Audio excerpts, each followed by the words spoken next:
Welcome, everyone, to the very final episode of Requiem. Hello, chat. Hello, YouTubers. Not YouTubers, the people that watch on YouTube. And YouTubers too. Sure, if there are any that watch.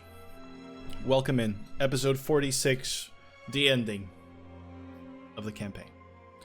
We're all a little bit nervous. Well, at least I speak for myself. Let's do our best to bring this story to its righteous ending. So let's not waste more time and get straight into the recap of what happened on the previous episode. There isn't much to recap. Last we left off, the four finished their battle against the Alberos twins.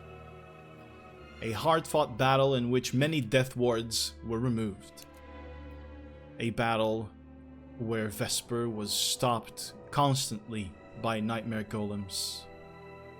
A battle where Emily was assailed specifically so that she was stripped from the mind blank that protected her mind. A battle where Haj'Draal was a victim of a blade of disaster that very nearly took him. But a battle that our heroes won.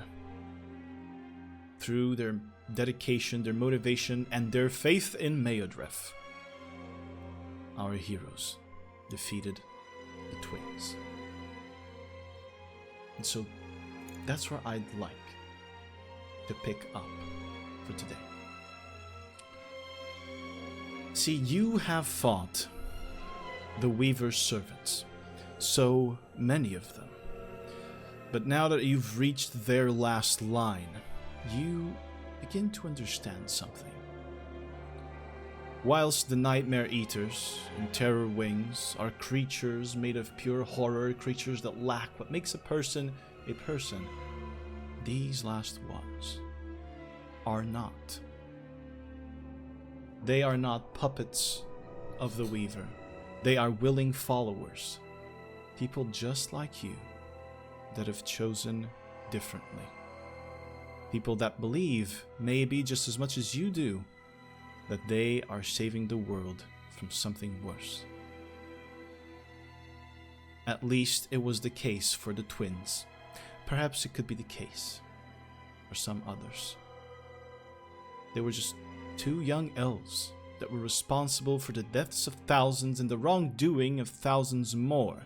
Two young elves that held tremendous power and influence, using it to their own benefit and to the benefit of the Weaver. Two young elves that grew up without a father they loved so much. A father that in his death and absence created two monsters. All because the only legacy that he had left behind, the only thing that they could hold on to, was their father's deep desire to end the world. Violet, your fist is sated for a moment. You feel the presence of Haj'Draal. You feel rooted to this world as if you're exactly where you're meant to be. You and Haj both have carried the god's will to protect and preserve. But as this battle comes to an end, both your attentions are immediately drawn to a kneeling Emily. Vesper, your key has connected to her before, and in this moment you feel something tearing at her, and at the same time reaching for you too. Emily, your mind is thrown into confusion, your world upside down. Then there are visions of fire, of betrayal, of emptiness.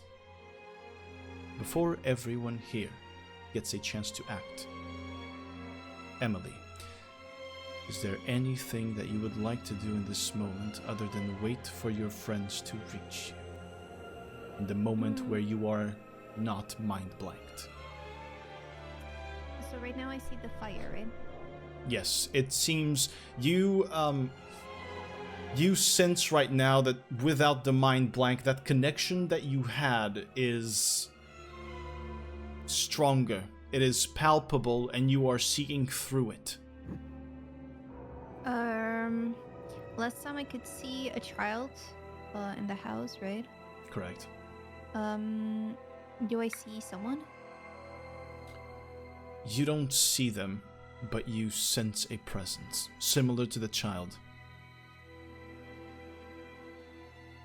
I sense a presence. Yes. Can I say hello? Hello. Hello. Fire around you. Trees that tumble down and turn and build into a home around you. Smoke, the bed, the under the bed. Then flames again, this endless cycle of pain, of this feeling of hatred.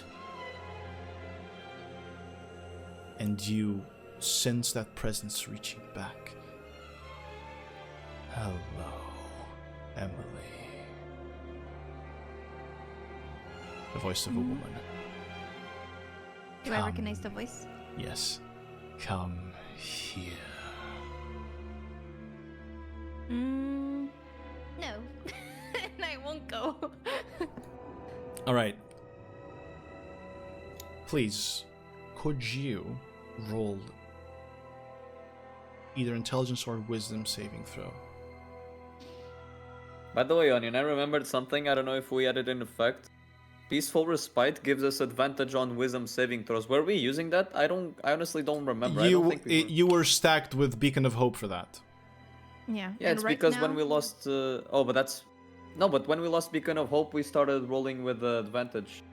So I think we kind of forgot about that. But either way, it's I don't remember, but you didn't lose Beacon of Hope for like 95% of the fight, so... True. Yeah, so it's fine. Which means right now I can have advantage. Right? Yes. Yeah. Yes. An 8. Wow, a 6 and an 8. You feel yourself being pulled. You can't resist that pull, and as such, the dragon sleeps in her tomb. You let away the first verse of the Requiem of Cinders in this very moment. Everyone has a moment to act as you hear Emily say these words, unsure of what they mean, as she screams them out, reaching for her head. Haj will immediately rush to her and attempt to nurse her with a sip of what we call the magical Kool-Aid. All right. With the water from beneath the Elderroot forest, you force it into her throat. You have to force it. She does not want you to do this. But I'll say that you are stronger, quite much stronger than Emily is, so I won't make you roll for this. And you force it down her throat. Emily, you feel rejuvenated momentarily, capable of your faculties for this moment. But you feel that if you stay longer in this space, you will spill everything out. Okay, so right now I can mark a long rest. You can. Correct? Correct. And if I can have control, I'm gonna cast Mind Blank on myself. All right. As you... Actually, how do you wrestle back control to get Mind Blank, Emily? Instead of seeing fire and feeling hatred, and seeing her ugly face and hearing her ugly voice, I'm just thinking of my friends and what we fought so far, and just trying to focus on our future that's going to be bright and filled with songs and rainbows and sunshine. And thus the flames begin to part, and in the flames you begin having a vision of where you know you are right now. You see your friends surrounding you, Haj standing over you, pouring the elder root water into you, just so distant, and then you finish the incantation for mind blank, and it all shatters away, and you hear just the parting words as the spell takes effect. Not enough, Emily. Not enough.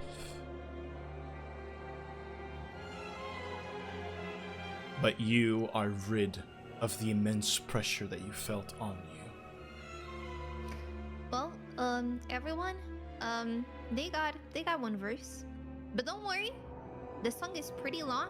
There's multiple verses, but they got one. I'm sorry, Emily. What song? The song? But did we know about the song? You knew there was a song. You know, Okay, sorry. you Oh, I knew, you remember knew. now. Sorry, Emily. No, Long fight. Yeah, long fight. I thought that Violet was sneakily trying to get you to tell her what the song was. What song? Oh, dude, Hush, what's the rest of it? Haj was kneeling down next to Emily. He starts getting up. He looks at Violet and he starts shaking the drink. I guess there's more than one person that needs us here. Yeah.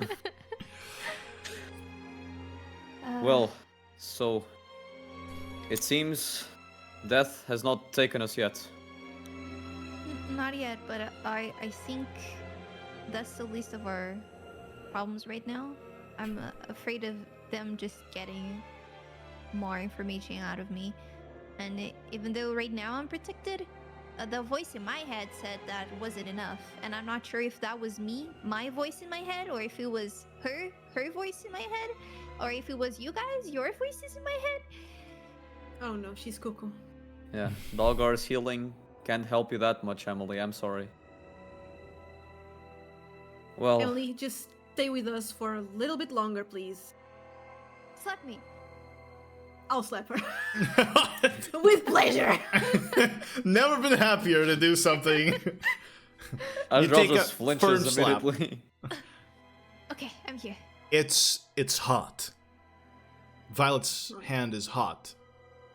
Not okay. It's not hot that No, way. because of the vengeance. Right? Exactly. No one thought that Onion. No, I saw Mizzy go. Huh. Finally, someone It finds does my have hand. nice hot. hands, okay?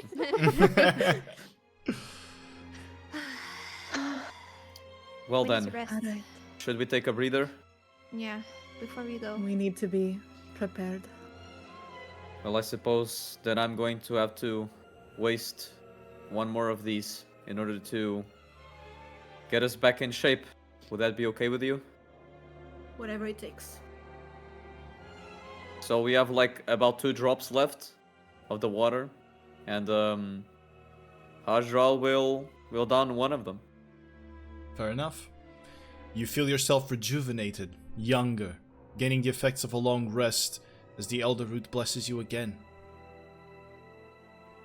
I Be a understand. baby before this is over. I understand that the intention is to take a short rest that with defeat, peaceful Yes. respite will turn into a long rest. 10 minutes. Yes, and before this long rest, I want to reapply the death words to everybody. Right. Since I recovered my spell slots. Okay. Let's everyone mark that you are death warded for now. I would also like to ask you, Haj, are you recasting aid? Because I don't think you need to. That's why I think that you're still within the time, because it's 8 hours, I believe, for your aid buff to go. So you're still well within the time of the last that you've recast. So here's the thing. With this sip, do I level up with it? So to You say, will do I level feel up. stronger? You will level up to Okay, 17. and with this newfound strength, then I'll, instead of casting it at level 8, I'll cast it at level 9. So we'll have 40 temporary hit points instead of 35. Max. Yeah. Extra. So add the extra 5 hit points to your maximum hit point maximum, Let's Yes. go. because you had 35 already. Yeah, so now it's 40. So now we Yeah. have 40 max HP So modifier, you, yeah. you just add 5 to the 35 from before. I have enough HP to charge, or better, to recharge one of the slots of the Circlet of Cosmos. Yeah. As any of you guys, does it have to be my 40 hit points, or only mine? Yeah. So any of you has a 7th level spell slot available? I do. Yeah. They That should you do it can- now as well because she Yeah. said. Yeah. Did you but I have used it- Mind blank. Oh, My 8th okay. slot is gone. I have a 9th level slot. I can I'll- donate my 7th. I was gonna say, did you have a 7th before the long rest, Haj? Yeah. Before the long rest, no. But after the drink, I Yeah. do. That's okay. Then Let's not waste them, maybe. no, But we're gonna long rest again. he'll Because long we're gonna rest rest, again. so he's gonna get it back. Yeah, Yeah. Yeah. I was gonna say because if he had it before, he could charge you guys 3 times or 2 times or whatever before Yeah. resting again. It's fine. Okay, then it's recharged. Very well. Do I rest again as well? Or. Yeah, No. you can rest again. You can recover Is your it 8th worth from mind blank. Yeah? Okay. You're gonna take it Yeah, basically. anyway because you're gonna be short resting here. Okay. So Then to- we have everything charged in terms of the what's it called? The little thingies where you can get the. The spell slots. VRDs and the The ARDs. VRDs. I think Haj has his ARD charged. Then Yeah, there was on 5th level. there's Okay. there was another one that was higher, right? Yeah, it's with Yeah. fish, with It's Emily. with me? Yeah, I gave it to you. I Didn't don't I? remember. That's the one that has a 6th, right? Yeah. Okay. Yeah. Then let me mark it. Yeah, it's Then the ARD no that one has uses, so okay. Yeah. I mean, is it better on you or me? Because 6th think- level is healed. I think for you maybe it's better because you're running through your spell slots a lot. Okay, faster than then I do. then we switch. Yeah. Then I'll get the 6th level hard. You can have ARD. both if you want. I think it's good that you have a backup ARD because it's a bonus action to recover the spell slot, so it can always be useful. Okay, so I get a 5th. a 5th. Yeah. It Yeah. has a 5th charge. These are devices that allow them to recharge a spell slot that they have charged previously into them. Okay, so now the maximum hit points is plus 40, right? Yes. Mhm. Yeah. All right, all So we're gonna mechanical mark- things done. We mark a long rest already, right? We're going through the long rest. Yeah. Yeah. Tell me whenever you're done with all your mechanical things. Let me just check here. Do not. That changes. Okay. Okay, I'm I good. have advantage on con saving throws. No, not con. Yes, constitution. Does anyone want True Seeing right now? I switched while leveling up. I switched one of the spells for True Seeing, and this lasts for 1 hour, so I can use it, then sleep, and then I have the slot back. Yeah, sure. If it doesn't go away on a short long rest, yeah. It doesn't say it does, so Shouldn't Then go. yeah, I think you can. It's yeah, it's 1 hour. So yeah. If it's I 1 mean, hour maybe duration. Violet? I would Is say it concentration? give it to someone with a high perception. Haj? But is that concentration? no, It- it's just action. Oh shit. And if Okay. it was, it would be her concentrating. Yeah. So it's good. I'll just. I think I'll Haj pass has it the then. highest perception out of all of Haj, us. you get it. Yeah, he has 22 wisdom, so probably. Because he's also. He has advantage, 22 wisdom, and he's proficient in perception, so. Yeah. Yeah, it's a range of 120 feet.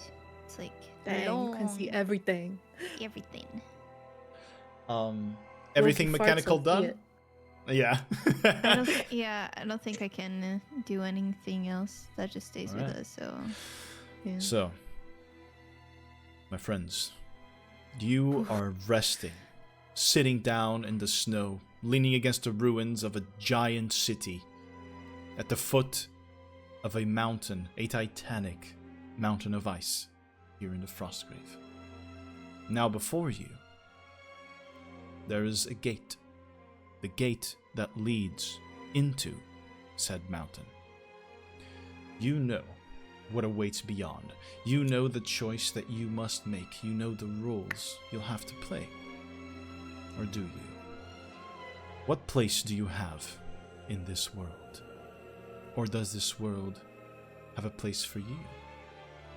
Why should it be that this world you call your home, this existence, must hurt you so deeply? You did not choose to be here. You hear a voice in your head, Emily. Hear the world? Hear Frostgrave? It's unclear. The pressure from outside has increased, and it fuses with your thoughts. The truth remains that you've made a few choices, yes, but also that sometimes you weren't given one. You've accepted the choices that were made for you. You've accepted all kinds of responsibilities. That's what made you heroes. That's the way the story goes. That's what we've already discussed and thought about. The biggest choice that was made for you, though, existing, that's the one that leads to everything. Everything, including pain, failure, loss, absence, murder, guilt, fire, lightning, destruction, eradication. Everything. Concepts of right and wrong, of justice and lawlessness, of chaos and order, of love and hate, it was all born and shaped around you, by you and others, limiting freedoms while pretending to grant them. Chains. Chains. You hear in your head, Emily. Chains that can only be undone by the ultimate form of freedom, the form that is truly fair to all. For it isn't right nor wrong, it just is. And by just being, everything around it will cease to be. But these are only thoughts, and thoughts are only as strong as the attention you give them. Thoughts can roil and toil in your minds, then foil the sweetest attempts by others to make you feel better. They can take all shapes and sizes when they're brought to life and nurtured, or when they're left to mold in the dampest and darkest corners of one's mind. Thoughts, in their essence, those were the creators of the Weaver, for its parent is oblivion, and what more common thought is there, other than wishing to not think at all? The pressure increases further. The Weaver's full attention is set upon you, and you hear on your chests. Omar's gift is cracking, trying to keep you safe from the Weaver's presence in the world. The veil must be at its thinnest. If it isn't replaced soon, then it won't matter if the Weaver can't make it into the world, or his minions will flood it even further, and more will die or be shattered. You finish your long rest. What do you do? We gotta go. To the We have gates. to. Forward. Clip clop, clip clop, clip clop. Her heels. You reach the gate, a solid mass of metal, lined with obsidian veins. What do you do? Is it pushable? Would you like to try? Yes. Your fist stings. It's hot. You touch the gate and you see the metal turn orange slightly, and as you push, the gate opens. Inwards? Slowly, yes. And before you, you see a hallway of cut ice, bluish in tone. Inside it run veins of obsidian. It is warmer inside, apparently, as you step through the threshold. This tunnel in the ice and stone of the mountain does not seem to turn nor split. One path, one way. You know where it will lead. What do you do? Oh boy. We go. Vesper will take Emily's hand again. Just Hmm. like, I'm here, we're together Thank you. with you, and we're going. Understood. You walk through this tunnel for a long time. Long enough to be sitting with your thoughts again. Long enough to consider everything that brought you here. Long enough to think if what you've sacrificed was all worth it. Still, there's no space for any doubt in your hearts right now, is there? Despite that, I'd like to ask all of you, and you can answer, each of you, if you have your own answers, you may do so. If you have a collective answer, you can answer collectively. What do each of you understand to be the Weaver?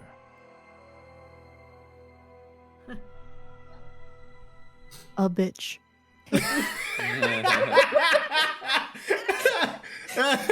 Oh man, Nice, you're right. that's a good one. The group That- agrees. That's a good one. I think for Violet, she doesn't really care of what the Weaver is. She just knows it must be destroyed. The target of your vengeance, then. Yes. Emily is not that smart to be able to understand what it might be, but she knows that it's making people scared, and it is removing song from the world, because a lot of songs come from happiness and expressing emotions, and a lot of people are just becoming numb, and she doesn't want that. Fair enough. For Hajj, the Weaver is obviously a malefactor entity. He does not properly consider him a deity, so to say, a god, but it's certainly powerful enough that it might even rival the power of a god. So it's like this otherworldly entity. Almost, I wouldn't say cosmical, but you know, very otherworldly entity that we probably cannot comprehend its physical features or powers. But it's certainly a strong evil entity for him. It's opposition. Fair enough. Vesper? For, I think she realizes, or she sees it as some sort of consciousness, some sort of extra terrestrial, for lack of a better word, sentience that is basically feeding off of negativity and fear and hatred, and it is using its tools, its thralls, its pawns to stew that within people of this world so that it becomes stronger.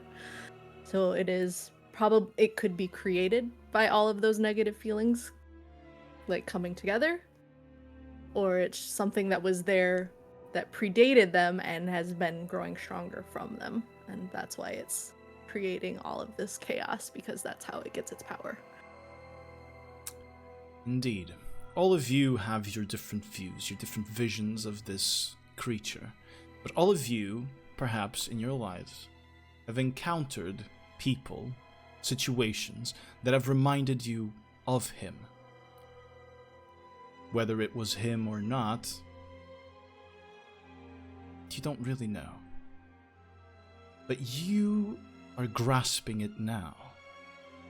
The Weaver was indeed created by people such as the twins, people like you, by mortals who have lived lives riddled with the dread of existence, bloomed by fear. The Weaver was a choice, and a choice of many people, and to this day he remains a choice. a choice that you can sense in the world, such as it is right now, has been made by millions. In your conscious, you know, heroes, that the Weaver understands you. He understands entirely what it means to live scarred by the world because he was born from those scars. He was born from you.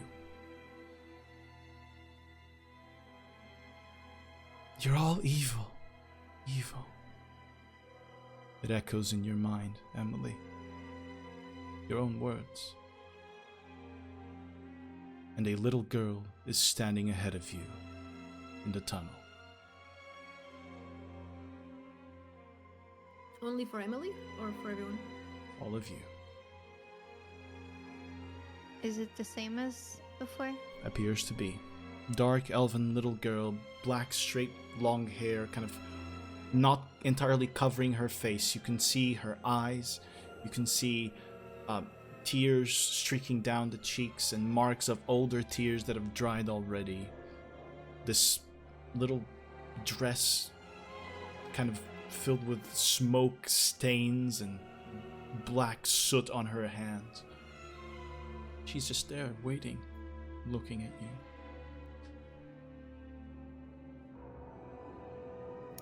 She crying, or she just... She's Not looking this at time. you, not crying Okay. this time. Not as Since- intensely, not sobbing. Kellan had a connection to Meodref. Can I try to cast Divine Sense and kind of understand why, what, who, Any... how? Does Violet know that? That she had the Yeah, connection? Kellan had told her. And Okay. Wiley as well. Right. Sure, let's do Divine Sense, but I'm gonna have to ask you for... I'm gonna use your spellcasting ability for this. I'm gonna ask you for a charisma check for me, please. Can I boost? Do you wanna boost? How? Boost the charisma. I'm gonna like just whisper in her ear. You're so cool. You know, like the ego boosts. Yeah, Yeah. got it. You're gonna try to give her If she advantage then? casts. Yes. All right, I'll Haj allow it. Haj will give her guidance too. A little Let's pat do on the it. back. Let's do it. Yeah, natural 20. Nice. All right. You expand For your a conscious. 27. Okay. You expand your consciousness outward, and as it hits the girl, as you sense the ping of an evil presence on the girl, she flinches. You...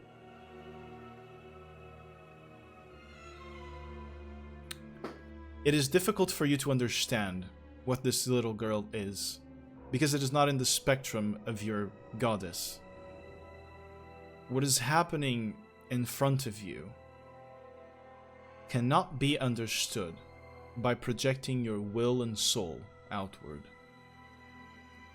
It is irradiating an evil presence. But around that evil presence, there's the absence of anything at all. You can't quite comprehend its essence, but what you do gather is that this is not Kellan herself. The evil essence that you sensed from her is very real, very present. When last time you were next to her. This is not her, but it also is her. So, can I know if that's an actual... Is it physical or... It does not feel like physical. Fully, at least. It maybe has a physical component that allows it to be present where you are, but it is so small that it's just... It's... Imagine a black hole where you can see all the light around it being absorbed, but you cannot see, you know, what's inside there. This is what you feel with your divine sense. Violet knows science. The Maybe black hole expert. maybe we should ignore it and just move on. I don't think we can. Last time it didn't work.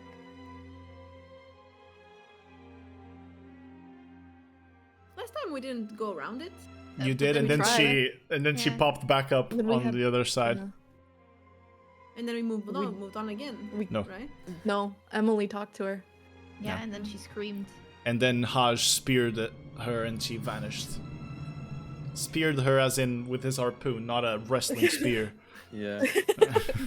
Although the latter would have been funnier. It would have been funnier. I think if they're connected, we have to maybe heal the child form Kelena in order to actually kill Kelena in a way. Haj will It's- in character. Haj will start reaching for his harpoon and say, "Should we do it again?" No, I don't No. think so. I think we have to be nice. Be nice, I but can it's try. this is not real. And the last time you threw your spear at it, it did not go well. Well, I am all for trying different things either way. Can I try to go close to it? Yeah. Closer to it? And Take- reach my hand. You take a couple steps and you reach your hand and the girl goes, "Have you come to save me?"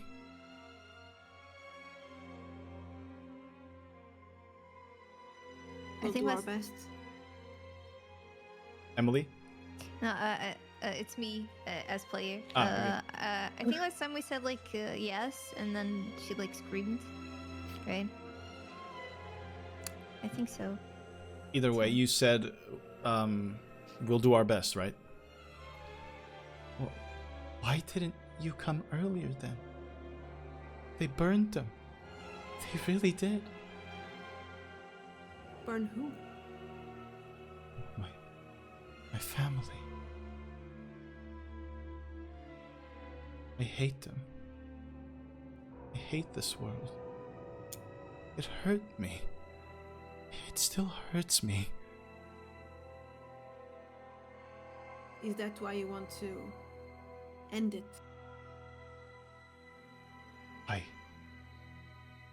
Yes. Yes. But Mom told me it was bad to hate. But I hate. Am I bad? Am I evil? You're not bad to hate. It's part of us. But you know, sometimes bad things happen, and if you keep hating things, the cycle doesn't end, does it? But I want them dead. Everyone, everything, gone. You hear someone walking ahead, farther ahead, approaching. And you see a woman. Black long hair, the grayish purple skin of a dark elf, and the armor of browns and dull greens of Nadar. Kelana. You recognize her, but without the pits in her eyes, and your divine sense shows exactly the same presence as the kid. And you hear her say, Sorry, I wanna start preparing Beacon of Hope, and if she starts getting like, I can't measure it. I mean, I have pretty good perception. Maybe I can. But Maybe like you can. when she starts getting in range of the usual range that people counterspell me from, I wanna Yeah. cast Beacon of Hope. Understood. If that ever happens, or if she turns aggressive. She obviously. is already within the range as she appears. So it will be. You can cast it now immediately if you'd like. I'm just gonna keep holding it. All right, you keep holding it until further up, and you hear her, this adult version of Kelana, repeat the same words. Everyone, everything, gone, painfully. And she points to the side, to the wall of ice. There's no ice. Instead of forest, a group of deer jump through it, over roots and over rivers, running free in the spring breeze. Then one of them lands poorly, slipping on stone and breaking its ankle. The others stay back, and they lick the wound. They walk slowly at its side. Time goes by. You see the seasons change. And the deer age. The one with the broken ankle is always a tad slower, always a bit behind. Every time it needs to run, it's reminded of the wound the world inflicted on it. Then they're chased by wolves, and when jaws snap and claws rake, the broken ankle proves fatal. You hear the voice. You see her talking. The world is quick to inflict wounds upon us, yet slow to help us heal them. It must witness its own suffering again, so that it can see why it should have never existed.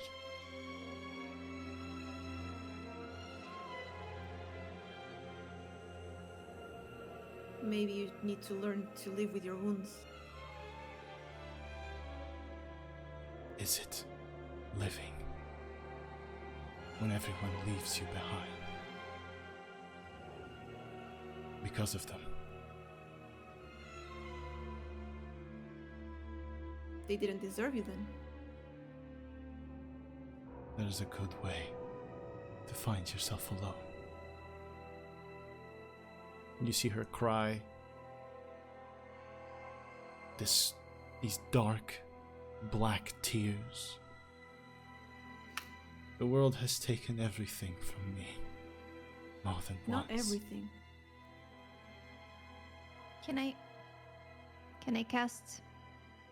actually, I can't. Never mind. I was gonna cast Prestidigitation just to wipe her tears. But it's like 10 feet away. You can get closer if you'd like. Nah, hell no. She can cry all she wants. When you say that, she goes, "Tell me then, what is it that I still have?" Kalana. You think you lost everything, but that's your mind playing tricks. Wiley is there for you, was there for you. Wiley lied to me, betrayed me. Who else? Haj'Draal. Haj'Draal abandoned me in my hour of suffering, refusing to hear me when my mind was plagued with nightmares of my past. Who else? Maybe it was you who abandoned yourself and refused to listen to everyone.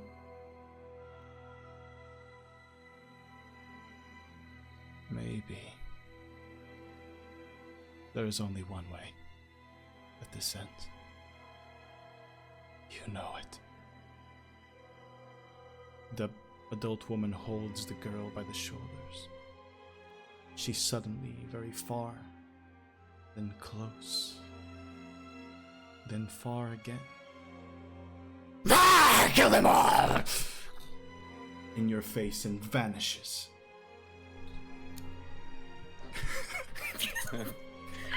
An heart attack. Horror one shot.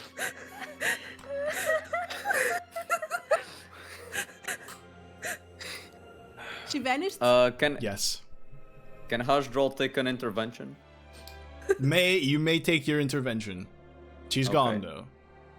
What, Kalana? Yeah, Both Kalanas? both Kalanas. Fucking well, then never mind. Violet is gone too, she died there. No! You're all evil. Evil. Evil. You hear echo in the tunnel now. All of you. The Haj'Draal tries to yell, Kalana, come back! And Emily says, "No, we're not." Just to answer like the "you're all evil." Yeah. It does not echo. Neither of your voices do. Oh, but I echo my own voice. No, we're not. No, I'm we're sorry. not. The outside pressure now is stronger than it has ever been. I'd like to ask each one of you, as you continue your travels now after this encounter with Kelana, which part of you is shaking, if any is at all? Which part? It can Like be body? inside, it can be physical. It's up to you. For Emily, like she's just making this very strong muscle pressure in her head, as if that actually helped it block any invasion. But she's very afraid right now that she's gonna let more lyrics just to go. The threat is real now. Mm-hmm. She wants to make like a tinfoil hat, you know. Protect from the Wi-Fi waves. Yeah. I think Violet was always very resilient, either mentally and physically. So she can't quite understand how someone can break so badly. Especially someone who was connected to her goddess. So she's kind of afraid that that can happen to her now. But it won't.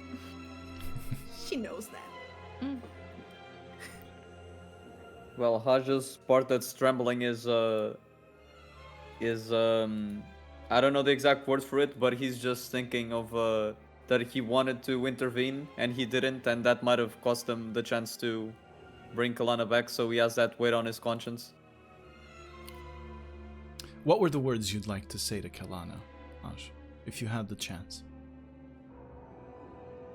Well, it wasn't exactly words. I would have to want to have a dialogue with her, but mainly Haj analyzing that whole situation, he wanted to bring to the fact that his parents at the end, her parents, sorry, at the end of the day, they are the very kind flesh and bone that she is wishing to destroy, and that at the end of the day, we're all kin. Like, she's suffering a lot because she lost her blood, and she's wishing to destroy her blood once again, in a way, and that although she has been very unlucky in her circumstances of her life, of not finding people that can help her, certainly not all hope is lost, because all of us also share their own turmoils. For example, Emily also had some very heavy not just Emily, but I'm saying Emily because it's what Haj saw and it's palpable to him, the heavy situations that Emily has been in, and she still persevered to them all. Sometimes it's a matter of the same coin, so it's two sides of the same coin. That is to say that sometimes one has to find the will to forgive themselves. All right. Perhaps you'll have another chance to tell her that. Let's see. And you, Vesper, what part of you, if any at all, is shaking? Vesper saw a spark of herself in Kelana when she mentioned how she wanted people to suffer for her loss. And Vesper knows because she's felt that. When Arthur was killed, when Grime was killed, she's felt that. But at the same time, Kelana allowed herself to be consumed by that hatred. And Vesper also can know in her own heart that there was a time when she was almost that far gone, but she didn't let it go there. She found her healing in her friends, people that she's here with now, with G. And she feels almost a kind of sympathy for Kelana because she didn't get that chance. But as she's holding Emily's hand, Emily could feel her handshake. Very well. Would you like to proceed through the tunnel then? You walk some more. The tunnel seems to end just a few 100 feet away from you right now.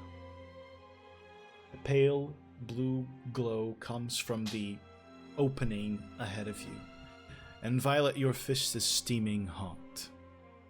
It feels so light and so quick, about to burst from the inside.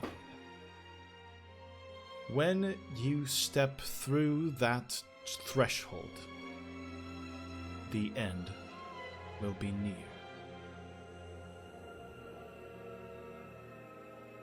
Are you ready? I am so ready. Do you take the step? Fuck it, we ball. That's been the motto. With my sexy heels.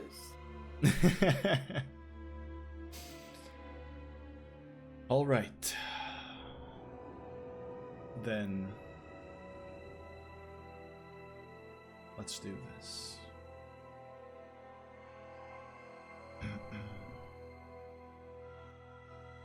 Haj still has the truth seeing, right? Indeed.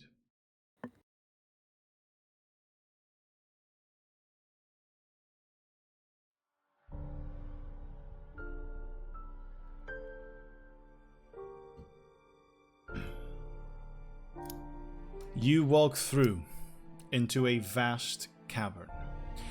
A chamber that rises up in ice all the way to the top of the mountain, very high up from where a pale blue light shines through. An eye of azure flame and lightning looks down at you as if it were the moon in the sky. In this chamber, you see twisting masses of tentacles by the dozens. Terror wings, nightmare eaters with their beards of tentacles, shattered warriors, and nightmare golems. A horror show.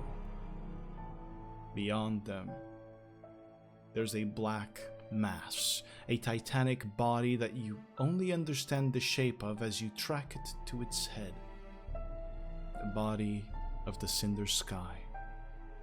If Tazaroth was big, then this is somewhere on a completely different level.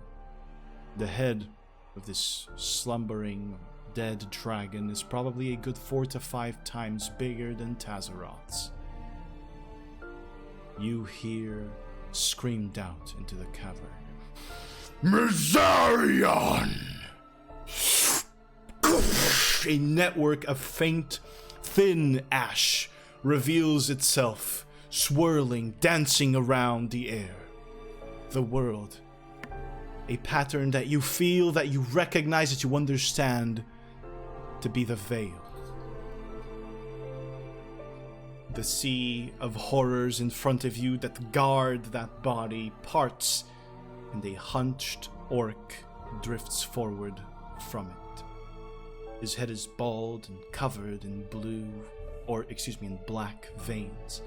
His skin is now pale gray, its tusks cracked and the cracks on them blue. His eyes are somehow deeper pits than any that you have seen thus far.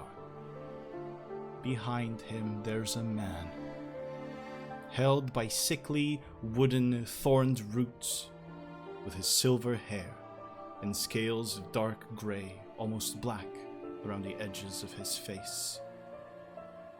The roots dive into his guts and come out of his back. He's gaunt, wounded, withered, being kept at the brink, and he hums a tune under his weak breath. Aiden Dragonsbane. The first time that Haj and Emily have seen him, and the second that Violet and Vesper have. The orc smiles at your coming. You have come a long way since we met, and have become significant enough that you are worth addressing. See, I am a fiend for letting people build up their hopes, just so then I can remind them of those very same hopes are inconsequential, or you've all been doomed from the beginning. A powerful thing, really. Impactful. It'll make the arrival of my master that much easier. As he extends out his hands, the eye above, staring you down, so far up, in this, what you see now is the interior of an emptied out volcano. And you sense yourselves watched, but not just by you. Thousands upon thousands, millions upon millions. What is happening here is being shown to the entire world, because you are the four that are supposed to save it. And when you fail, the entire world will lose its hope and will die with you. Others might have reasons. Others may think this world deserves punishment, or that this world deserves freedom. Some think that I may have started all of this. Perhaps you do too. Perhaps despite not knowing anything about me, you only wish to lay the blame on someone. The truth is, there is no very deep reason for me to do this. I was only a speck, a man desiring power with nothing to lose, that wished only to not be ignored. A man that made the deal with the first hand that he was offered. If you're searching for the true beginning, perhaps you should search for who showed me that hand in the first place. None of it matters anymore, because there doesn't have to be a reason. The Weaver wishes to bring oblivion, and bring it I shall. The mind will always want to eat itself, and that much I know well. So find solace in knowing that this is the natural course, that we have created our own destruction, and in doing so, we have proven that we are indeed worthy only of that. Quiet! Filth! You hear the man behind him. The choice isn't yours. It's theirs. And you see the man kind of raise himself as high as he can, the roots roiling and tearing at his flesh.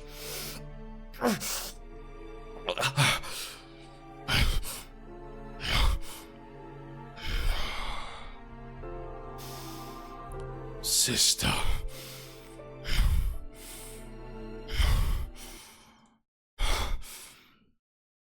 She who has seen the mother and spoke for the mother. Your brother calls you here at the end of all things, so that the embrace can be complete. You see ash blow down into the chamber, swirling all around, burning the skin of all the creatures that encircled you before, creeping in ever so closer to you without even you noticing. From the original swirling storm of ash, smaller wisps are left behind, them too encircling you. And from those wisps, as the smoke cascades and fades, you see black hooded figures, the black hooded figures of the Embrace, standing guard all around you. The larger ashen ghost that has come and invaded this chamber, burning with embers still, then falls on top of one of the Nightmare Eaters, and you see the sister. Her silver hair and burning orange eyes, ripping the head off of one of the eaters. I am here, brother. Son and daughter reunited, 2 parts of one, 2 parts of the first son. And just as those words are spoken, a rush of shadow and lightning strikes at the daughter and takes her up flying, as you can barely see the shape of Kelana clutching the daughter's throat, flying off into the distance. Roll initiative. Oh god. So can Beacon of Hope go off? Beacon of Hope. I'm gonna say it can go off now. Sure. Yes. Right. I want to say that each one of us has a music instrument that Emily before has like shared. Okay. Not that it will matter, but we'll see. Understood. Oh, damn. Oh no. 19 for me. Nice. All right. I'll call it. I'll ask you in a moment. I need to explain a few things about the battlefield here. So, for everyone watching the battlefield right now, the chamber is larger than what it is represented here. The black smoke that you see surrounding the edges of this chamber, that is the fray of combat between the Embrace and the dozens and dozens and dozens of creatures that are around here. To walk in that part means to possibly take damage. On that part, on that edge of the smoke, and we'll go by, we'll do it kind of as we see fit, as we see the limitation or the little limit. If you wish to tread on that part, every square will not be 5, but will be instead 20 feet. Understood? All right. Another thing to, or a few other things to consider. You might see a giant dragon head. It is not made of obsidian. Sorry, but that didn't exist. But that is the head of Mizarion. As for the circle in the top of the battlefield, this wall of force around, and the ice that surrounds it, that represents the space in which Aiden Dragonsbane is. That space is apparently, from your seeing of it now, inaccessible to you. The ice that surrounds it, the thorned roots, they seem to be protecting it. Whether it is worth it to try and push through them or not, that will be up to you if you'd like to try. But it also might come at a great cost, so be careful of that. Final thing. Or actually, excuse me, there are 2 more things. First, these pillars of ice that you see here obviously can be used as cover. Do remind yourselves that all creatures have blind sight. All of the Weaver's creatures. So it will protect you from laser type, projectile type spells and abilities and shooting and things of the sort. And some area of effect spells. However, if it's something that targets you, they will interpret, even if you're standing behind cover, they will interpret it as they can see you. Okay? And the last thing, there are 3 orbs of lightning floating behind Gogi. These 3 orbs are represented by those little balls there. I have represented them to ensure that you realize they are targetable. Understood? Alright. Now that everything is understood, give me a moment to roll initiative for all the things here. Yes. Does the ceiling have like ice thingies? The ceiling is not within your reach. This is it's very, very, very, tall, very far. the It's mountain. imagine Okay. this like enormous volcano. You're at the very bottom, and Yeah. and it's empty somehow within. Got it. You reminded me of something. This will, for the purpose of Stormborn, a level 17 feature of Tempest Cleric, this will be interpreted as outside. Since it is open to the outside, I'm not going to interpret this as indoors. So you will be able to fly if you'd like to. Okay. I'm going to roll initiative for my things. For another piece of clarification, all Weaver Warriors will go at the same time. All Nightmare Eaters will go at the same time. All Shattering Weaver spawn will go at the same time. All Terror Wings at the same time. They are grouped per enemy type. So plan your shit according to that, okay? So here we go. Let me roll some initiative. So, 4.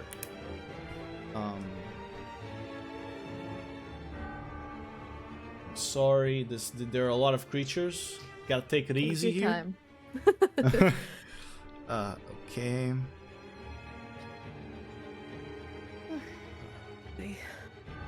So that is okay. Now for the other guy. Oh, I'm rolling really high on initiative.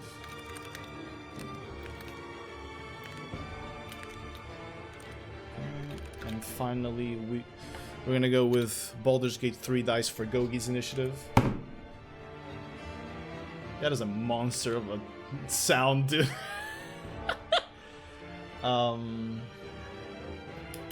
Thing was gonna break through the desk. Yeah, I think I might limit it to just a few rolls. Just in case. Let me see if I forgot anything. It appears that I have not forgotten anything. Okay, here we go. So, for initiative from 25 to 20. 24. 24 for Vesper. Alright. From 20 to 15. Me. Alright. 19 too. Yeah. 19. Oh, We sorry. both But got 19. I already said it, but me and Fish rolled the same. Yeah. Okay. It's Dex, right? Dex based, yeah. To- You have the highest dex, so you're gonna go first if you don't mind, Emily. Yeah. Yeah. Alright. So what's your dex, Emily, actually? Could you tell me? 16. Give me a moment. Roll d20 for me, please. Okay. Now I want an actual physical. Where is it? Okay. Boom. 6. Alright, I rolled a 1. Oh, nice. So, give me a moment here. So, that's gonna be Emily. Then it's gonna be this. Oh, I'm not writing. I'm using the turn tracker that Mizzy made, so taking a little extra time. Haj. So, from 20 to 15, it was only the two of you, right? Yeah, it appears. Yeah. So, okay. Uh-huh. Excuse me. Okay. Oh. And now from 15 to 10. 11. 11 for Vesper. For this, fuck you and your V names. For I'm gonna Violet. make this a thing now. It's gonna make only V-name characters. Okay, so all 4 of you are within initiative. I'm gonna take a quick pee, but I'm still listening, by the way. Gotcha. Understood. Alright, so before we begin, position yourselves as you would like to have been positioned when you've entered the room, please. Consider that you only have these first 15 feet of distance forward to position yourselves. So, however Okay, you'd like. before that. I'm holding hands. I was holding Emily's hand. So Yeah, I wasn't. What is it, this icon that I have on me? Concentration. Oh, yeah. Your beacon of hoping, right? Yes, Boom. I'm hoping so hard. He's bowing. Alright, are you happy with this positioning? I think so. Alright, does anyone else... I was holding Emily's hand. So Yeah, you're right. Does Still anyone holding. else... Does anyone else want to pee, by the way? Now that Mick is going? I have a nervous pee, but I don't know. Go pee. I know. Girl. Okay, Go go piss, pee. girl. Go piss, girl. Go pee. If you need to Go pee, piss. go pee now, because Mick is gonna pee as well. Let's see who's faster. Race. Now he won't be able to pee. He's gonna be. It's kind of unfair considering like. Yeah, it is a little bit unfair. Yeah. But actually, Mizzy usually is faster than I am. Damn. Yeah. She's a speed pisser. Speacer. All right. Whew. A lot of I do have stat a sheets. question. Yeah.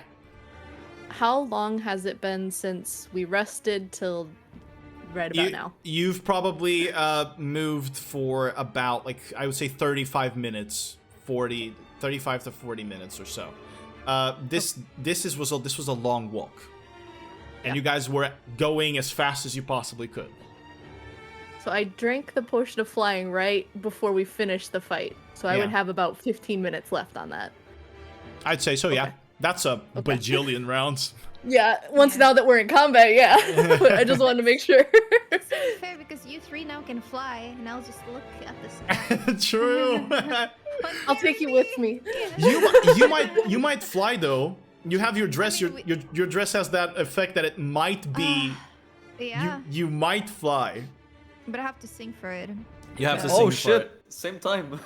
it. Yeah, it's Damn. pretty much at the same time. We can all Oh, fly then, kinda. Yeah, kind of, more or less. Doggy want the pets. Are we ready? Yes. I Then, guess. at the very top of the round, for the Missy final. doesn't have the headphones on still. She I does. never yeah. She doesn't have the big ones. Okay, Yeah. never mind. Tiny ones. Let's begin at the very top of the very final battle of Requiem. Vesper, it's you. Oh no, I didn't Go wanna right go ahead. first. Spoiler! You just said it's the final battle. Yeah, spoiler. Oh. Okay. Can you tell me, just for my brain's sake, which of the creatures are each of these guys? Like, which ones are the Weaver Warriors? Which ones Alright. are the thingies? Which one? So, Weaver Warriors are the ones that are on the ground, and there's 4 of them. Okay. Okay. The other 2 tentacly flyers are Nightmare Eaters.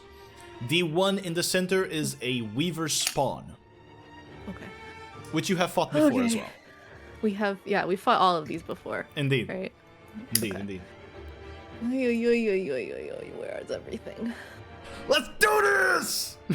There you go. How far away is everything? Gosh, it's so far I can't even see the numbers because it's so small. I have to zoom out. Okay, that's 100 feet.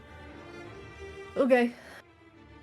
I will Step of the Wind, dash, and fly straight up to homie over here. Damn, let's go. This one. 110 feet. 100 and oops. Look at her flying. Whee! Whee! Just like superhero flying. Charging across the battlefield at insane speeds. Vesper, you Yes. are in front of it. I will use my favorite ability, whack. Let's do it. Let's whack him. Okay.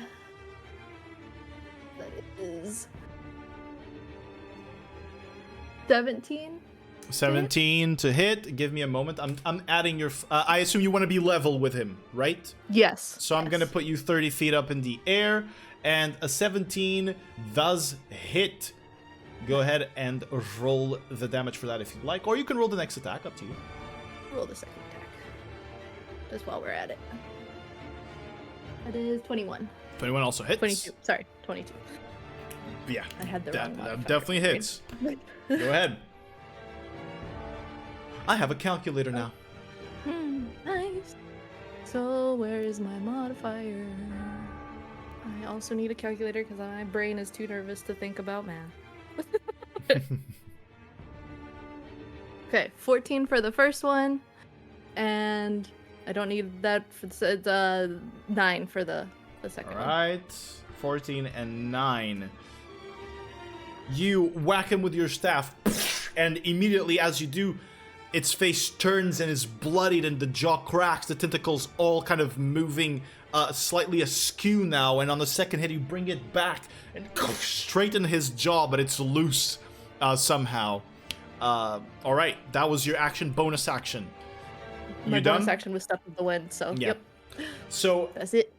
as you wound the creature, you took away a huge chunk. It is seemingly kind of having difficulty kind of maintaining its flight. You dealt a good blow to it. All right, so that ends your turn, which brings us now to the Lair action. At initiative count 20. All right. Suddenly, you feel that pressure that you've been feeling. You feel it kind of try to bring you down, and your attention is immediately turned to the eye above you, so far like the moon. I'm gonna need everyone to make an intelligence saving throw, which you can switch to wisdom as per Emily's ability. And we get the advantage. Advantage if Yeah. you are doing on wisdom. And plus Beacon 3. of Hope And gives... plus 3. No. Is it Well, plus except three? Vesper. Vesper does not get +3 because she's not I'm- around I'm far. Violet. Yeah. Yeah, I'm far. Okay. Uy. So okay, we can switch to wisdom. We have +3. And advantage. And Anything advantage. else? And advantage. Okay, I got a 13. Right, that's a failure. Fucking hell. 22. 32 success. 27. Success. 18. Just succeeds. Is this a magical effect? I mean, it Uh, doesn't matter. Never the- mind. yeah, It this- doesn't this matter. one- It would give me just advantage. Advantage, and I already right? have Yeah. advantage. Yeah. Right, so you, Emily, since you were the only one that failed, you have this disadvantage on all your saving throws until initiative count 20 of the next round. Okay. So next round, it's cleared So Alright. disadvantage on saving all throws. saving throws. All right. All right. Got it. And this brings us now to your turn, Emily. To me. Well, I am gonna sing my Song of Cool to give a little bit of bonus since I'm very far to do anything else. And I'm gonna sing, "We got this far, we are so cool, we shall not fail and fall to our doom." And with that, both Violet and Haj get a +5 for their attack rolls and saving throws until my next turn, because I'll be singing this. All right, yeah, you're gonna be focusing or concentrating kind of on the Kind song. of. Bless you. Bless you. If I move away, do I still have it? You still have it because it's when I sang. Okay, okay. Yeah. Yeah, same as Beacon of Hope then. And Works similarly. So, yeah, it's the +5, and with that, since I sang my dress, is gonna do something. So let's see. It's roll d6. It's me, right? I roll Yeah, it. you do it. You do it. Let's go. It's a natural 1, which makes it a. Your musical instruments make the sound of an animal of your choice. You have advantage on wisdom, animal handling checks for 1 minute. Yes, this would be very useful. What's I'm the gonna sound? say it's a cat. He's good at meow meow meow. So, as Emily, let's say that as you were singing the song and you're playing your lute, you hear meow meow meow meow meow meow as he's playing the. looks back like, huh? Nice. What You can all handle the Weaver spawn. Yeah. dude! What an incredible timing for this. The first turn. And I'm gonna move 30 feet, which is the max that I can move. Here. Right. Anything else you're doing? Yeah, actually, I can still do something with my bonus action, so I'm gonna Bardic Inspire. I'm sorry, I'm laughing already because I'm gonna Bardic Inspire Violet, and it's gonna, it's my lute, and it goes do do do, so you're gonna hear meow meow meow. That would be good inspiration for Mizzy, for example. Yeah. Yeah. For Violet, maybe a little bit weird. Yeah. Violet But- doesn't strike me as a cat person. Yeah. Nah. She's a weird person. She's already a cat personality herself. True. All right. Does that conclude your That's turn? Yeah. Very well. Oh, I So, as that concludes your turn, we come, and boy, do we love them, to the turn of the Weaver Warriors. All right. They also So- landed 19. Yes. Jesus Christ. So they have Yeah. higher dex than you. They have the same as Emily's. Well, yeah, there are a lot of people. No, Uh, just kidding. This one is gonna dash over yonder. Woo! So action dash up to you. This one is gonna action. Oh, whoops. Sorry, is gonna action dash here. No, actually, I'm sorry. I'm gonna retract action dash on this last one. He's gonna move over here. Oh, whoops. It's over there. Gonna move over there. This one, I'm gonna mark. Oh, whoops! I'm gonna mark him with. Are fading? I didn't mean to. I'm gonna mark Okay. him with a paw. The ones with a paw have ranged weapons on them. Okay. This one is going They're to. ranger, so that's why they get the paw. Yeah, there you go. This one's gonna action dash again as well. Here, right next to Emilio. And this one's gonna move about the same distance over here. So, the ones with the ranged weapons are going to shoot you with these crossbows that are broken and apparently should not be working, but the string appears like ethereal, covered in shade and lightning, or shadow and lightning. So, 2 attacks, each of them 2 ranged attacks. They can only make 2 ranged, and are going to be attacking you, Emily, immediately. So 2 attacks of the one on the left. That's going to be for their first attack. So one of them is a 20. The other one is 25 to hit. So one of them, my loot just Shield. is a reaction. Yeah, shield. All right. It blocks one of the strikes. Does the other one still pierce through? It does. It does. All right, so let's take into account this one already. It does not have any ability as their blades do, as the Nightmare Blade does. So you are going to take... Oh, that was really low. So that is 6 points of piercing damage, plus 6 of piercing, plus what would have been 6 psychic, which you are immune to because of Mind Yeah. Blank.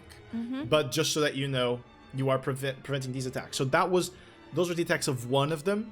The other one is going to shoot now. They don't care about the shield. We have another 25 and we have a 24. Okay, both hit. Both hit. All right. So I'm gonna only roll the piercing damage. No use in rolling the rest. So you take 8 more points of piercing and 13 more points of piercing damage as these projectiles kind of take shape into the pale green fleshy shafts pierce through your shield and still manage to hit you.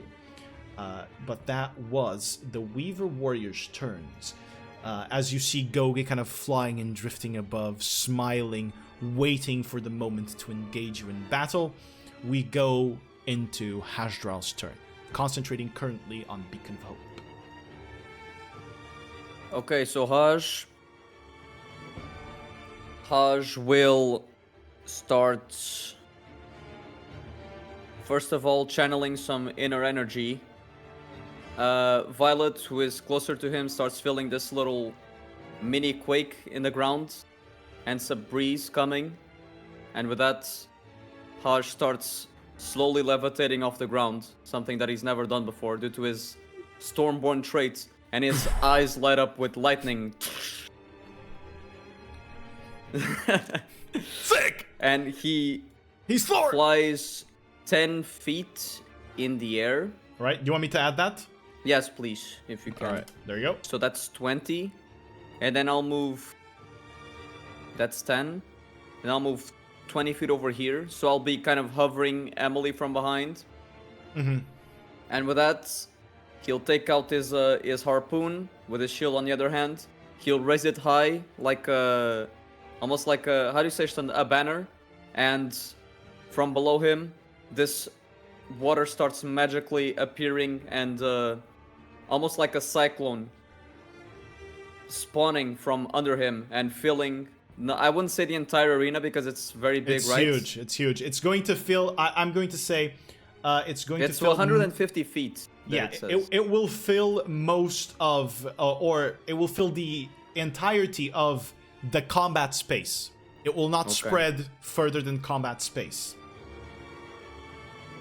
Hey, that'd also be good for the people fighting outside as well. Yeah. It would.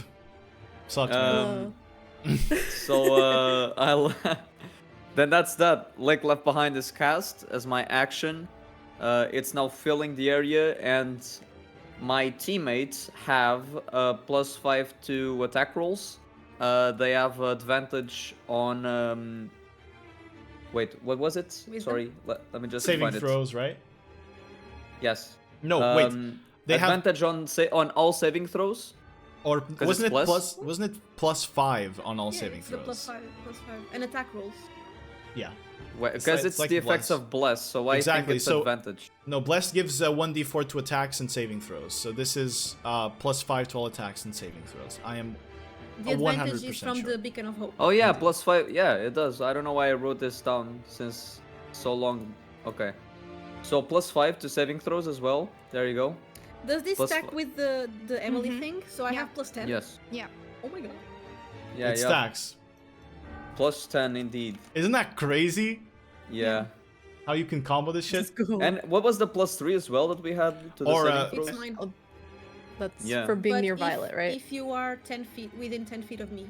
Yeah, so you have +5, +5, +3, Yeah. basically. Nice. And with the Left Behind, we have the healing, right? Yes, the also the regeneration. healing. Or extra It's damage 5?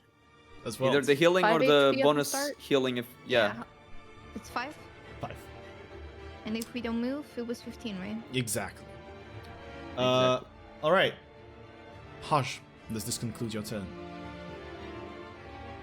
No, it does not, good sir, because by the way, just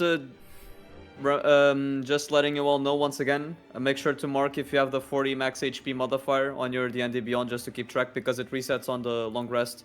So Emily took a little bit of damage, right? Mm-hmm. She did. Haj will use a level 2 as a bonus action. Because Lick Left Behind doesn't count as an action, right? It counts as an action, does not count as a spell. No, sorry, as a spell, that's what I mean. Yeah, yeah. Indeed, indeed. So let me just make quick math. So, let's say a 3rd level healing word, which will heal her for 4, Full 8, amount, 12. right? Or no? Because it's the max hit points. It's the max Yeah, because of because of Beacon of Beacon. Hope. Because Yeah. of Beacon How of much Hope. is it? 12 hit points. Plus your modifier, right? Are you adding your modifier? Does it add my modifier? It does. Oh yeah, your spellcasting modifier, right? +6. Okay, 18. 18. Damn, Got it. I almost forgot that. Thank you. 18 healing. Emily, as you are surrounded by the of the Weaver warriors, you feel Haj behind you, his presence, and you feel a little bit safer. Does that conclude your turn now? And that does conclude my turn, yes. All right. I'll stay put. Well, guys, you better sit tight because now it's my turn to play. Oh no. So Weaver Spawn takes its turn now, and it is going to. What is it gonna do, dude? So these Shattering Weaver Spawns can fly, which is fantastic. But still, if I do here,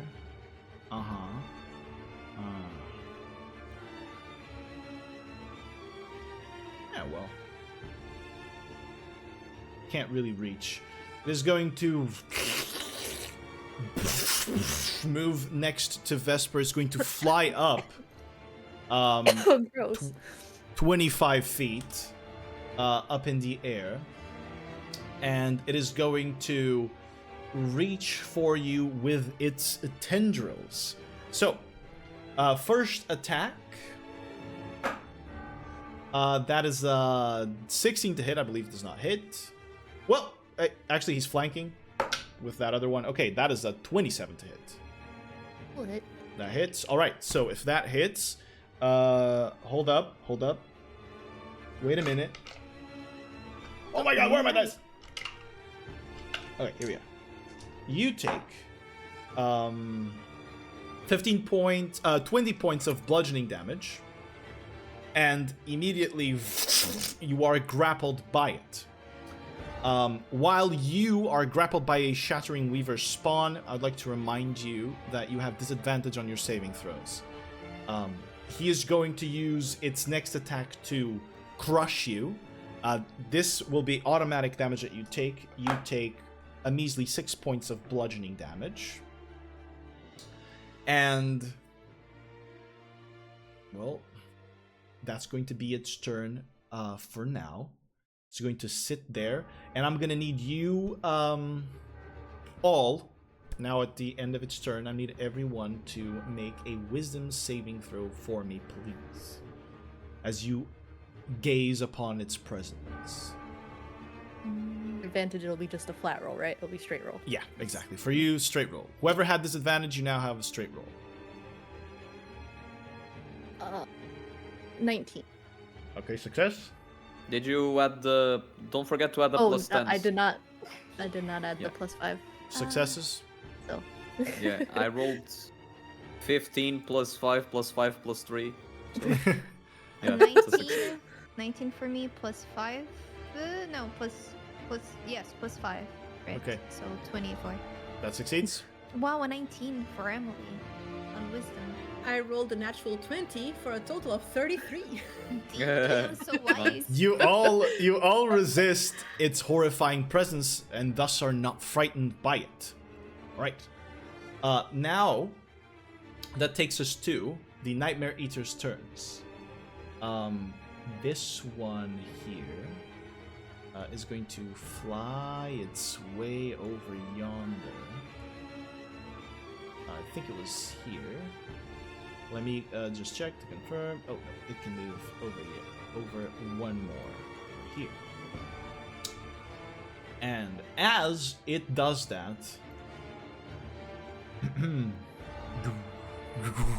you see the light gather in the both of its kind of dark pits for eyes. The blue light gathers. This is not an Obscuromancer, it seems, but it still is a Nightmare Eater, and it's going to fire its 60-foot cone Mind Blast. Give me a moment to measure. 60 feet is going to be just like that. Let me see if I rotate it, if it can hit Violet in any way. Violet is just out of his range, so it'll only be Emily, and it will be Haj'Draal. I need you guys to make intelligence saving throws, which you can switch to wisdom if you like.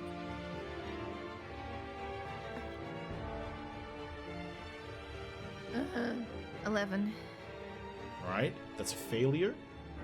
That's 23 plus a bajillion. That is a success. Emily, you take... I'll yeah. give a roll to Emily. I will use my... I don't know if we need to because it's psychic damage. Oh, is it? It Okay, deals okay, psychic okay. damage, which you Yeah, do not no. suffer. Yeah. I'll go with my hand and... Oh, it's psychic damage. I will go. However, there's an We might- additional effect. Yeah, I don't know. Yeah. You are stunned. Okay. I'll take For it. 1 minute, you can repeat the saving throw at the end of each of your turns. Okay. Haj'Draal, you still take some of this psychic damage. You are going to take... why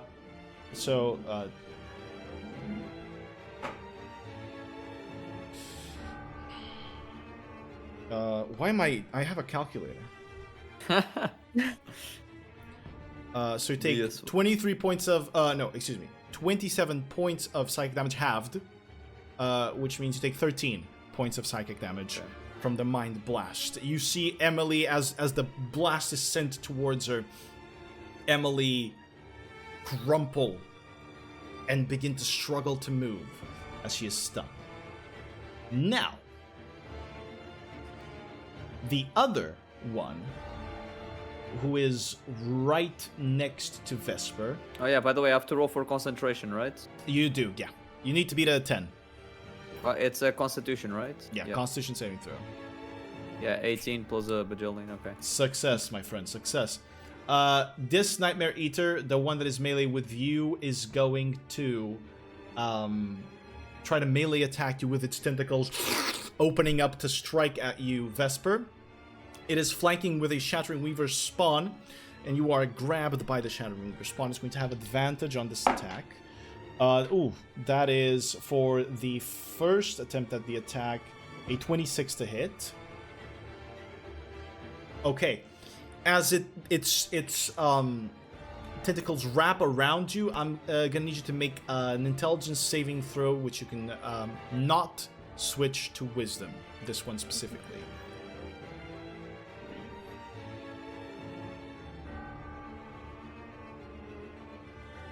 $17 plus 8 plus 5. That is a success. However, as it is grappled around your face, it is going to now sting you with this piercing tongue it has inside. So before that, let's deal with the damage that you just took from his little thing. So you take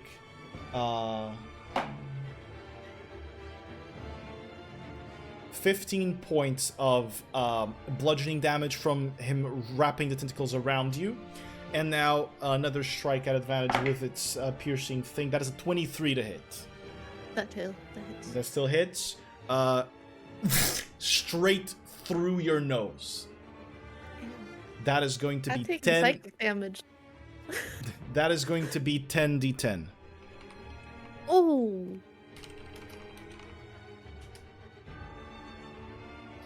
You take 64 points of piercing damage as it pierces through you. Know that if you had failed the saving throw, a piece of your brain might have been poked out. Oh. Alright. That's gonna be that Nightmare Eater's turn. As it works a little bit differently from regular Mind Flayers. It's a little bit stronger. Let's remove the cone.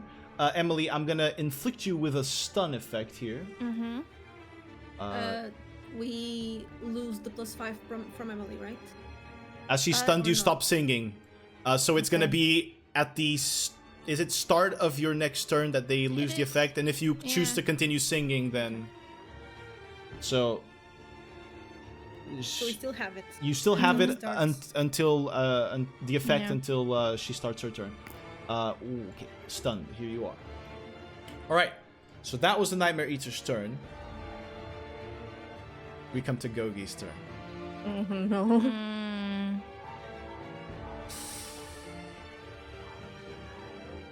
You see Gogi step forward, kind of, or drift forward with a smile on his face. Vesper, you have all you see is darkness as you are blinded by the tentacles, but then they are released, and then you are kind of extended, presented to Gogi by the Shattering Weaver spawn.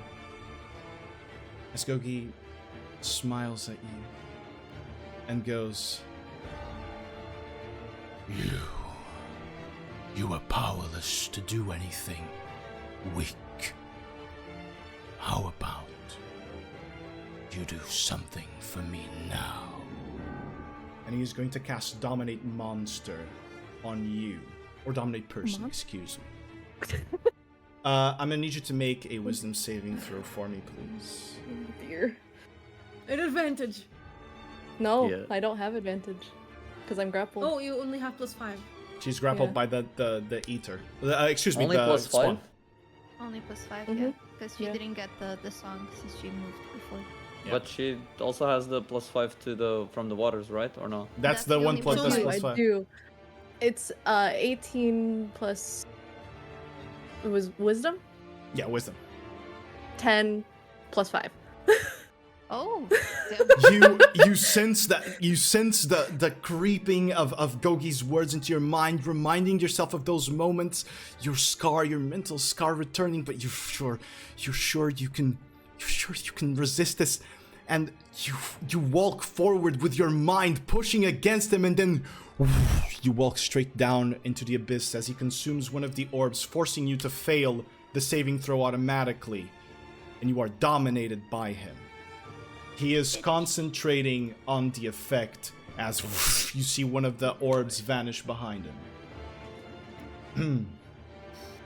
You are dominated. Is there a dominated thing? Deafened, diseased, dodging. I'm gonna put the dead effect on you. Okay. Because it has a skull, and I think that means danger. That's fair. That means That's danger. fair. So, and as that happens, Vesper, you are released from the grapple of the Shattering Weaver spawn, and as you plummet down this abyss, images flow past you. Images of moments where you could have been helped. The moment where Grime was holding you, where they could have stopped maybe all of this by just letting you die.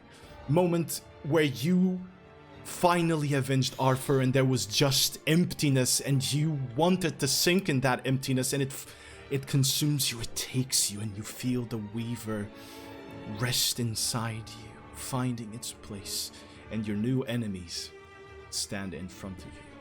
Now, here are a few special things about Gogi and the cast of his spell. He is the master of mimes, and as long as he is concentrating on an effect that charms or dominates an enemy creature, you will have advantage on saving throws to maintain that concentration.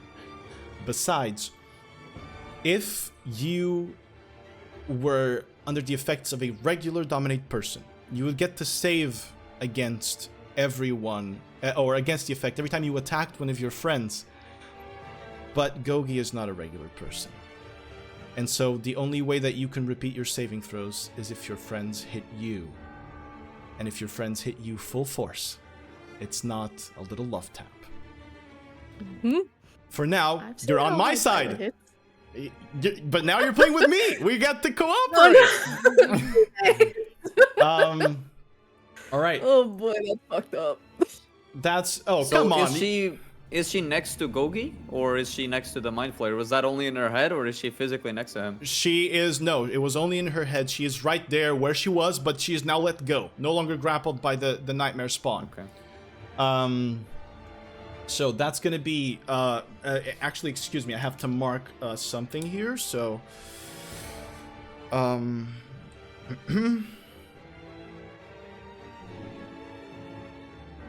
Okay. And let's see. Does he have any bonus actions? I believe I didn't give him anything like that. Oh! What am I saying? Oh, but he can't do it. He can't do it. Alright. That's going to be Gogi's turn. Which finally brings us to Violet. Okay. Does Violet know that she needs to hit Vesper to break her out of it? I would say probably not, but also slapping someone out of something is a Violet thing to do. Does she even know that she's dominated? It's right very now, noticeable. probably not. It's very noticeable that Vesper has changed her demeanor and being aggressive towards you. Okay. Is there any physical change? Like, Would you like there to be? Tell me. I don't know. I just kind of like thought like, you know, like the 1,000-yard stare. Like, you know, when you see someone look into someone's eyes and there's like nothing there. I'm gonna also say that your skin is just a little bit paler pink. But I also know that he needs to be concentrated on it. Yes. So if I hit him, I might break. You might the break it. concentration. That But is he true. has advantage, right? He does Yeah, have he has advantage on saving advantage. throws. He has Yeah, the but- legendary resistances. It's a lot of shit. Okay. So Violet is going to go 15 feet towards the thing, and then 30 feet. Can't see. 30 It's like I feet had to zoom. forward. Mm-hmm. She's going to bonus action Misty Step.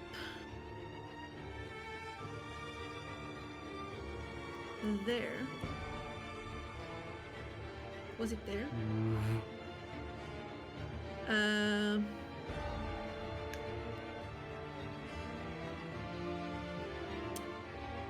And she will action dash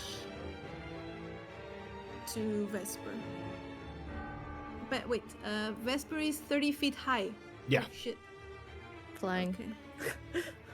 She's not high. She is flying, yes. I mean, she might be a little high. Yeah. She's a little drunk on the Gogi drug.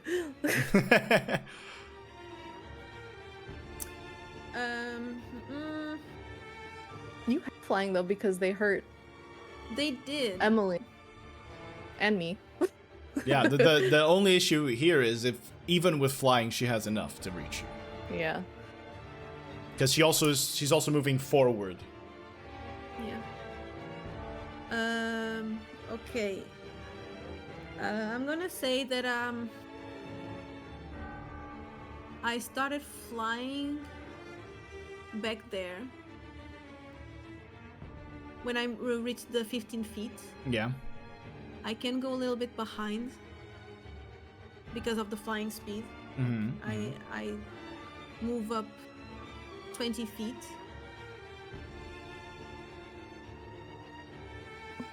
And I'm going to action surge.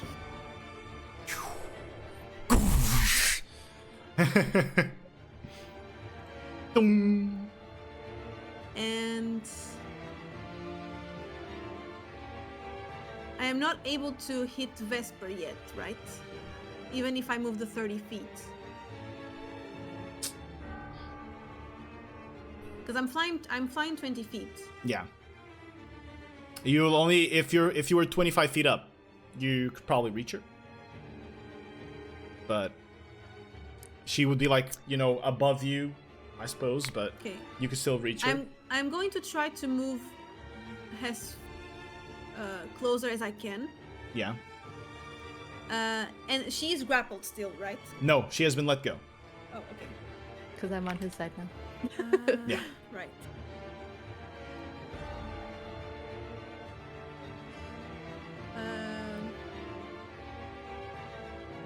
I don't think I can do anything. Use your action surge to then dash as well, right? No, I only move 30 Oh, feet. okay. Then you can still attack, yeah. Yes, I can still attack. The Shattering Weaver spawn is within range of you. You could attack it. Yeah. I am going to attack it.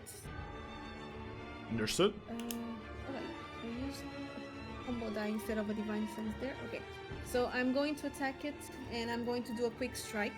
Quick strike on it. So it's with an advantage. Let's do it. 28, 26. That's a lot. So 29 plus 5. To hit? Yeah. Yeah, that hits. So 6, 10, 18 bludgeoning. 18 bludgeoning. Plus 5 thunder. Alright, 5 thunder and 18 bludgeoning. Don't forget the And- extra from Moving, the lake. right? Yeah. Yeah, from the lake left behind, yeah. Right. Plus 10? Is it 10? Let me There's check, 10 let me thunder. confirm. I think it is, but let me just confirm. Shit. my- Yes, their next attack of damage or damage spell deals an additional 10 points. Lightning, thunder, or cold damage. Perfect. One strike as she flies right into the mass of tentacles, sending a shockwave through the creature. You see the flesh kind of shake, the tentacles move. Okay. That was one attack. That was one attack, yes. And I am going to use my show off to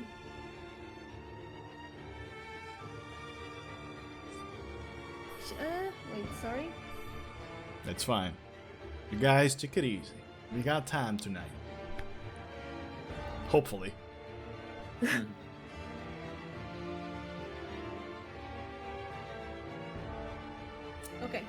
I'm going to the show off to reduce 6 to this creature attack rolls. Okay. And I'm going to attack again. Understood. Now it's not at advantage. Okay, so 21 plus 5. That hits. 26. That hits. Okay. And I'm going to trying to knock it out. All right, incapacitating it. Exactly. Or actually, you quick strike. No, oh, it's not exactly. quick strike. It's a stun. Okay, it's a stun. All right. I'm going to try to stun it. 20 DC. It fails. Constitution. Another punch, and the creature's tentacles suddenly go rigid as it begins to kind of just float as if it was in zero gravity in the air, completely rigid, frozen solid. It is stunned. Good. And it's going to take 2. Sorry. Wait. 15 points of bludgeoning. Okay. Plus 5 thunder. Okay. And I'm going to attack it again. Attack it again. Go right ahead. Advantage because it's stunned. Good. So 28 plus 5. Hits. Very easy to hit. It's going to be a normal attack. Normal attack. 15 points of bludgeoning. Mm-hmm. Plus 2 of thunder. Okay. I think I'm not forgetting anything. Okay. All right. Did you not forget your modifiers? No, I didn't. Okay.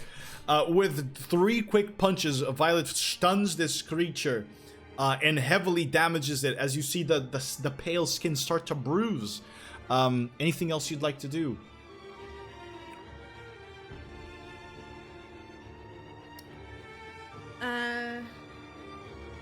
Is the show off only once per turn? Yeah, it is. Okay, so I won't do anything else. All right. So, at the end of your turn, Gogi is going to use 2 of his legendary actions to use the Nightmare of Insignificance, and he is going to target you, Violet. Okay. You see him kind of holding this book that kind of floats around in front of him, this book of shadows, completely covered in tentacles and occasionally gaining physical form. This is something that I forgot previously, but any saving throws made by you while he is holding or in possession of this book are made at a -5 penalty, increasing by 2 for each of insanity points you have, and to -5 per mental scar that you have. So right now you're going to make this at a -5, Violet. I believe you're not insane. I'm not. I need you to make an intelligence saving throw for me. You cannot switch it to wisdom at a -5.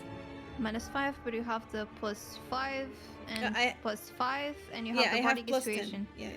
Oh, Bardic Inspiration. Yeah, I forgot about it. Okay. And the plus. Do you get the +3 too, or only your ally? Yes, I can. Yeah. It's a lot of plus. +18. Is it? No, sorry, 13. I'm going to use the Bardic Inspiration. I rolled a 22 -5 Do you have the 22 modifiers? With all of the pluses? with all the pluses. Okay. I rolled a 9. Oh. Okay. So 22 -5, it's 17. Plus 4, 21. That just succeeds. Oh my god. The DC is 21. You see Gogi reach for you, still with that open smile, kind of pleasure, of enjoying this, and your vision begins to blank and then flash, and you see the eye, and you blink. It's just this kind of quick running through visions of the Eye of the Weaver and darkness. And then you pull it off, and you shake it off, you push the effect outward and resist the Nightmare of Insignificance. Well done, Violet. Thank you. Which now brings us to round 2. And at the top of round 2, we have Vesper. Vesper, Your current directive is to hit on Violet with everything you have, and that means Flurry of Blows and Stunning Strike on each of your attacks. Can I? How does the tides work? Do they stop affecting Vesper because she's Would you like it to? Yes. Then I'll say it stops. Either way, while you are next to the nightmare, the Weaver spawn here, you have a bonus of +3 to your attack rolls. Okay. So it's Stunning Strike on every strike, and then Flurry of Blows. Exactly. Flurry blows. Indeed. Okay. If you stun I her forgot on the what my- first, if you stun her on the first one, you will not need to Stunning Okay. Strike the other. I forgot what my DC on Stunning Strike is, so give me a second. I have to find it. It's a DC 17. So Is it what Constitution. is it? Constitution. Ah, So I got fine. it. I'm fine. Okay, I'm just rolling both attacks first. Yeah. Just to get them out of the way. So that was not at it, because it's not at advantage, it's just, Yeah. right? Mhm. Okay. So first one is going to be 21. Hits. Okay, and the second one is 20. Hits. No. No, sorry, it's not 20. I'm bad at math. 17, sorry. I Misses. don't I was looking at the wrong modifier. So 21 and 17. And then damage. Oh, that's also, I didn't add the +3, right? Yeah, that's +3 So okay, so then that would be 24 and 20. Both hit. Yeah. them. Okay, sorry. Damage. First one's 12. Second one, 8. Oh, Violet, you're still resistant to damage because of the Oh, Bardic Inspiration. Inspiration. Oh, Yeah. so half, yeah. So Okay. 6 and 4 then. Four. And then you have to roll for your stunning. Stunning Strike. Yeah. First one. First one is a natural 19 plus 13 plus 5 Succeeds. plus And 5. You're good. Next one. Next one is a natural 17 plus 10, 27. Succeeds. Plus... Vesper, on this next usage of Flurry of Blows, you will also use Rip and Tear. And should both of your Okay. attacks succeed, you will make Violet vulnerable to force damage. That's, I think it's 3 key points. I just want to make sure that I'm keeping track of that. Yeah, it's extra 3 key points for this for points, the yeah. Rip and Tear to 3. activate. Okay, so that's 2 more. Come on. What is my modifier? Plus 11. 18 plus 3 21. Hits. and 20, dirty 20 plus 3, 23. You are vulnerable to force damage. Sorry. So it Damage. negates the resistance, so it's... Whenever you take Or- force damage. Whenever you take force damage. You're not gonna take force damage I'll right take- now. Okay. Right, you're gonna take bludgeoning damage still. Yeah. First one is going to be, it's plus 5, 8, and the second one So 4? is 10. Yeah. Yeah, And 5. 4 and 5. Both of them Good stunning strikes. Oh, okay. Wait, those Let's can be go- stunning strikes too? The flurry of blows? Oh, 41. Thankfully. And... Oh, a 25. Succeeds. Very well. Well done, I'm Vesper. sorry, Violet. You're gonna move. You're well protected. You're gonna move into melee range with her, which means I'm gonna put you at 20 feet down. Okay. Okay. Or I'm gonna put you 10 feet down. I'll put Excuse you- me. 10 feet, yeah, because she's at 20, right? What And the yeah, I'm fuck? gonna- Vesper! What the... Vesper, There's nothing. as you strike her within your mind, you see yourself doing it. It's painful at first, but by the final strike, maybe this is for the best. At the end of your turn, Gogi is going to use his last legendary action of until his turn comes back to quick cast one of his Shattering blasts, because it's no longer Eldritch Blast. He can only make 2 strikes when it's used as a legendary action, as opposed to the 4 that it would naturally be able to do. So, that is a 24 on both, Violet. Roll 2 10s. You take... So, you would take halved of this, but you're gonna take it full, because you are vulnerable to force damage. So, you take... a moment. First strike, you take 17 points of force damage and are pushed 15 feet away from him. 10, 15. As he sends... You see this blast of shadow that turns purplish and then bluish, wreathed with lightning, and strikes you. Next one, same thing. It's going to deal 16 points of force damage and push you 5, 10, 15 further away from everyone. Being pushed close to the fray of battle that you hear clatter behind you. And away from Vesper. Alright, that was the legendary action, which brings us to the Lair action. Now. He still has shards of Nightmare with him, so let's do the classic, guys. I need one of you to roll 1d4. On 1, Shattering Weaver Spawn. 2, Terror Wing. 3, Weaver Warrior. 4, Nightmare Eater. Let's go. Who's gonna roll the d4? I'm stunned. I can't. I rolled last time. I'll do it because I'm on your team now. Yeah, let's go. Let's go. It's a 2. It's a 2, so I don't remember what that was. that's a Terror Wing. Okay. So you are going to spawn, or we are going to pull from the fray as one of them gets loose.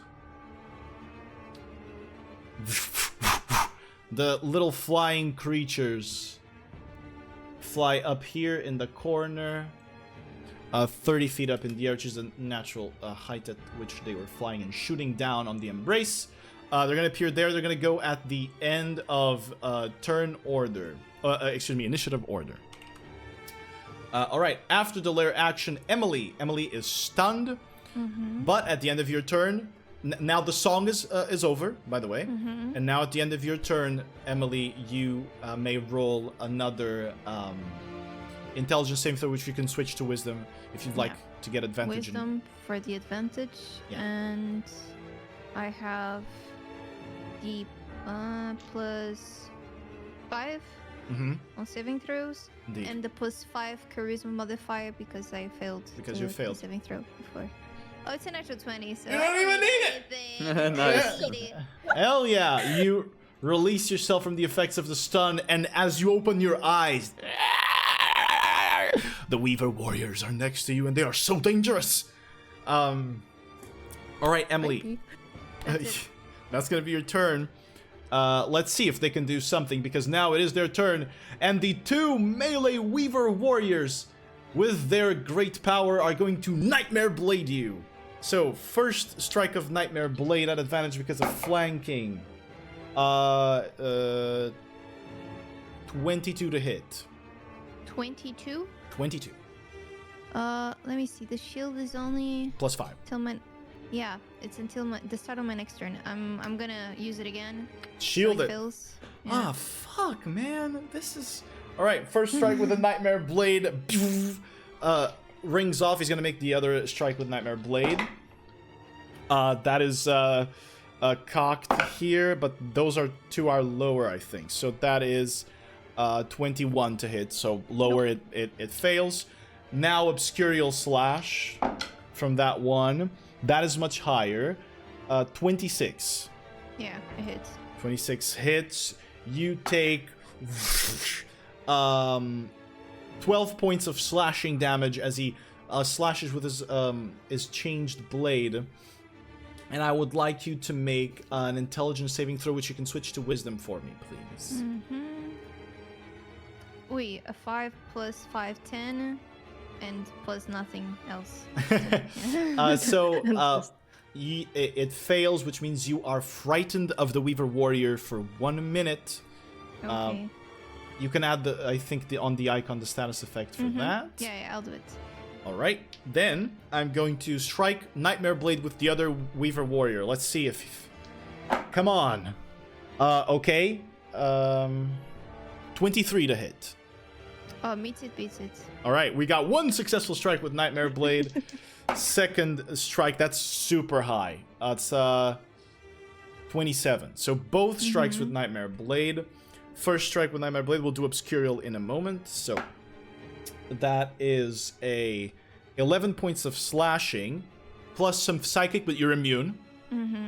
And this attack is going to reduce your next saving throw at a penalty of -5. Okay. Understood? All right. The other one also hit you, but it's not going to stack the effect. It remain. Yeah. I didn't move the round. No, but I moved the previous round, so I only get 5. Heal. Yeah. Okay. I just forgot. And to also, heal. you're no longer at disadvantage from the effect of the saving throws. That I removed. Yes. Okay. Yes. Okay, so that was the first strike, or the first damage. Now for the second little bit of damage. Where did I? Oh, there you go. That is 11 slashing again, immune to psychic. And here we go for the next obscurial slash. That is terrible. A natural 1 and a natural 7. So both of them miss, hitting your shield. That's going to be those Weaver Warriors' turns. The other ones are going to continue shooting down on you, Emily. So 2 strikes from the first one. That is ridiculously low. That is 20, I believe, is going to... Yeah, that's going to miss. And 23 again, which I believe is the... Yeah. All right. The number. That is going to deal, I think... give me a moment. Yeah, 9 points of piercing damage. Plus some psychic, but you're immune. And the other one's going to shoot twice at you. Natural 20. Okay. One of them, the other one is 19, which misses. Natural 20 is going to deal a total of, I rolled shit, 11 points of piercing damage to 11 you. doubled? No, it's just 11. Okay. It's already doubled. Yeah, alright. I know, these guys are shameful. No, it's good. It's a lot. No, we'll take it. But How is 11 a double? I rolled a 3. With modifier. I rolled a 3, doubled to 6, plus their modifier, which is 5. Okay. All right. Yeah, you don't double the modifiers, honey. I know. Okay, good. Sorry. So that's going to be all the Weaver Warriors' turns, which brings us to Haj'Draal's turn. Okay. If this doesn't work, I'm gonna be fucking pissed. Okay. So Haj, after seeing the horrible sight of Vesper turning on his lover, he will... Her lover. Her lover. I don't know why with the male articles today. My English is broken. Violet is not your lover, Haj. Level. Yeah, my gender articles in English are fucked today. I mean, unless She you guys have will- been doing it, in the back. I don't know. Hey now. He will start raising his hand, and with this, one of the waves from the lake left behind emerges as well. This a different bluer tint coloration. As the others, the words "Come back, Vesper." He casts the spell magic at 5th level. All right, 5th level. Yes. Gogi is a warlock, and so his spells are cast at a little bit of a higher level. This is not going to be enough to... wait, that's right. That is not going to be enough to dispel it still, but you can roll for it. You roll it's a and roll. add your spell modifier as Gogi casts this at a little bit of a higher level. Let's see.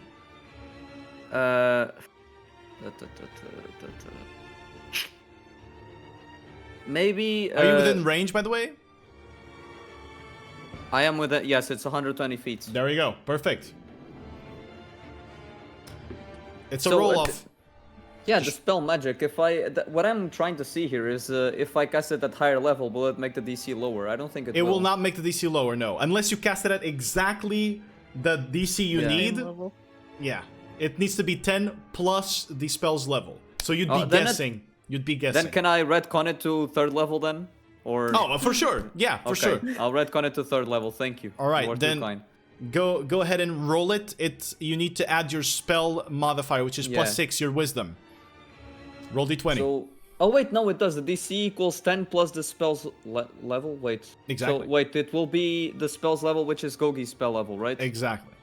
That's why I was saying, Okay. casting at a higher level, unless you actually do the exact level. Let's say he cast a spell at 3rd, and you were casting the spell magic at 3rd, it would instantly dispel. Yeah. Works like counterspell, right?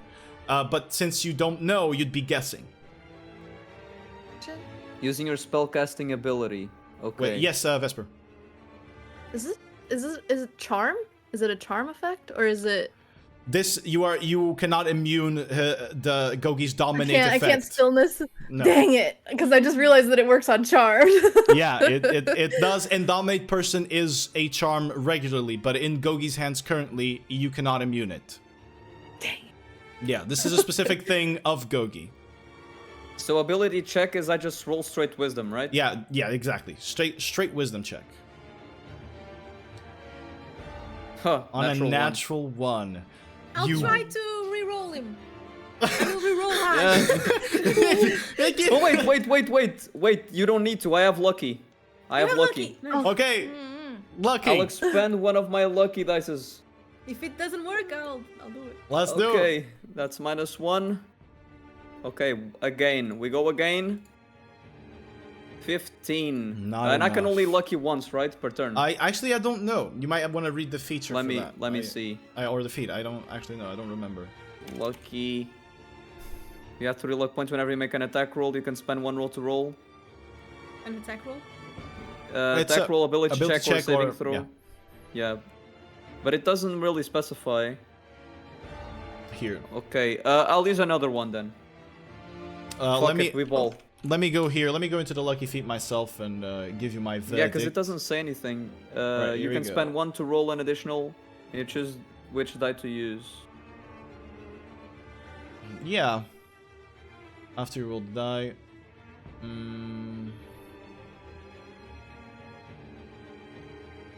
It says that whenever you do, you can spend 1 luck point whenever the thing Yeah. happens. I'm gonna Yeah, I say have you 3. can't. Yeah, but I'm gonna say you can't lucky more than once per turn. This is gonna Okay. be your lucky effect. So now you're relying on Violet's if she wants to Yeah, use it or circlet. not. Yeah, I'll use it. All right. Okay. Come on, you piece of shit. 24! That's a success. Let's fucking go! Haj, tell me how you reach into Vesper's mind to pull her out of the Weaver's grasp. The water starts enveloping Vesper, and in her blank, deserted mind, she starts feeling color rise again. She starts feeling the breeze coming, feeling the air once again on her skin as she finally starts regaining her humanity and her will to fight again on her own terms. Vesper, how does it feel for you as you break free from this? How do you wrestle out, knowing that Haj is there with you? How do you wrestle out of the things you were feeling? So as she was controlled and she's like a passenger in her own body, basically, she is like trying to fight it with, tooth and claw. She's hating every minute of this because she does not want to be someone else's pawn. But like as she feels like the magic from Haj like reach her, she smells the sea. She's like, no, I will not be his puppet. And she just screams as she comes back into her own body, just like lets it out. You feel a wave of ki expelled, kind of Super Saiyan like from Vesper, and Gogi tilts his head, still smiling. Curious. Still not enough. All right, Haj, that was your action. Anything else you'd like to do, man? Oh, my bonus action? What can I do? You can move if you'd like as well. That's what I'm... Yeah, I can cast spells. So, all right. Wait, where did Gogi go? He disappeared, right? Did he disappear? He wasn't Yeah, supposed to. Right. He's in front of the things. Yeah, he was in front of the balls, but he disappeared. Wait, is he back now? Now he is. Yeah, Alright. he's I there. accidentally clicked visibility state. My bad. I'm so sorry. Okay, Haj will position himself over here, Understood. and he'll fly 10 feet above, so he's gonna be at 20 feet. Okay, you want me to add that? I'll add that. Boom, 20 feet. Yes, thank you. And Right. that'll be my turn. Concludes your turn, which brings us to the Shattering Weaver spawn is stunned, I believe. Which concludes his turn. Does he get to try to break free? I don't think so, right? It's at the start of your turn that it's, or end of your turn, something like that. Beginning of my next turn. Yeah. All right, fair enough. Then he's just there, rigid, floating in space. Man, I love when my ads are useful. Here we go. Next, we have the Nightmare Eater's turn. Vesper, you were just affected, or you were just pierced through the nose. You're bleeding. You burst out of this, and immediately a cone is fired. In front of you, a cone of mind potency and power. Which this time, let's see, I want to get it right. 60 feet still misses by 1 square. Still That misses. was Gogi's fault. That's This on is you. why- Yeah, you pushed him.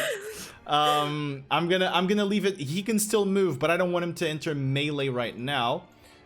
So I'm just gonna leave him there. I'm gonna be kind.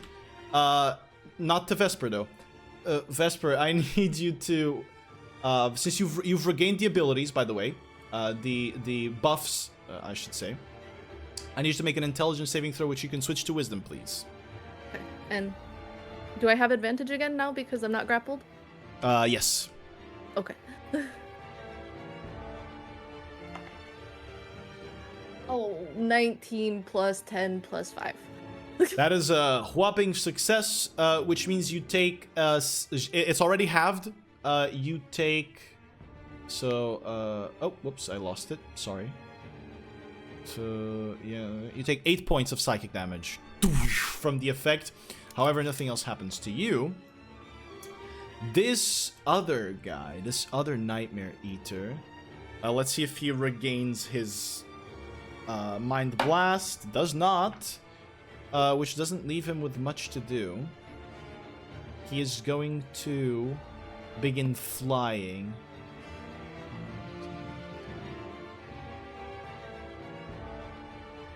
He's going to slowly approach through the side. That's going to be his turn.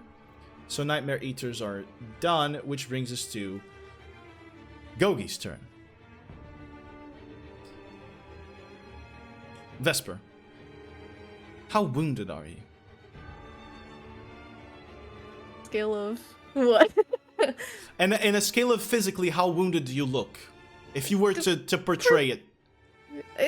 Like, not on death's door, but You've she got taken- hurt pretty good. Yeah, you've gotten hurt pretty good. You see Gogi lift up his finger in the air and then point at you, and this very slow movement of shadow, kind of like a strange viscous mass moving towards Vesper, and then touches your face. It spreads through your body as he casts Finger of Death at you. I'm gonna need you to make a Constitution saving throw for me, please. What is Finger of Death? What is Finger of Death? Yes. It's a spell that deals a lot of Pierce them with damage. advantage, or is that only wisdom? Sorry. Wisdom at advantage from Beacon of Hope. Okay, So the it's Constitution just will not. normal. And also you have a but- few Yeah. minuses to it. You're gonna have a -10 because you have a mental scar. Does she not have the plus others things don't apply? They will. She has a +5 from you, which means she's at a -5 right now. I need to math. Sorry, hold on. It's fine. It's fine. It's fine. This Constitution. So with a -5, it puts me at exactly at 20. That is a failure. You are going to take from him. You are going to take 68 points of necrotic damage as your body withers in front of him, and he maintains his smile. And in the moment that that shadow touches you, you feel yourself go back to that moment, go back to Grine. You see her face crying tears of blackness, her eyes removed. That's going to be Gogi's turn for now. Which now takes us to Violet. He's staying put there. Sorry, Gogi disappeared for me as well. What was the explanation? Oh, he wasn't. He's not supposed to be an accident. disappearing. What about now? Is he I back? guess he's hidden. Oh, yeah, he's there. Okay. Okay, there you go. Okay. So the tentacle thingy is not stunned anymore. Mm-hmm. How is he looking?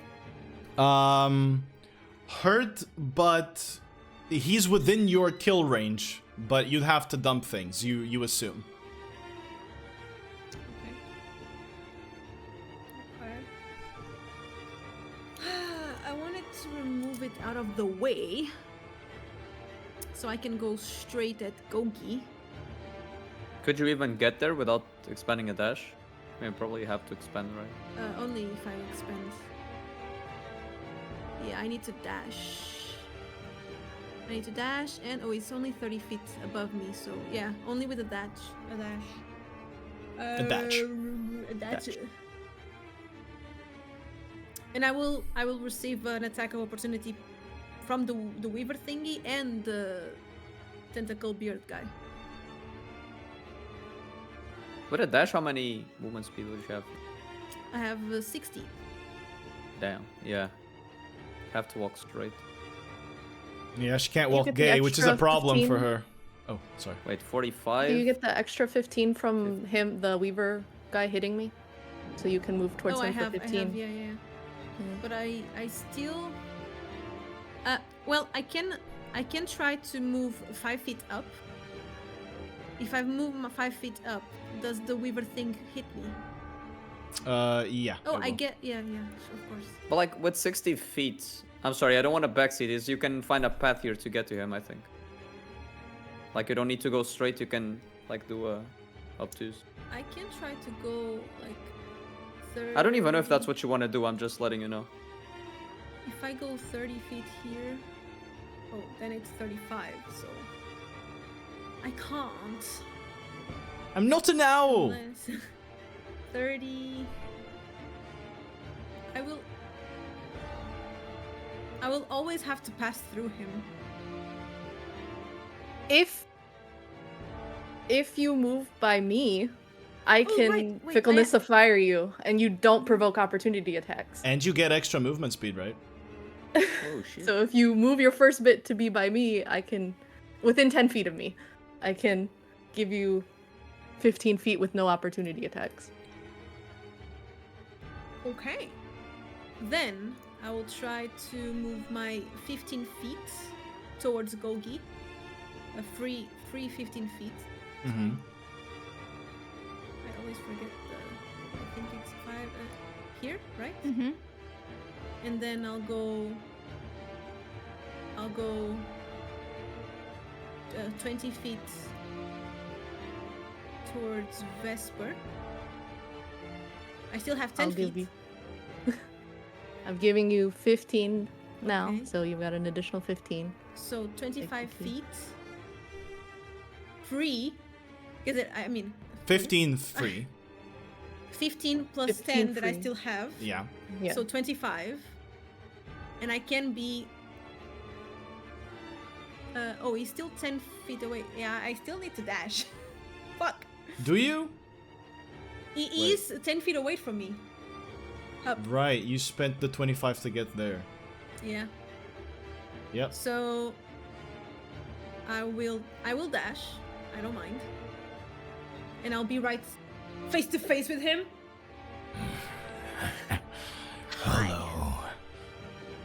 And I will cast I will cast Vow of Enmity on him. Alright, use your bonus action to Vow of Enmity, marking him. He's suddenly highlighted around you. Into your eyes. He's right there. If Haj wants, I do. we can handshake. I do. But but you're not gonna. Yeah. Okay. Then I'll handshake first. Yeah, you're right. It's more optimal. You should not handshake here. You're not within melee range. Or But you she dashed to you dashed. get up. Oh, you dashed to I get up. You're right. dashed. You're right. Yeah, You're right. Yeah, you're right. that's why we're handshaking, you're so right, she you're can right, get you're the right. action. Yeah. Okay, got it. If I Oh, wait. didn't dash, I could hit him. You want to face to Handshake face? to dash up. I'm right here. Thanks. What Sorry, do I do now? You're right. You're right. Go ahead. You're face to face. Handshake is done. Divine handshake. Dalgar and Maedref collaborating on a brutal assault. Let's see. Let's see if it is. Oh god, I hope so. I am going to turn you into dust. Okay. Okay, do I have the minus things from him as well? No, that's only on saving throws, and then it's when he's using a spell or effect. Oh, okay. Yeah. But it's because he's grabbing The a book. Yeah. Can I try to remove the book from him with the... To wrestle the book from him? Not wrestle. Just hit him so hard he drops the book. Nah, that can't happen. You either try to wrestle the book, and that's your full action to wrestle the book, or you Okay. you don't. Then I'm going to fucking hit. You're What if you break his arms? The book is floating in his influence.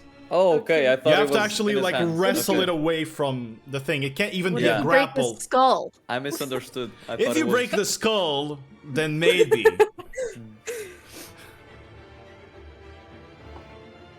31. 31 is going to hit. And I'm going to drop a 3rd level smite on him. 3rd level smite on him. Go right ahead. You get plus 10 from the leg left behind, by the way. Oh, and you heal Okay. 5 if you haven't already. Oh, I haven't. Go ahead. 5. Please 5. Okay. Okay, so the 3rd level smite. Max damage. All right. Max damage. So it's a 48. So it's if it's 3rd level, it's 4d8. You're using it against the target of your vengeance, so that's 5d8. So that was the 40. Wait, 40 you're casting it at 3rd level, which means because of the righteous It's fury. actually No, it's already at 3rd. I Oh, only okay. have 2nd level. So Okay, sorry. it's Then it at is 3rd. 5d8. Yes. That's 40. So 40 radiant damage, right? Let me. So it's 40 plus 6 thunder. Oh, 6. radiant, Thunder I is guess. maximum as well. Yeah, it's the 6. If thunder is maxed out, is it a 6? Isn't it an 8?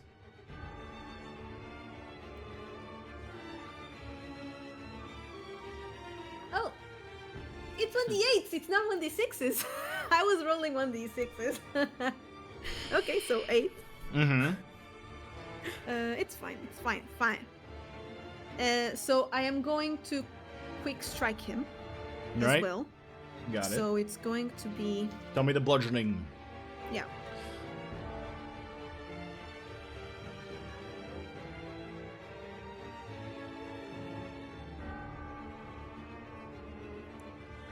Sorry. 20 total bludgeoning damage. 20 total bludgeoning damage, alright. Is that your first attack? That's my first attack. Alright. Got plus 10 of the lightning / thunder, whatever you want to do. Plus 10. Plus a Plus 10. 10. Okay. Does that count as well for the healing after? It will. Yes. As you punch him, he's going to use his reaction to strike fear. I need you to make an intelligence saving throw, which you can convert into wisdom. Okay. Let me just, because of the thorns of Haj'Draal, I can heal half the radiant damage. So I can heal 20.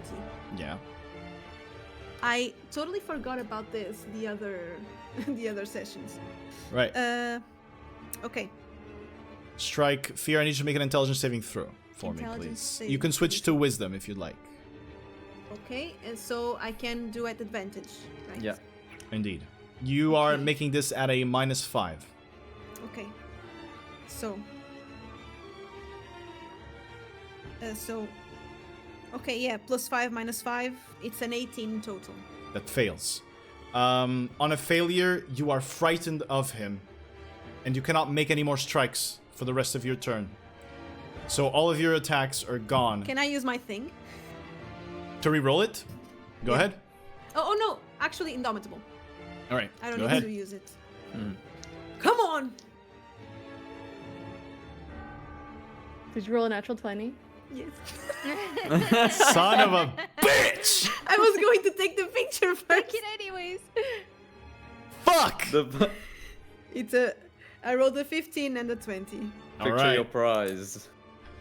Fantastic. Keep wailing. Go ahead. So, what are you dumping on this? I'm going to dump second level smite. Second level smite.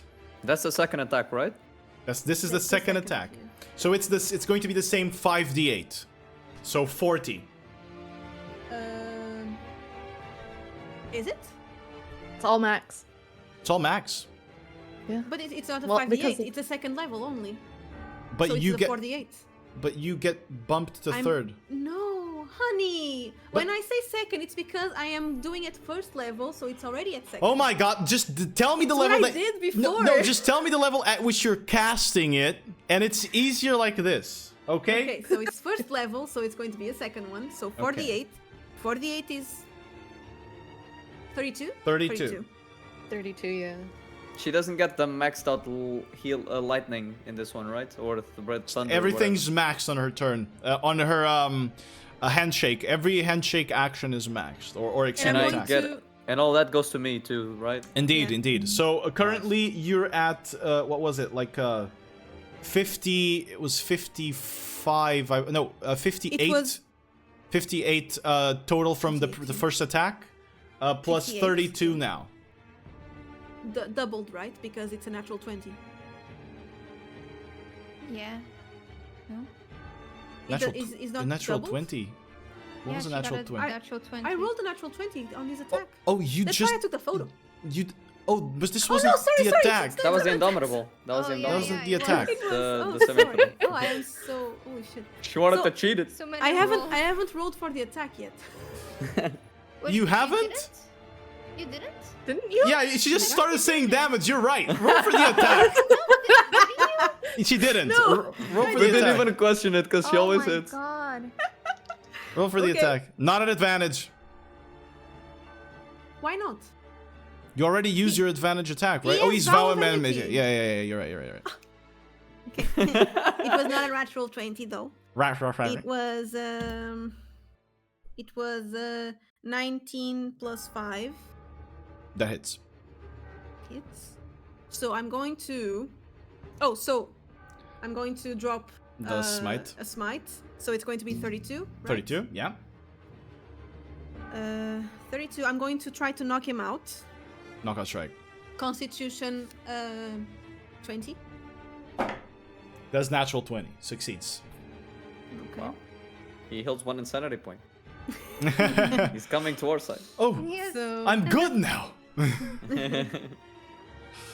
this is going to be Violet's knocking him like so hard that he regains his senses. Like, oh, yeah, maybe I shouldn't be Grinch. doing this bullshit. Like, It his kinda heart grew sucks 3 that the- sizes that day.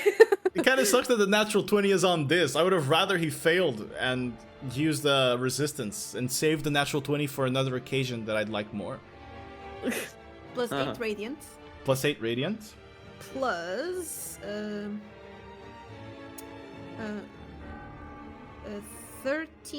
18 bludgeoning damage. All right. So now, for the third attack... For the third Please, a attack. natural 20. No. Almost though. It was 32 plus 8, right? Yeah, 40.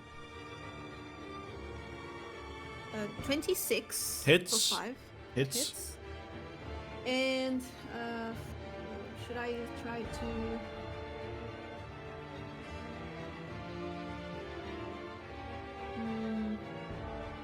If I try to impact him, impact strike, and for him to hit the orb, like if I do a hook.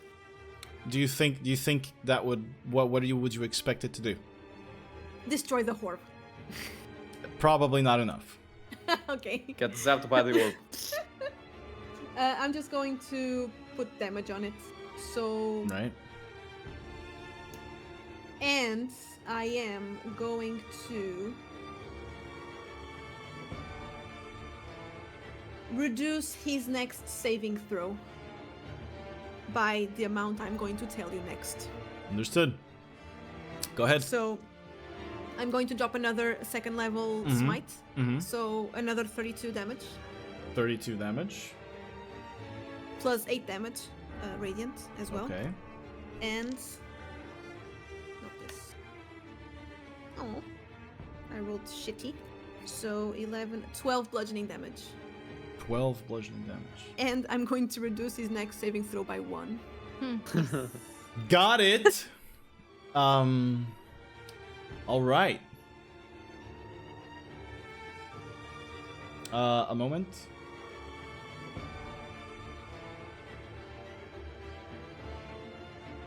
I'm reading something. I'm so sorry.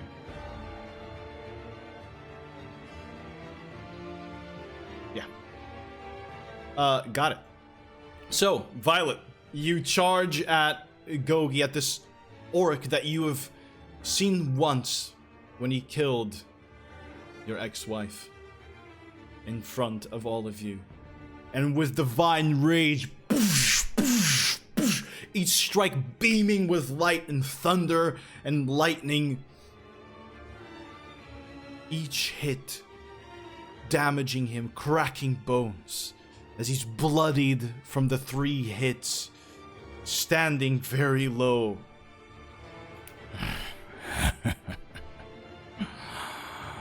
Not enough. Does that conclude Action your surge. turn? Again. Does that conclude your turn?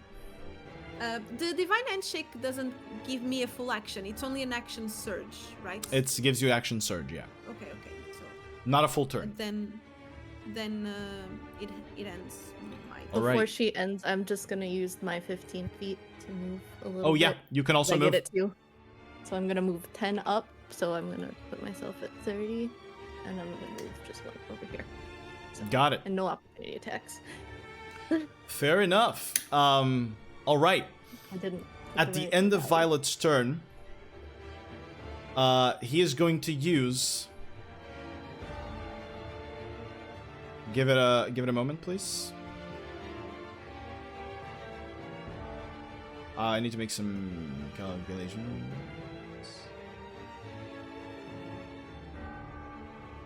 He's going to look at both you and Vesper, but kind of straight in your eyes, Violet. And with the book kind of floating around behind his head, you see his fingers zap with lightning. And he is going to cast an 8th level chain lightning at you, which will zap good old Vesper as well. I'm going to need both of you to make dexterity saving throws. Vesper, you do it -10, Violet -5. From him. You have all your other bonuses, but from him, that's what you do.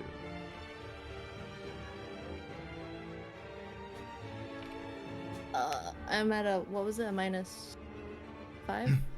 Yes, Sorry. you're at a -10. Violet is at a Okay. -5. Okay. 22 for me. He's going to consume one of the orbs to make you fail. Son of a bitch. Why did you make me roll and do math then? Because, you know, Because he you might could have not. use the order. Don't matter. 20. 20. With all everything, yeah. That's going to fail, which means both of you are going to take 49 points of lightning damage. That snakes through both you and our buddy boy Nightmare Eater there, which takes it halved. It's going to be a 24. Death ward puts me at 1, right? Yeah. Oh, it Yeah. triggered Death Ward? Yeah. Uh, I was very, very low. This guy is smoked by the lightning and is standing really low as he's sizzling, and you see on Vesper the death word shatter away.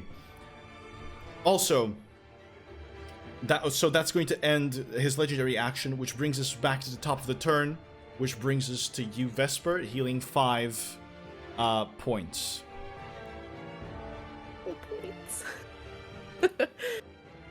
Oh, fuck. At the top of the turn, can we take a break? At the top of this round, sure. Let's take a break now then. Let's take a break now. Are you guys okay with taking a break now? Is that yes. good? Yes. Grab my dinner. All right. Grab Yeah, your I'm what? fine. My wiener. Sorry, dinner. My bad. I'm gonna grab my wiener. All right. To anyone watching, thank you so much for hanging out. We are going to take a short break and we'll be right back. Just give us around. Is 15 minutes okay? For everyone? Yeah. Yeah. Let's around 15 minutes, and we will be right back with you. A moment. See you then.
and welcome back, everyone, to the battle that is currently happening. We're all back. We hope that you guys took a break as well, and hydrated and all that, and ate maybe, And peed. and peed. Peed. Peeing is important. Dehydrated. Yeah. But it's time to resume the fight. So, on the previous part, you engaged or you pushed through the tunnel, found a child Kalana, and then a more adult version of her. And tried to talk her out of this, tried to talk her out of everything evil happening. You've wrestled with your thoughts, you've wrestled with with yourselves. And now, you are wrestling with Gogi. One that seems to be one of the faces, one of the leaders of the Weaver's cult. One that is here to bring him just because he's here to bring him. And not because he has been damaged, not because he has some specific connection with his master, but only because this is the master that he chose. And these are his orders. He gained power from it, and now he's using it to destroy the world. So, with that being said, this brings us back to the top of the round, which we were. Vesper, it's your turn. Big ouchie. I'm gonna take the big sippy. All right, potion. I have a superior, so it's max, right? Because of Beacon of Hope, right? Because of Beacon of Hope. It is numbers. It is 8d4. 8. 32 plus 8, which is 40. Okay. 40 hit points. My brain is. As you gargle it up. All right. Mr. Tentacle Face right here was looking pretty rough, if I recall. Yeah, he's looking very hurt, like at the brink. He's So I will. singed completely from the chain lightning. I give him a little love tap. Go right ahead. A hate tap. Hey, tap on him. 17 plus. I forgot already. That's Something. going to hit. That's going to hit. Okay. So plus 12. Yeah, that will hit. Okay. That is 10. Plus 10 from the. You knock his head off. Okay. When the- One gone. One strike, gone. Thanks, Gogi. Alright. And then that was. What was that? Was like 15 feet? I think. That was 10 feet, 10 feet. You move 10, you move 10. 10 feet, okay. So.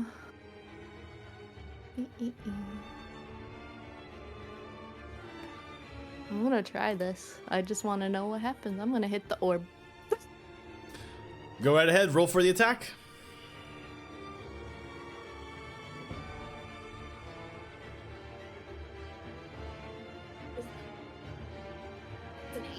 So that's dirty 20. That is going to hit. Go ahead and roll damage for me, please. 7 plus 6, so 11. 11 points of damage. You hit it with your staff, your magical staff, and as you do, the sphere changes in shape. It kind of, you pass through it, it cuts it in half, and then regens and it is smaller. You damaged it, but you need to damage it more to fully more, destroy okay. it. But it does not Really seem just wanted. hard to hit. It does not seem hard to hit. Okay. I just really wanted to know what would happen if I whacked it. Yeah, it's taking damage. Okay. That Does that conclude everything? Can it attack? Does it get attacks? The orb? Gotta try it. I will just move. Fair enough. Here? Yeah. It's there flying behind him, kind of connecting with his own lightning at certain circumstances, but still standing. All right, Vesper. That concludes your turn. Gogi's going to use 2 of his legendary actions to use the Nightmare of Insignificance on Violet. He's going to stare at you, Violet, and go, See things as I see them. See things as they are. I need you to make a intelligence saving throw for me, which I believe you cannot switch to wisdom this one.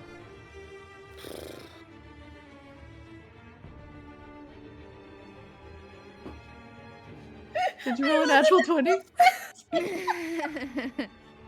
Fuck me, man. I gotta start. Even was excited. Look. Yeah, look at him. Aw. It even has the boob shadow on the die. My God, natural 20, ridding. You got a luck buff from the dog. That's crazy. All right. As you feel the same pressure again, you resist it. That sucks, but it is the way of the game. Which brings us to the Lair action this time. As a Lair action, Gogi is going to point at the two ranged Weaver warriors, and you see their forms crumple and turn into lightning that is then sent to Gogi, thus healing him for the amount of their hit points. Bringing him back up a little bit, since those were also untouched. Alright. That's going to be the Lair action, which brings us to Emily's turn. Okay. I'm gonna move a little bit here. Wait, here. I'm still frightened from them. You right are. now. Yeah. And I'm gonna focus on. How do I ping? Is it like this? Hold. Just hold left click. Oh, it's the left. I was doing middle. Thanks. Yeah. I'm gonna cast telekinesis at this thing here. Okay. Whack it. Okay. Where's my Go. spell? You removed the pillar, focusing your magic on it. I'm gonna say you can do that because that's pretty cool.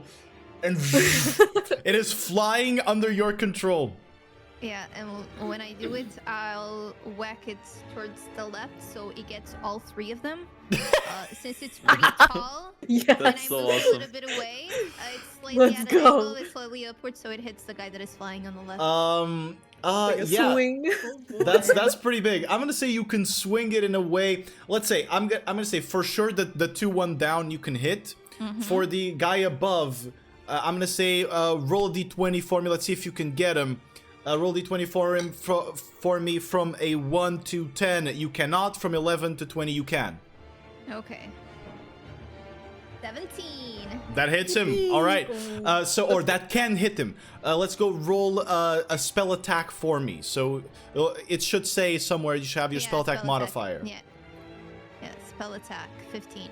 All right. 15 is going to hit give me a moment. Let me see. You have +5 as well from standing here. Oh yeah, from the Wawa. So that is a 20. Yeah, that's going to hit everyone. Every single You one heal of 5, Emily. I heal 15 because I didn't 15 move exactly the because you other stood one. still. Yes. Yeah. Actually, let me do this. Roll 2 more times for the other dudes. The spell attack as well? Yeah, spell attack 2 more times.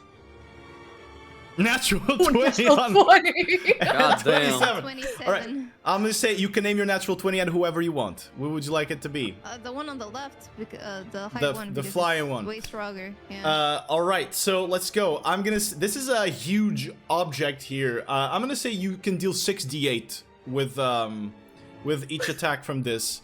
So Alright. let's do a 6d8. Let's do the regular attacks first. So Okay. 6d8 for me. 68, 34. 34 on the number. That's the number 2 guy on the right. So 34 on him. Give me a moment, please. Okay. Next up, 32. 32 on the other guy. And now the natural 20, 68 doubled. 27. Doubled, that's, yeah. So, Before. here's what happens. This is a really big object. You kind of race it at an angle with the point facing them, and you push these two away in this direction, I'll say, bumping them into each other. And as you curve it towards the eater, it pierces its torso through the tip, and it just is hanging limp, dead on the tip of the icicle. Nice. Let me find something to use for this. Let's do what I used the other time. It's gonna be this. The rock. Yeah. Actually, I'm gonna make it bigger because this is a fucking huge. It's giant. Yeah. I'll make it huge. So it's gonna be hanging out there. Is that okay for you? Yes. Yes. All right. This guy, he's stuck in the icicle, but I'm gonna delete him. The other two are very wounded, Emily. Okay. I'm gonna Bardic Inspire bonus action Hash. All right. So you hear meow meow meow. I forgot the It's meow. 1 minute, so Yeah. and yeah. Now I have to roll for the frightened. Yes. To see if you dodge it. which- You can switch to wisdom. Yeah, wisdom, so that I take the advantage. Indeed. 18 Plus the bonuses. plus 5, but minus 5 because I have a minus 5 saving throw. You right do, now. but 18 it's is still 18. enough. Okay, good. You're still up. Okay, and the oh right, and I had the the plus. Yeah, it was the plus for my feet. Exactly. All right, so I'm not frightened anymore, and I don't Clear have the that. penalty anymore as well. Do not clear to everything, Okay. Emily. And so I only move 5, which means I still have 25 to move. I'm gonna move here. 1, 2, yeah. And I don't know Bring if it with the you. yeah, if it moves with me or not. It doesn't. You have to like move it in your turn. You Yeah, already that's moved fine. it to attack, so. Yeah. I also forgot the Terror Wing had a turn to take. Do you guys mind if the Terror Wing goes now? It didn't take its turn. Yeah. Go for it. Let's go, buddy. Let's go, little We'll Terror die. Wing. Let's go, little guy. Do something. So the Terror Wing is going to go. Yeah, let's do that. Let's make him do that. He's gonna fire 2 terror shots as he approaches. 5, 10, 15, 25. There we go. Let me see if this is enough. This is more than enough. Plenty. I didn't even have to move, but whatever. He moved. He's going to fire 2 terror shots at Haj. So, terror shot number 1 and number 2. We got a whopping 17. Misses. Bing! And a whopping 11. Almost, but misses. Ding! Ooh, that one was close. Off of Haj's shield. The annoying little bastard didn't get it. All right, Emily, you had concluded your turn, right? Nothing else you want to do. Which brings us now to the Weaver's spawn. He's going to move and fly up a little bit. Well, actually, he doesn't need to fly up. He has the reach for it. Going to make 1 attack with the tentacles towards Violet, another attack with the tentacle towards Vesper. So, attack number 1 towards Violet is going to be... Wait, give it a moment, give it a minute. 23 to hit. Hits. All right, grappled instantly, and against Vesper, that is higher. There's a 25 to hit. Wait, is that the creature attacking? Yes, What's the name of Weaver that one? spawn. The Weaver spawn. But isn't The the spawn tentacle. after Hash? You're right. It is. I It's Weaver misread. It's the warriors, and warriors. then- It's the warriors. Yeah. Okay. Wait. Rewind. He's back. Rewind time. All right. Well, Haj is flying, so they can't reach him. Is this enough? It's enough for this guy. So not enough for this guy, I think. So 5, 10. Wait, let me count like this. It's always better like this. So 5, 10, 15, 20, 25, 30. It's not enough. This one moves here. One of them's gonna attack you, Emily. Mm-hmm. The other one's gonna dash, action dash to flank to give advantage. So first attack, Nightmare Blade, 19 to hit. Yes. It's gonna hit? Thinking. Yeah, I'm not gonna use the shield. All right, so 19 on the first strike. I'm gonna do all the strikes, okay? Mm-hmm. That is higher. That is 26 to hit. And Obscurial Blade. So 2 Nightmare Blades, 1 Obscurial misses with 11. Mm-hmm. So Nightmare Blades. 2 Nightmare Blades. Let's do this. It's going to give you a -5 penalty to attack rolls or saving throws again. Okay. Here we go. So you take, still immune to Psychic. You take 7 points of slashing from one of them.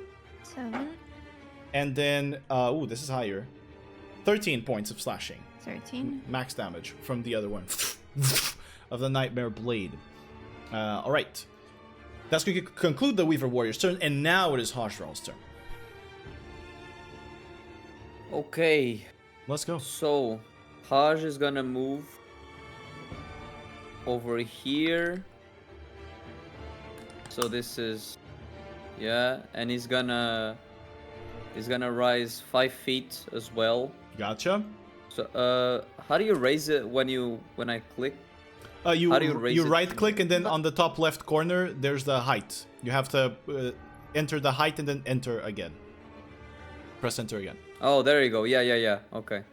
Yeah, I got it. With this, I have to roll for Constitution. Sorry, before I forget. Concentration saving throw. Go ahead. It's 10 for both. What you have to beat. It's 10, but I have a -5. I mean, it's On the regular. first one. On the first one you have a Yeah. -5. I please. Oh, I got a 10. Oh my god. Exactly But what it's you need. -5. No, but she has +5 from the water. Oh, okay. Yeah. Okay. All right, next one, not at a -5. So now at a +5. A 4 plus. With a +5, It's a that's a 9. Does not succeed on the concentration. Rock goes down. The rock falls down. It lands on that guy. It does not. No. Oh, come on. All right, Haj, I'm so sorry. Do your turn. yeah. So Haj moves there, and now he's gonna cast level 4 mass healing words, which is gonna get Emily here and Violet. It doesn't quite reach Vesper, otherwise he'd be in range of getting denied. So Well played. yeah, gets both of them. So that will be mass healing words. So 2d4 plus 6, it'll be a total of 14 from the base healing, Yeah. plus all of the bajumbo that Violet dealt to the other guy. It's gonna be a total of about 112 points of healing to both of you. Thank you. Jesus fucking I get nothing. That sucks. Yeah. Well, yeah. It's fucked. The positioning was fucked there. Still have your action though. Awesome. And yeah. Still have your action, buddy. And with my action, how are these two guys looking? Oh, very hurt. Very hurt? Yeah, very hurt, both of them. Okay, so on the guy, yeah, on the rightmost guy, that guy over there, Haj will just hook, line, and sinker him with his harpoon and Go ahead. strike at him. Let's see if he hits. So Yeah. 26 plus 5 absolutely hits, and the damage One-handed. 17. Plus the divine. This counts as divine strike. I'm so sorry. Yeah. As you're pointing at the one above Emily. Yeah, this one exactly. It pierces its head. The line ends, or the tip of the harpoon ends on the floor, and the creature just crumples back. It's gone. Dead. Haj pulls back the harpoon, and he just flicks over the body of the creature. Damn! Awesome. You throw Going it fishing, away boys. into the fray. Well done, Haj. And that'll be my turn. Understood. you. Now we go to the Weaver spawn. Let's do it. 2 attacks. So first attack, or attack on Violet is going to be a 19 to hit. Meets it. All right, Violet is hit. 24 for Vesper. Oh yeah, that hits. Both are grappled. Both of you are going to take. Here we go. Okay. Sorry. Both of you take 13 points of bludgeoning damage. As it grapples onto you, you have disadvantage on your saving throws as long as you're grappled by it. And now, it is going to use its shattering screech. I need all of you, or excuse me, not all of you, but Violet and Vesper, to roll a wisdom saving throw for me. Roll, right? Yes. Because of the advantage. You do not have advantage, yeah. Right, so it's just straight. It's just straight, not gay. I don't have Wisdom? as well. No, you're grappled. It's wisdom. Okay, I'm going to roll again. I rolled a 19. 21. Plus 3 from Violet. You're counting that as well. Oh, okay. No, that was not with the. So that's 24 then. Okay. I wasn't counting the 3. For Violet, 19 for me. both of you succeed. You take 11 points of psychic damage as the screech is too much for your bodies to bear. But you do not suffer from any further effect of its screech. Well done. Alright, that's going to conclude its turn. You're both grappled on its tentacles, which brings us to the Nightmare Eater's turn. Oh, wait. They're gone. And so it brings us to Gogi's. Well, not good. Gogi, facing both of you, sees how Violet has been healed, but you have not, Vesper. And he goes, These are your friends, not willing to take risks for you, fearing my power enough that their will to save you is reduced to nothing.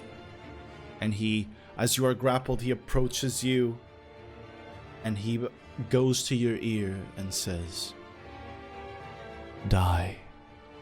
And he casts Power Word Kill. I will counterspell it. I'm within 60 feet. All right. At what level are you counterspelling it? I'm counterspelling it. Let me see my spell slots. I'm counterspelling it at 8th level. You're still gonna have to roll for it. Let's go. You gotta roll a spell with your spell modifier, so your charisma. Roll a d20. Okay, my charisma modifier is 5, so Yeah. d20. Gonna Plus roll 5. this. Fuck! What did I do? My browser. No. Oh my god! I'm leveling up right now. What the heck? Relax! Faith in Meodrift! Gogi hears Dalgar in his ear. You didn't have enough movement speed anyway, you asshole. Fuck you. Okay, 18 plus 5, so it's 23. That is a success. Oh shit. Now, Gogi is within range to counterspell your counterspell, but as he is focused on this, on the moment with Vesper, I will not steal this away from you, and your counterspell goes through. So in the moment that you see him approach Vesper's ear, what do you say? What do you do, Emily? Sissy was gonna say a word, I'm just gonna go shh to him. You hear this echoing shh, projecting through the chamber, reaching your ears, Vesper. And as he says "die" to you, and sees the spell not taking effect, you see his smile suddenly vanish, and stare at you in genuine fear. Wait, we didn't hear it. Can I spit in his face? Sure. Kinky as fuck, bro. All right. I will do it. I'll be like, It's even "You funnier will because not this. turn me against them. It's even funnier because this was Tresh's character. But you counterspell the 9th level power word kill from Gogi, and Nice. that ends his turn. There's nothing else he can do here, as the spell vanishes, and he stands in between Vesper and Violet, waiting his fate. And thus it is Violet's turn. Even though I'm grappled, can Yeah. I still attack him? You can. You're not Oh. restrained. Right? Nice. Oh, I'm going now. I'm going now. Because I am I'm very mad because he killed Grime, right? So I don't know what I'm doing. Kill my wife. Fuck her. Ex-wife. My ex-wife. I loved her in the past. I loved her in the past. I used to. If anyone was gonna Please, kill her, I it should have been me. It was in the divorce papers.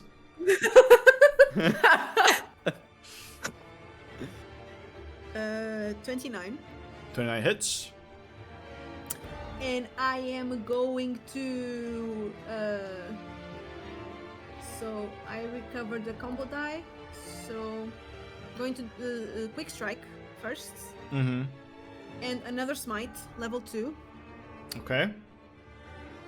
So this smite I need to roll for it. Yeah. So it's a 3d8, right? So it's base level 2 or level 2? No. Level 2. Okay, so that's a 3d8 plus 1d8. It's 4d8. Plus, because he's your sworn enemy. Right. So. Oh, that's 15 points of radiant damage. Alright. Plus.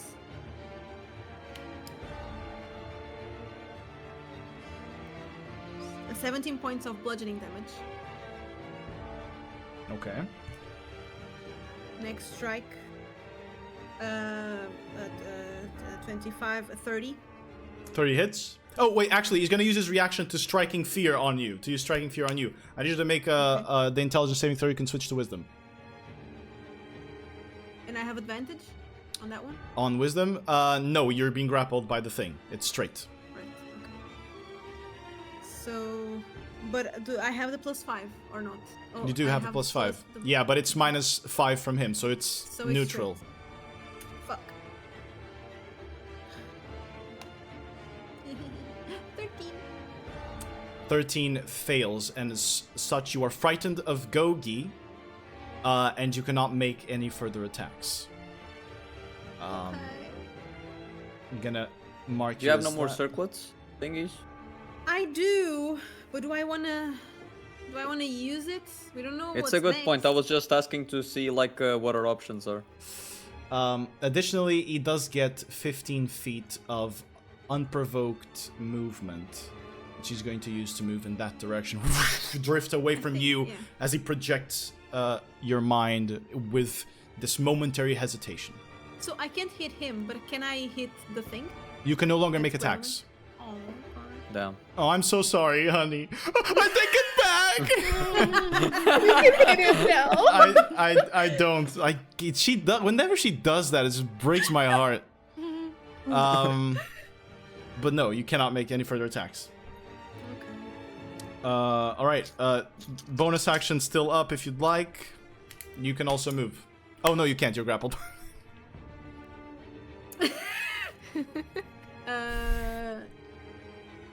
Careful, you're gonna sleep on the couch. It's no problem. I'll sleep with the dog.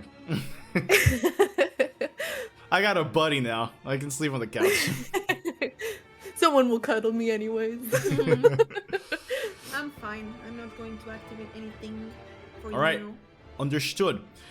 Very well. So that concludes your turn, Violet, which brings us to round 4 and top of the round, Vesper being grappled by this individual. What would you like to do? He hasn't taken any damage since Violet whacked him, right? No, big he guy? has not. He has not. The big guy has not. Don't forget to heal. Oh, yeah. Because it's a like Yeah. round. Also, Heal your points. Heal your points. Heal your points. Points. Noise. I believe. I Just can for fly. safety's sake. Oh, To sorry. wrestle I free am from the flying. grapple, you have to spend the action, right? Yeah, if you want to wrestle free, you will have to spend the Yeah. action. Yes, but you can I was also trying to just remember how the mechanic works. you can also just still attack it, even though you're grappled. You're not restrained in any way. Yeah. Not from this I'm effect. going at least. to Guardian of Nature as a bonus action. Tree. Because it gives me a little padding. Awesome. Alright, so. Constitution is with advantage. I have to remember that one. Mm-hmm. Okay.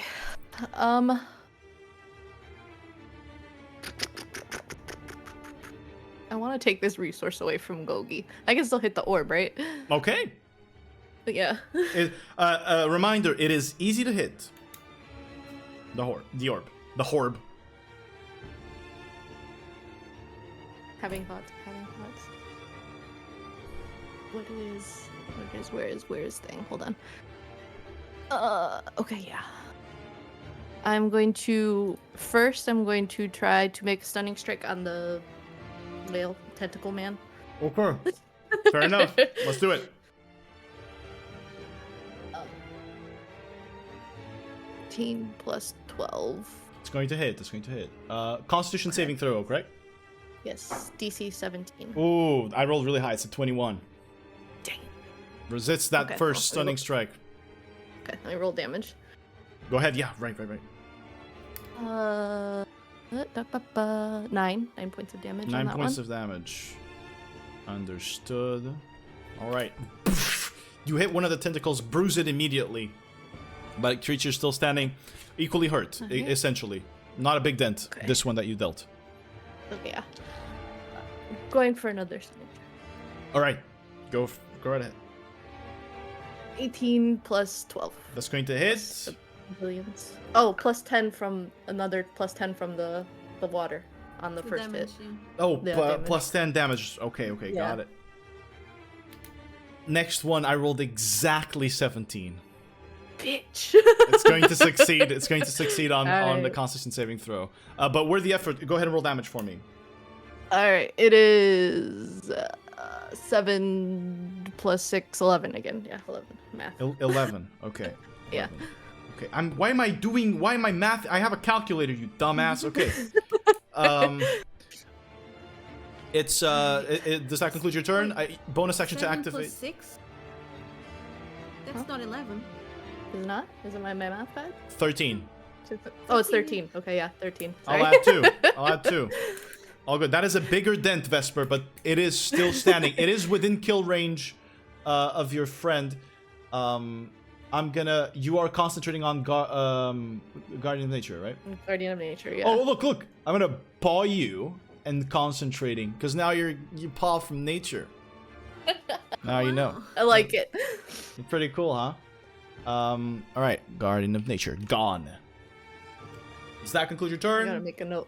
Yeah, that's Then- 6. I can't move, so. We'll go to the Lair action.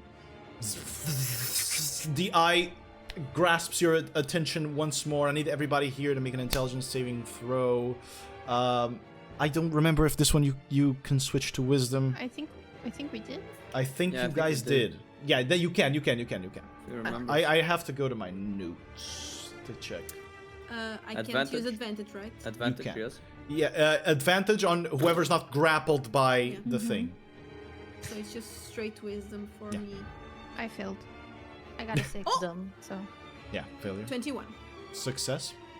Can I give some of mine to 28. Emily? I gotta play. He's a 30. Nope. Without the modifiers. Vesper, how much was it? 28. Oh, everyone succeeds except Emily. Emily, you already know. Disadvantage on all saving throws until initiative count 20 of the next turn. All right. All right. Not too bad, right? Not a bad thing. Mm-hmm. It's your turn. It's my turn? Yeah.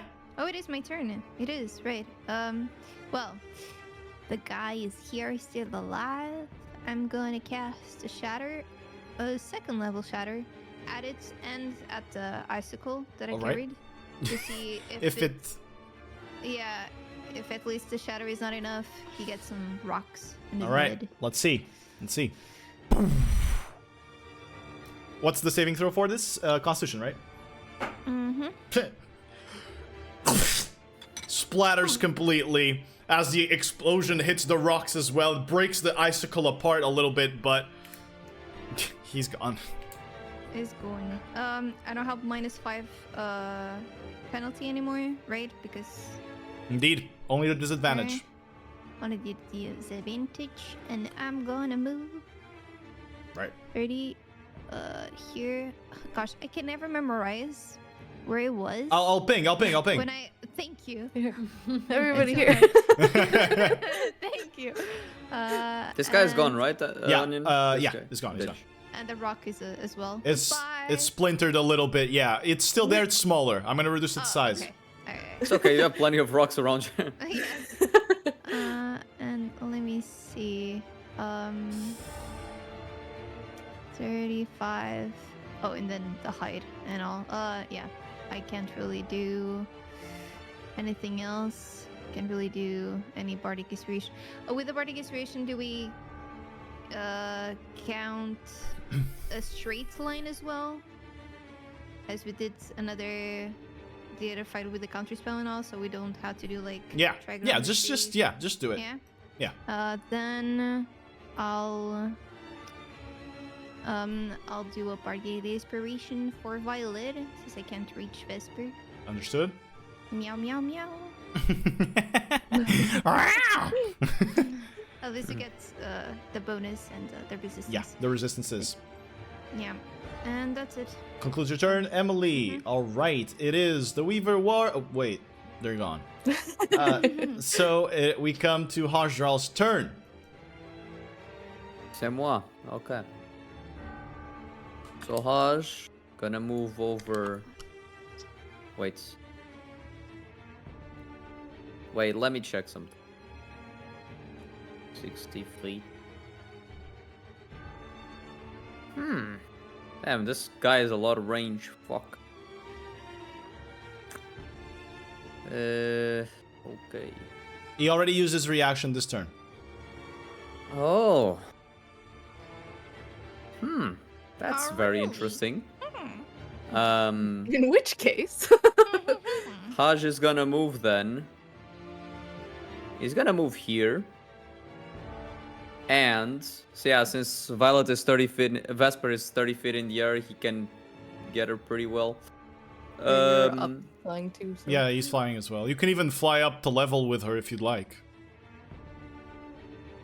I think from here I reach her anyway, so Yeah, you do. I was just saying yeah, that if so you'd like it's to. good, it's good. And I want to Break free. break free. Yeah, okay. I will do level 7 heal on Vesper. Which will once again Vesper feeling the warm, or in this case the fresh breezy embrace of the seas of Dalgar's magic envelop her once again as she regains 80 hit points back. That is enormous.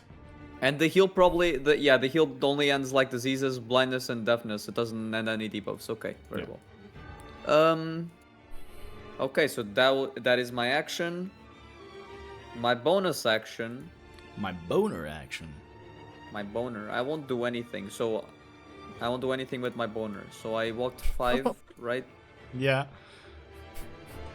Won't do it. I'm Poor gonna guy. move. So I walked 5, so 10, This is 15, the life of every Twitch chatter. 20, 25, 30. I'll stay here. All right. Awesome, Haj. That concludes your turn, right? Yes. And at the end of your turn, Gogi is going to use one of his legendary actions to... No, he's not. He's going to What use level two is that of his. spell? He's going to use 2 of his legendary actions to use the Nightmare of Insignificance again on Violet. Reaching for you. Intelligence saving throw. You do not have advantage on anything, But you have Bardic Inspiration. but you do have the You inspiration. do have He doesn't know when to stop, man. Just quit, dude. 16. Natural 16 plus 3. 19. I'm gonna. Should I use the Use it. If you fail, you keep it. So plus 8. 19 plus 8. Success. 17? 27. 27. You succeed as he reaches for you. It fails again, thanks to Emily's inspiration. The meow meow meow wakes you up from the stupor of Gogi's grasp. Very well. Do I still have the resistance if I use the. Yeah, you do. It's until my turn. Until Emily's turn, right? Yeah. Shattering Weaver's spawn does not regain his screech. He is going to crush both of you twice. Which means, because he can activate crush on everything grabbed twice per turn. Which means you take, let me get more D4 or D6s. The fuck? I'm missing one. Where? Oh, there it is. Roll it. Oh. Found it. Both of you are going to take. So that's 11 points of bludgeoning damage from its crush. As it does Half try to. for me, right? Yeah, halved for you. And it is going to drag you away. Wee. Away from. Vesper bonks at the orb. Yeah. Can I get an opportunity attack on the orb as I'm dragged past it? You cannot. At most, you bump your head into it. But he drags you away. All right. Which, Oh, I have to roll Constitution. Or Constitution saving throw And for I- me, I have advantage because You- of tree form. and you have to beat a 10. Simple enough. I got a 16 plus some beaten 9. it. So. You've beaten it. Awesome, amazing, fantastic. So, Gogi. It's his turn.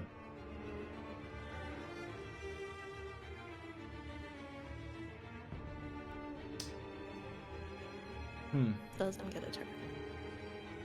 I'm sorry, it's the moment.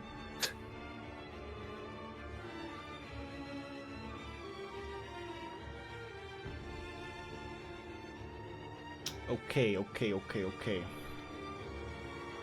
Gogi is going to.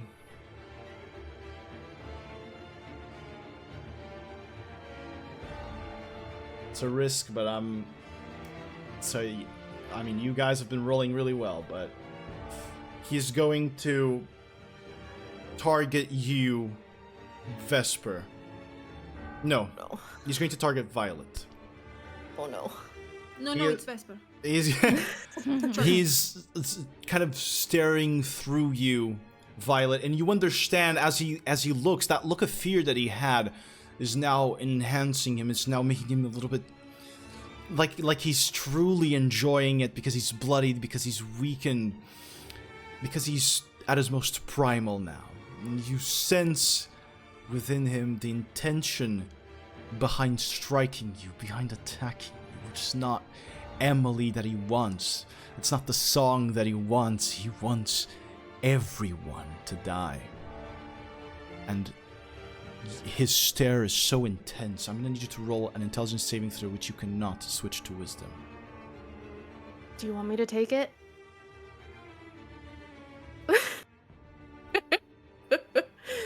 Violet wouldn't want you to take it. I could take it. 7. I'm gonna use the thing. The circlet? All right, go ahead. Because I don't know what he wants. Oh, fuck. 16. Failure. You see his face begins to kind of expand. His face turns into darkness. It stretches out and then just fades. In the darkness, in that blackness, you see a shape approach, almost as if you're beneath the ocean and something is right at the edge of your vision. You begin seeing it approach. Stretched, pale skin, faceless completely, that then stretches further into horns. At its forehead opens a burning, flaming blue eyes. You are so small compared to it. You are nothing compared to it. As you witness the Weaver's true form staring through you, Violet, your faith minimal, weak. You gain 2 mental scars immediately from witnessing its true form. And you take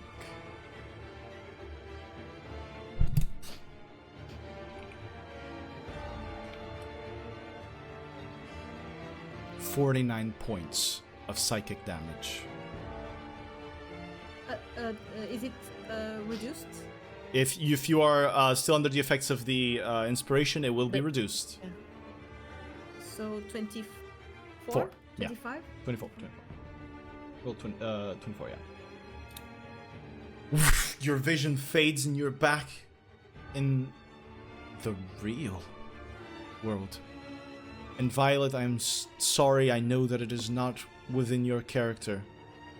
But in this very moment, everyone that is looking at Violet sees her tremble and cry from the vision that she saw.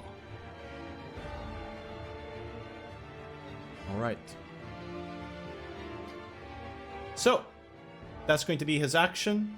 He's going to use his bonus action to hex Vesper and going to make her at this, or have disadvantage on dexterity checks as shadows grasp onto you, Vesper.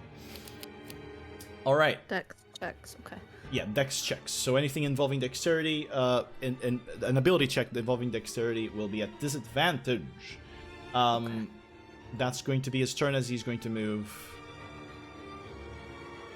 A moment.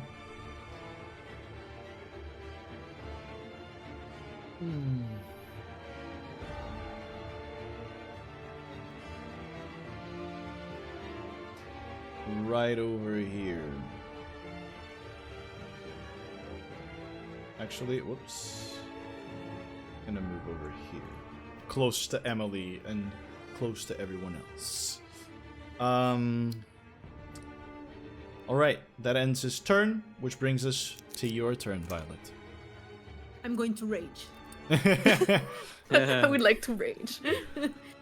I am not, because I don't have rage, but Violet is going to hit this thing to try to release herself by punching it, not by force. Alright, let's do it. You can try to bring it down. Go ahead.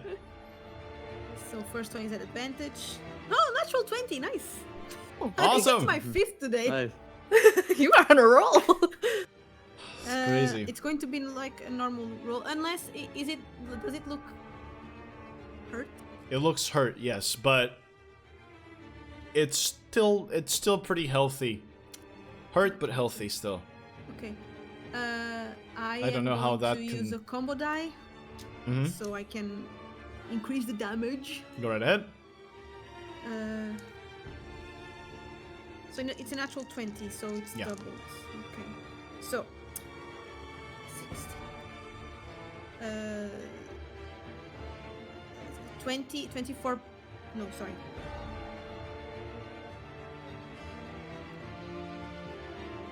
$38 points of damage, bludgeoning damage. Mm-hmm.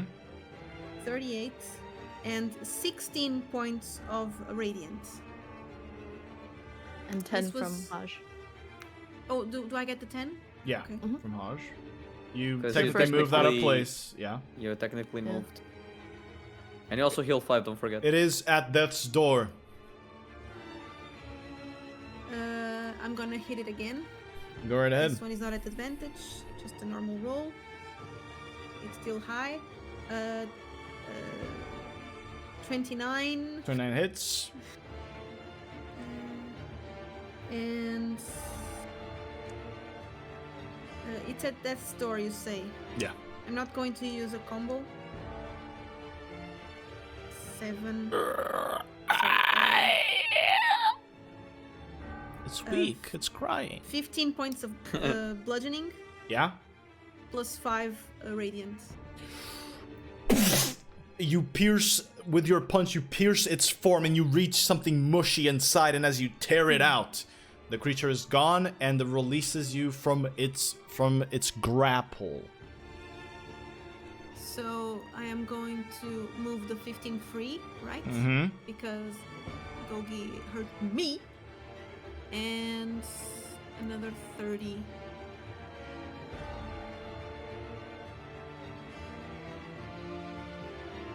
And I'm gonna stay here just waiting. And All right. I am going to activate the yellow aura on my thingies, on my gauntlets. Charging with lightning. Does that conclude your turn? It does. At the end of your turn, he's going to quick cast 2 shattering blasts at Vesper, trying to bring her down. With one of his legendary actions, we got a natural 20, Oh no. and the other one is a 31. Both So- hit. Both are gonna hit. All right, natural 20 here. Let's do it That hurt. first. Oh boy.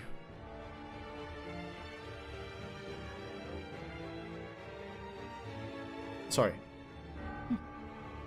You have a calculator. I know, I just remember.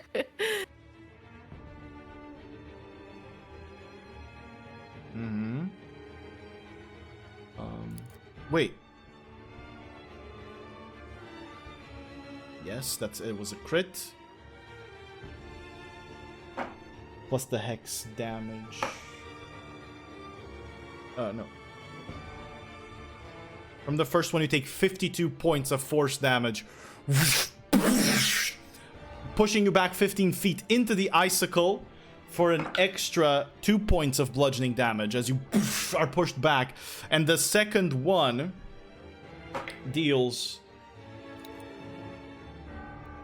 21 points plus 21 points of force damage plus so that is 6 points of necrotic and 5 of bludgeoning from pushing you against the icicle again.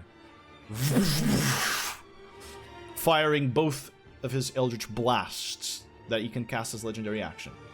Alright, that concludes Violet's turn and the legendary action, which brings us to the Terror Wing. I'm sorry to say this, but you have to do concentration. Oh, saving yeah. throw. Right, Constitution saving throw advantage. DC 26 for the 52 hit. 18 plus 9 plus 5? Do I still get the plus 5? You From- do. 18 plus 9 plus 5. Then I believe that That good? succeeds. Yeah, that succeeds. Now roll again. Okay. Yeah. Now it's just 10. 11 plus 8 plus 5. Yeah. Or 9 Then- plus 5. Then sorry. you succeed. Holding concentration on El Guardian of Nature, but I'm taking a still huge HD. chunk. Terwing firing 2 strikes at Haj down there. It still exists. I totally forgot about that guy. Oh my god, We should eventually- I rolled a 3 and a 4. He hits the icicle. Ding ding. No need to concentration checks, which now brings us back to the top of the round. Vesper, it's your turn.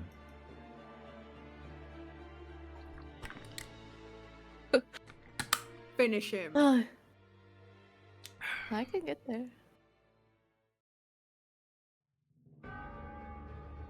Fuck it, we ball. That is the motto. Let's do it. Alright. I am going to whack. There is one thing that I wanted to call before. The whackening. That is the Death Strike. So an extra 1d10 for damage. Gotcha. First one. Let's do it. Let's do this. Alright. We got 18 plus 12 plus 5. Yeah, that's going to hit. Go ahead and roll. Then the second one. I'll Oh, do the right. second one really quick. Yeah. Natural 20. Dog! Nice. Natural 20. It was actually not the dog dice, it was the pink dice. Pink! The pink dice came through for me. Easy money. All right, let's go. Natural 20. Okay. A lot of natural All right. 20s on your side, guys. And on mine, to be honest. I think I rolled like, what, 3 or 2? Something like that? Yeah. Alright, so this is the first one. This is not the natural 20. Yes. Go ahead. This is that was 7 plus what is it? 6. So that's 13 now that my brain is All right. numbers. Did you add the And then plus d10? plus It's... I gotta roll the d10. Where's my d10? There it is. 7. All right, good. Good numbers. And minus 10 as well from the, or Oh, actually, yeah, from plus Hajj. 10 from Yeah, Hajj. plus 10 from Hajj. Yeah. Yeah. So, and then now here comes the natural 20.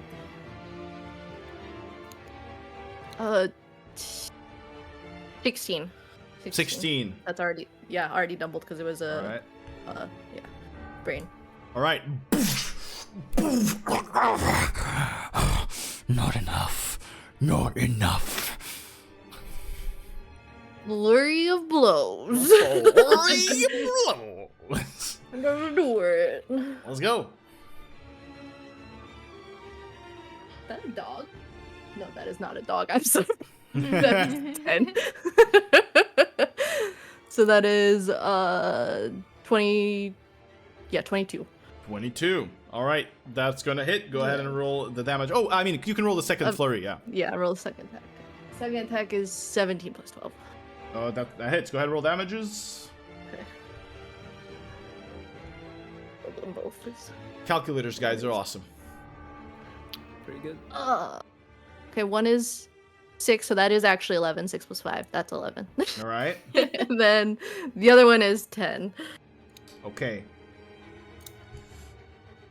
With those 2 strikes, Still not enough. and he's bleeding out of his mouth. Actual orc blood. Not black, evil weaver ooze. No. Well, that was all I could drop. All right, Vesper. Very well. At the end of your turn, he is going to quick cast, using one of his legendary actions, Chain Lightning. And this Chain Lightning is going to hit all 3 that are here, because you are within 30 feet kind of each other in a diagonal. I'm gonna counter spell that. You're gonna counterspell it? Alright, what level are Yeah. you counterspelling? It doesn't matter, so I can counter spell like right. The If you level. land on the spell slot he used, Yeah. it's immediate. Yeah, but He always on- uses higher, so because Yeah, he's a I warlock. honestly don't want to use more like high Yeah, but level. he's Oh. been using the spell slots, so He doesn't have like a lot of. Yeah, he's used his 9th yeah. level, so 9th level you know he's used already. Mm-hmm. He has not used, that you know of, he's not used 8th, for example. You're not unsure about 7th or 6th or 5th or whatever, but Chain Lightning. Yeah, I don't have like a lot of. Yeah, it's probably good to save. I understand. Yeah, I understand. Yeah. All right, Just in case. so you're gonna roll off. Yeah, I'm gonna use 3rd level, which is the Understood. tiniest that I can for counter spell. Let's go. Charisma check. Let's see if you can counterspell it.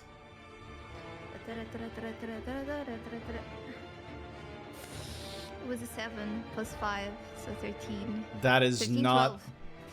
That is not enough to Yeah. counterspell this. So I need everyone here to make a dexterity saving throw for me, knowing that Violet is doing it at a minus 15, and Vesper at a minus 10, and you, Emily, doing it at a minus 5 with disadvantage because of... I'm not doing it a -5. I have disadvantage. No, doing it at a minus 5 because it's Gogi's spell.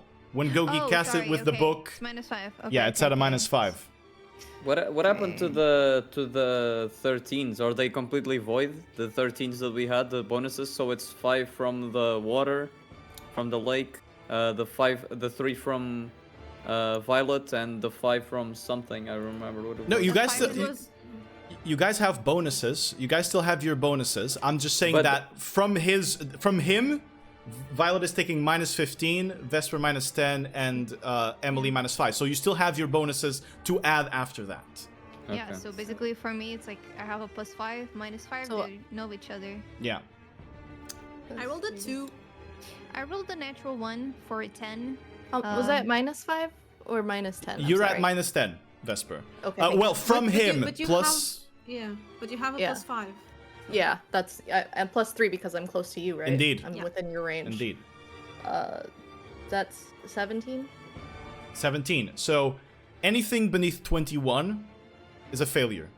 Okay. But wait, Vesper, you have +5 from the water, +3 Yeah. from Violet, and there was another thing that was boosting +5. Yeah, but it was Emily's song, but she was. But I stunned, didn't get so the it song. stopped. I Yeah. didn't Oh, get it the Oh, stopped, song. okay. she didn't get. Yeah, Yeah. It only lasts for like random rounds. All right. Okay, so Since yeah. you have all failed, you have taken 44 points of lightning damage. All of you I am As- down. charges through you. We're down. I'm gonna say... Would you guys think that the potion... It's a potion, right? But you need the intention to be flying. Would you guys think that if you're downed, you would fall? Since you were flying? I think so. Yeah. Do you think that's Could because she go back up if she wakes up? of course, if she wakes up, she can fly back up again. Yeah, But- if she But goes Do you, up, definitely. do you think it's fair that she falls down? Loses consciousness? Currently, Alright. you're in another form, right? Or not? Yeah, Guardian of Nature. I was tree. But that's gonna drop because trees? you've... Do trees always fall like upwards? a tree falls in the direction it's leaning. But I thought you were going to ask, do trees fly? yeah. Well, Sometime. You are 30 feet in the air. You're gonna drop down and fail a death saving throw immediately from the bludgeoning damage I that cannot you slow take. fall. But what about the You're water? unconscious. The water is like Guys, are you no damage and are no you actually waterfall. arguing This this is with me? Yes. In the movies, have you never seen James Bond when he falls in the water? Even if it's from 100 feet up, he This never takes Minecraft impact. logic. Come on. They always survive when they land in the water. Always. Dude, Nah, but Vesper's I'm gonna just spawn kidding, a I'm boat immediately as Yeah. she falls. Spawn a boat and take no fall damage. She doesn't need to. It's water. No, but it's a Minecraft. You don't take fall Yeah, damage if you the- spawn a boat immediately as you No. fall. yeah, No, the it's- clips they use If the you boat land on the ground, as they're yeah. falling.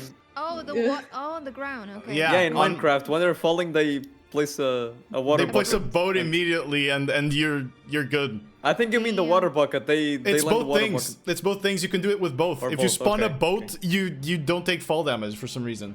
Oh my Yeah, god, why are we okay. talking about Minecraft? Minecraft, I love Minecraft. Look, I just died, kind of. You fail one death saving throw from the damage of hitting the ground.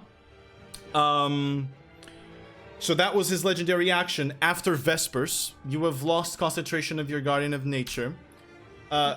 We go into Lair action now. No. Yes, indeed. Lair action now. He still has one of the shards open. It's that time again, guys. Need you to roll a 1d4 for me.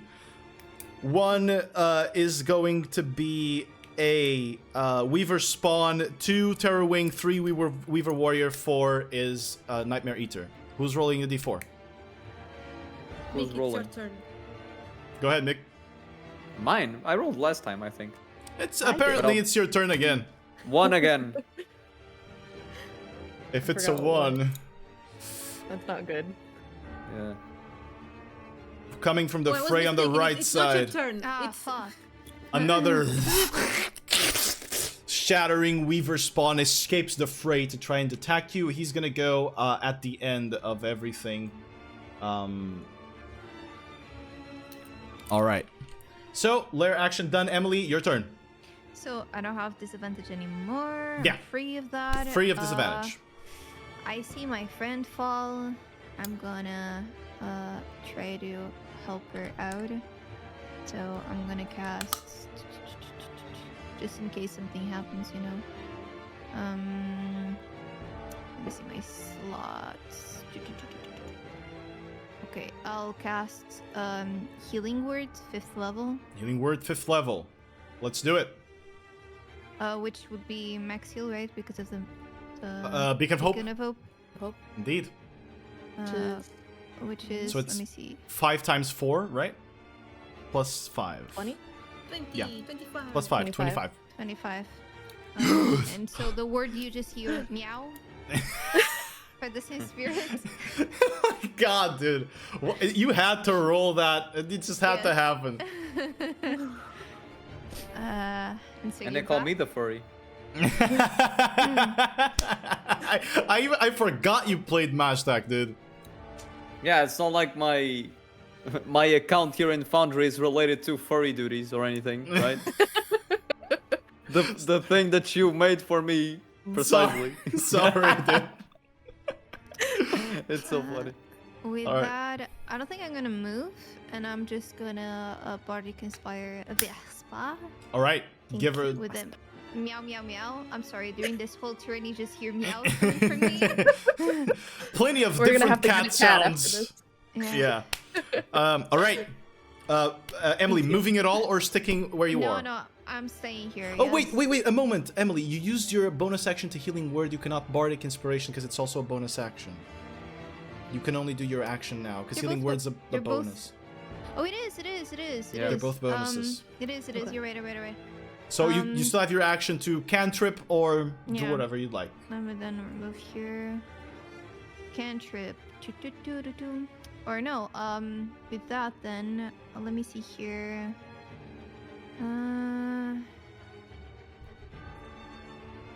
I don't want this one. I don't want this one. No, I'll do the same thing as before.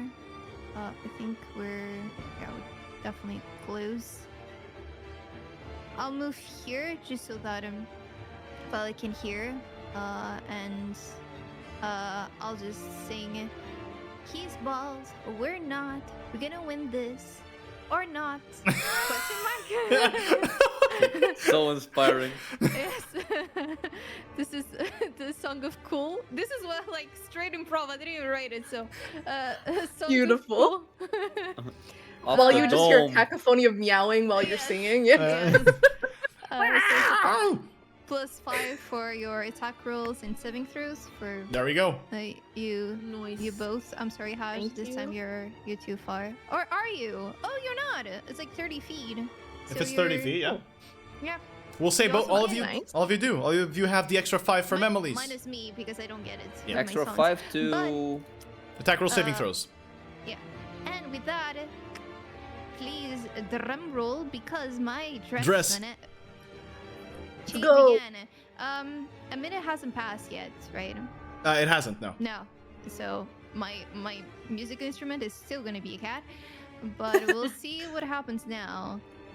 It's a 1 again. So no. can I have like yet another Yes, animal? let's add another animal, yeah. Just adding. Yeah, just add another. So like a band of animals. What do I want? gonna Important be- decision. It's a cat and course. a fish. See, It's here a go the blues. Yeah. Okay. So poetic. The occasional splash as well, if you Yes. want, if you'd like to add it. Yes, of course. All right, fair enough. We've got a magic carp and a meowth in Emily's loot. God, what Very a useful. crazy thing. Anyway, does that That's conclude it. your turn? That's it. Right. After Emily, there are no Weave Warriors left. We go to Hajj. Tis I. Okay. Tis you. He is 45. Probably a bit older than 45 in reality. So Haj is gonna move right here because he has very good perception, so he knows exactly the counterspell range of. Here. Yes. So that's 10 feet, if I'm not mistaken. I was here, right? Okay. 10. So I can catch Vesper. How convenient. Haj is very perspective. Thank Yeah. you, Haj. Just very perspective. He sees everything, man. Perceptive. That's the word I'm looking for. Oh man, it's been a. It looks good through every perspective. We've Yeah, been playing see? for 4 hours, by the way. Already? Oh my god. Haj'Draal will once again give Vesper some of his platonic love, and Dalgar's as well. Don't get jealous, Violet. Dalgar starts enveloping once again Vesper, tending to her wounds, and reinvigorating her as she receives a level 8 heal, which will be a heal of 100 hit points. Boom. Wait, sorry, 90 hit points. Yes, that's it. Still good. Still good. Awesome. Yeah. Healed back up almost. I wouldn't, maybe not to full, but above 100, which is Yep. that is where you want to nice be. Yeah, place that's, to be. that's where you want to be. Fantastic, Haj. Anything else? No, that'll be all. I think I'll stay put. I'll stay put. Right. I mean, no, I'll move 10 feet up, and I'll move 10 feet and 5 feet up, so I'm gonna be next to this ugly creature Yeah. to give it disadvantage on shit. And if he tries to run away, I'll kill him. All right. I'll change the 30 because I learned how to now. I'm smart. At the end of your turn, Gogi is going to use one of his legendary actions, the last one, to shoot Shattering blasts, 2 of them at Vesper. First one, disadvantage, because within melee. Oh, actually, no, you're down. No, you're I'm not. down the ground. Yeah. Yeah. So both regular, natural 1 on one of them, but above 30 on the second one. Okay. Yeah. Okay. You're gonna be essentially pushed into the ground, so you're not gonna suffer extra damage from that, because the angle's kind of weird. There's just gonna be like a big splash. Yeah, as you're hit by it. So that is you take 15 points of force damage plus 6 necrotic as he throws That is it. both of them down at you, and it is now his turn. 5, 10, 15. 5, 10, 15, 20, 25, 30. He's gonna move over here. Actually, he's gonna move a little bit closer. He's gonna move over here. And what's he gonna do?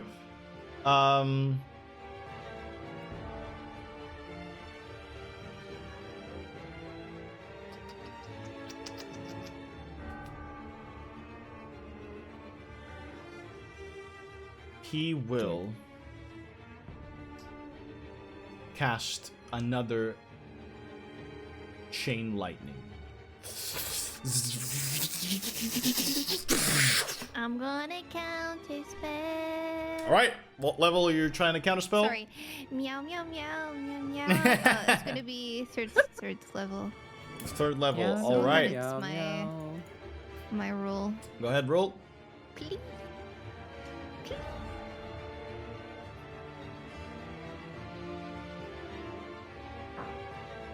Fucking hell. Oh, it's a 7. I got a 2. Shit. 2 fails. All of you dexterity saving throws for me. Violet at a minus 15 from him, but you have a plus 10, don't forget. Vesper at minus... And the Bardic. Oh, I have Bardic. Right? Minus 10 from him for you, Vesper, and minus 5 for you, Emily. Plus, then add your bonuses as they are. Ooh. I gotta math this one. I got a 16. Because Alright. it's -5 + 5. So Yeah. yeah. That No, is but +3 because still 28. failure. 28 success. Nice. That was a lot of numbers that I had to do. God. Yeah. Dude, you woke up the dog. He's Aw, he's like, what? Okay, 22. all right. 22 just succeeds. Or not just, but it succeeds. 21 is the DC. He is going to consume his last orb to make Vesper fail. Puta. So whoever failed takes... Oh, I rolled like shit for that. 31 points of lightning damage. The ones who succeeded, which was a violet, I believe only, you take half of 31, which will be 15. So I take half of the half because I Half have of the half. resistance. no, you don't. You don't have It more. was my Oh, okay. it was my turn already. Yeah. Yeah. Okay. So 15 for you, 31 for the others. From the chain lightning. That's gonna end his turn. He's running out of spell slots. And after he finishes his turn, we've got Violet. She's going straight at him and she's very pissed. You were frightened of him. I forgot to make you do the saving throw. Oh. Actually, wait. No. You're no longer frightened. It ends at the end of their next turn. You're fine.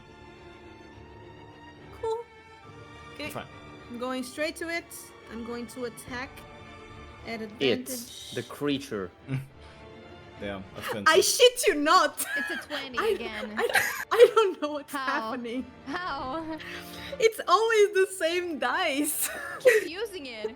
Keep using it, yeah. That's why I use the dog dice. Dude, I'm even dropping my glasses. I'm losing my mind over here. Let's go, Violet. I feel like shitting. Oh my god. Kidding? I feel like shitting. You know? Oh, you're already shitting. Oh, they got She's that gonna right. hit him and then shit on him. Oh my god. I'm gonna drop a first level smite. which Drop is a second dookie. level. Yeah. Drop a large shit. Go ahead and roll for me. It's a 48, right? Yes. Big That roll, is big roll. insane, man. Insane. Oh my god. Is it the Yasha dice? Yeah. That's the one I gave her. Fuck me. So, 19 radiant doubled. Doubled. Violet, So Oh. 38. I'm gonna stop you right there. You fly at him and...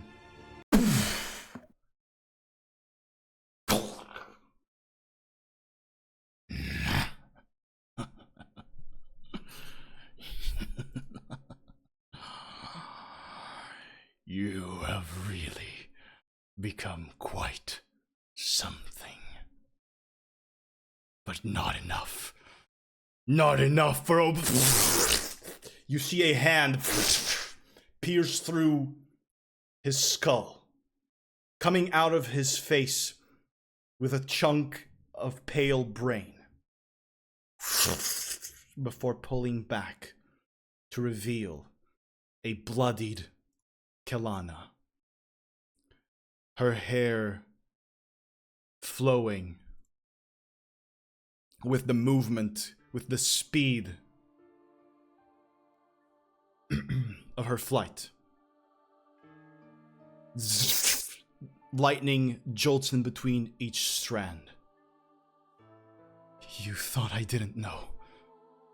You thought I didn't know you were there. It took years and years to realize it, to really know your voice. You see her speak into the brain. But now I know for sure. You were there when my nightmare began. You were there when my life was taken away from me. You were there when I realized that love was a shackle that when broken leaves behind the darkest abyss. You cheered while my family burned. Thank you for making me understand the truth of this world. But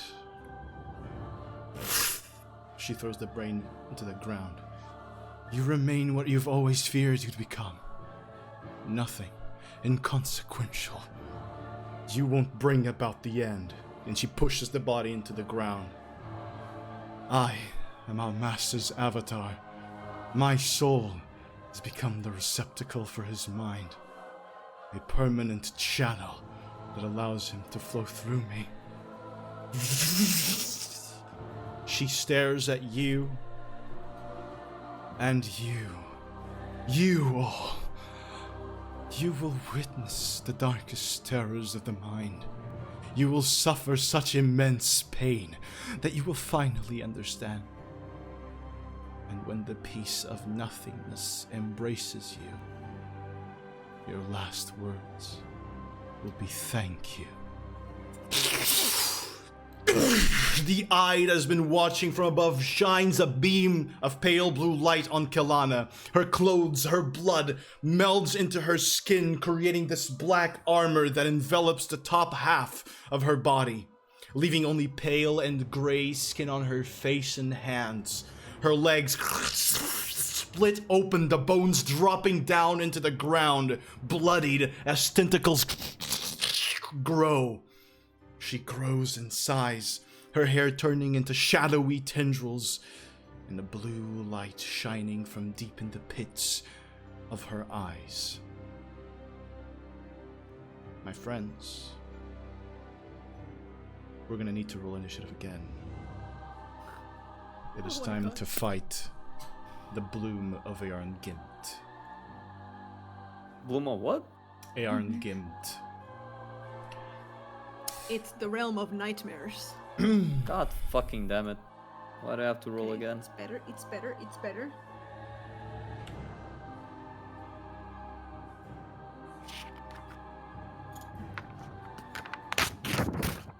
Damn, ASMR. Oh, sorry.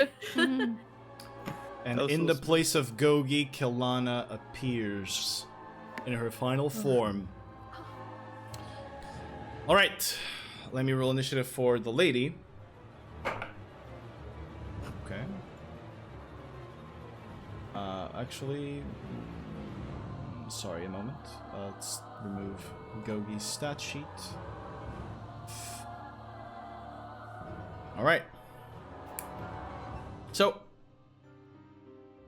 oh, I have a counter. I was gonna take note of the initiative on the paper, but I have a thing for that now. All right, from 25 to 20. 21. 21.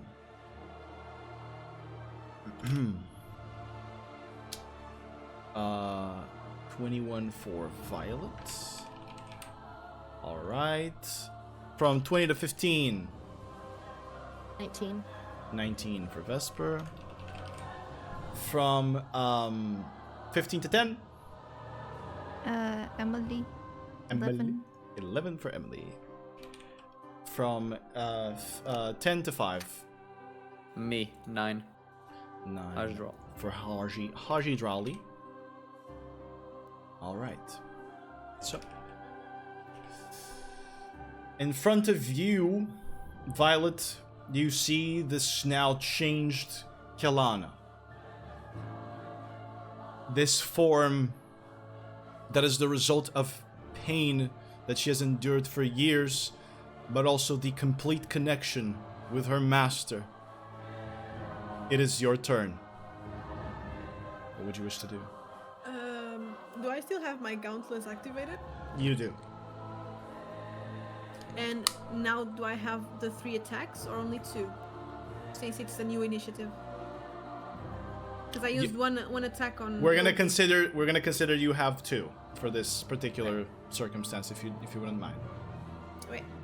So. But all of your other effects are also maintaining. No need to recast them. All maintaining.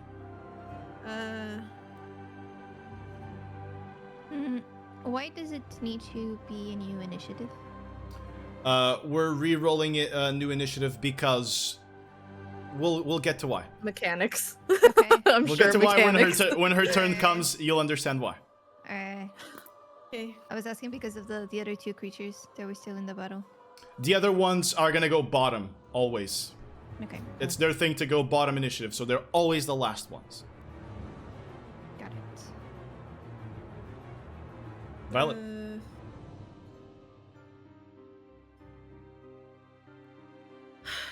I'm gonna say,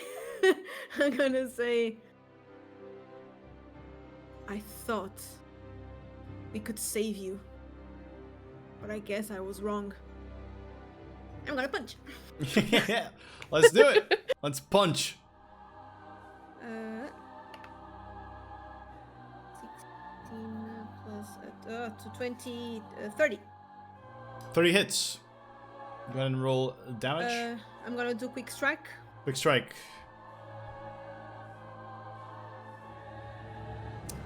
So,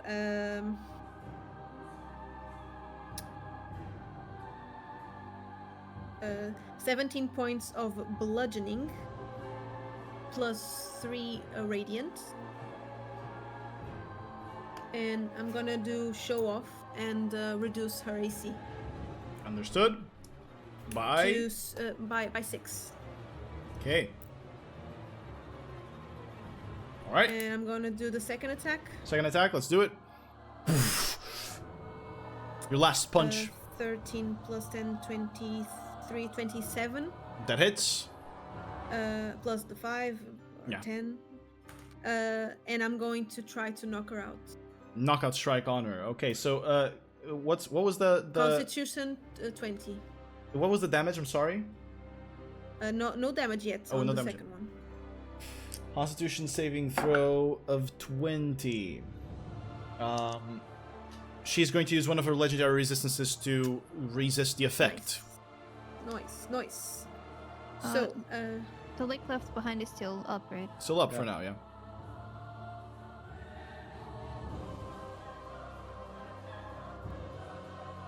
uh, 22 points of bludgeoning damage, 32 points of bludgeoning damage.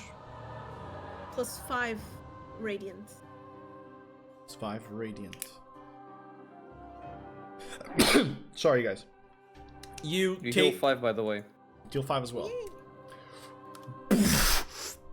You punch, you punch through Kelana, aiming at her face, trying to snap her out of this somehow, making her realize that, you know, despite your words, that you wanted to save her.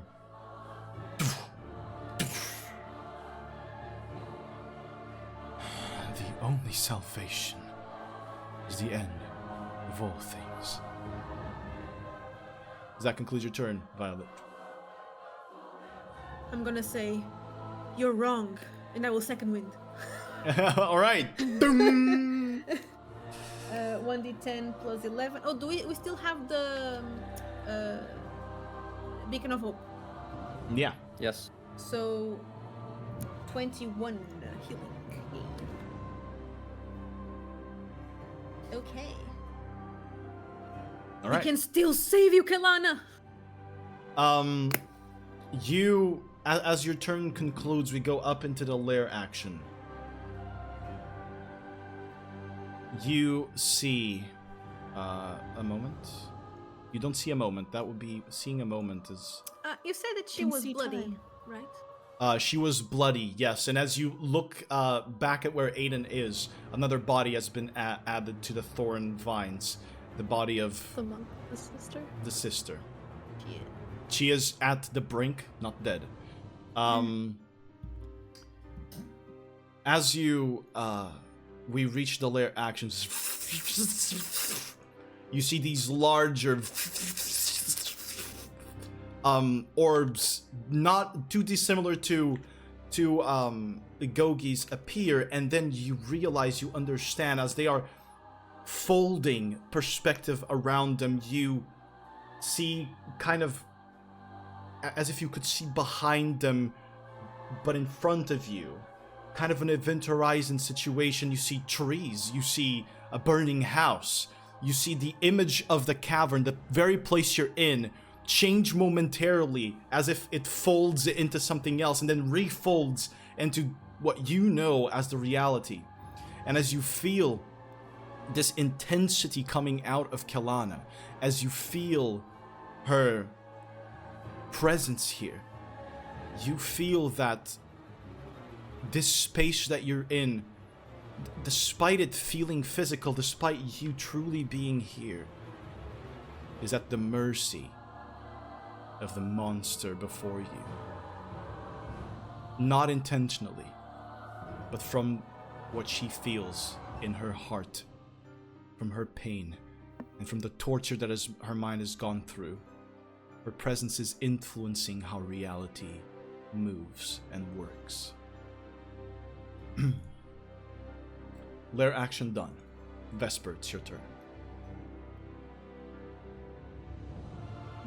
So wait, Onion, sorry, I didn't catch that part. You said the fact that we're still standing here is at the mercy of her, is that it? Is that what you...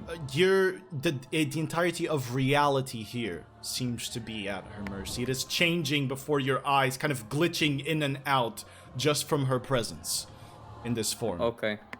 So we feel that from her and not necessarily from these Orby thingies. These Orbies are seemingly enhancing it around them. Around the orbs, it seems like it's enhancing the effect. You're unsure what would happen if you were to attempt to destroy them or not. Boy. It's your turn, Vesper. Oh boy. What do you guys think? Orbs or her? Asking above table, just opinions. I would say orbs. Personally. Alright. I'm gonna try it. I'll go to this one. Alright. And as I'm running to this one, I'm gonna look at Kelana and be like, it didn't have to be this way. Go ahead, strike it. And then I'm gonna hit the orb. 14 plus 12 plus 5 plus a billion. Yeah, that's gonna hit. Okay. Stationary orb, not too hard to hit. Exactly. 6, 12. 12 points of damage to the orb. All right. I feel it's taking. It's like taking the full damage. Yeah. Okay. Oh, plus 10 from Plus 10. Hajj. Another strike. Oh, and then I have to heal 5. Sorry. Heal 5. Sorry. Do that really quick. 17 plus 12. I keep forgetting that it's plus 12. Yeah, it hits. Another 11. 11. All right. The orb is glitching in and out, kind of appearing, this large thing just disappearing and reappearing and sending you images of a vast kind of gray wasteland, and then burned houses in the distance, and then a forest where you've been with trees broken and fallen and burning. It's just this switching of visions that seems to be connected with things you heard Emily talk about. But still standing. But it is just glitching out really hard. I will activate the silver twin blade. All right. So I can get another attack with the staff instead of... There you go. Because magical. There you go. Go ahead. 18 plus 12. 18 is gonna hit. Go. Or yeah. 30 is gonna And hit for it's still, sure. It's still the staff, so it is still plus 6. 9. 9. The orb fades away, and you look at Kelana. As the orb kind of shocks out of existence, Kelana holds her head and is staring at you now, Vesper. It seems to have affected her. In what way, you're unsure. I moved how much? I moved here. I was 35? 15? No. Was that 15? It was 15, yeah? 15? Yeah. Yeah. It's hard to see the numbers, they're so small. Mm-hmm. And I'm very blind. So in that case, I will 25, yeah, 15, 20, 25, 30, 35, 40, 45, 55. Okay. Neum. Cool. Neum. Here.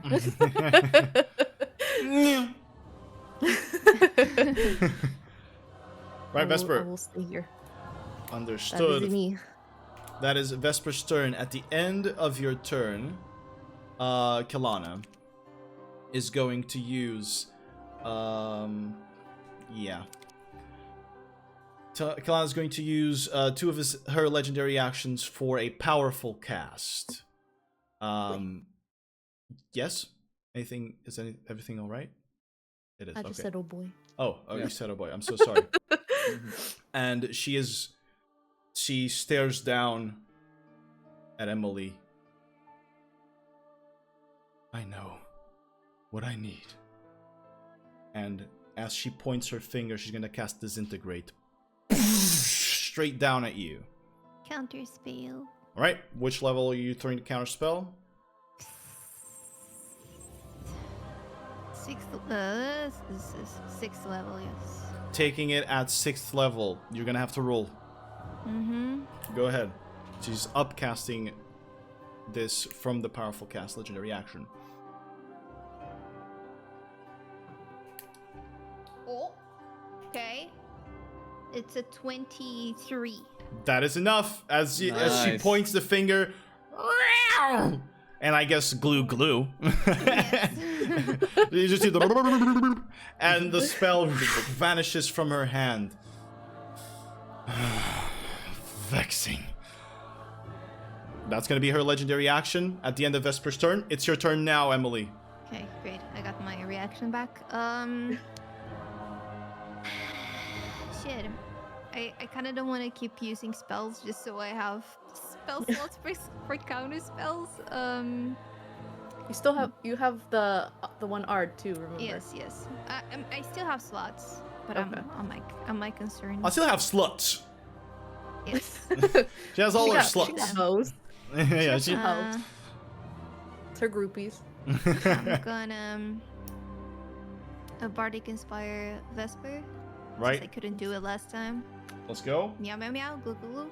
And It's a cat in their water now. oh no, it's Oh. drowning. No, I don't like it. Poor thing. I'm gonna shatter. Wait! It's a Ah. catfish.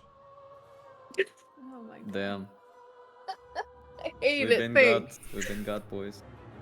I wanna shatter 4th level the orb. The orb. The orb. Alright, shatter 4th level. Orb, not very high constitution, is going to fail. As your shatter hits, you see the orb kind of expand and then retract again. It deals, it's not a structure, so it does not deal increased damage. However, it deals a fair amount to 18. it. Indeed. It's glitching in and out, not as much as the other one was before. You seem to have ripped out a good chunk of it. I'm gonna stay here. Does it count as if I didn't move before? Or does it count Yeah, as it will I count as moved? if you did not move the previous turn. So you're gonna heal Okay. the 15. The 15, great. Indeed. Then that's my turn, yeah. Alright, at the end of your turn, Kalana is going to use one of her legendary actions to quick cast, but she is going to quick cast,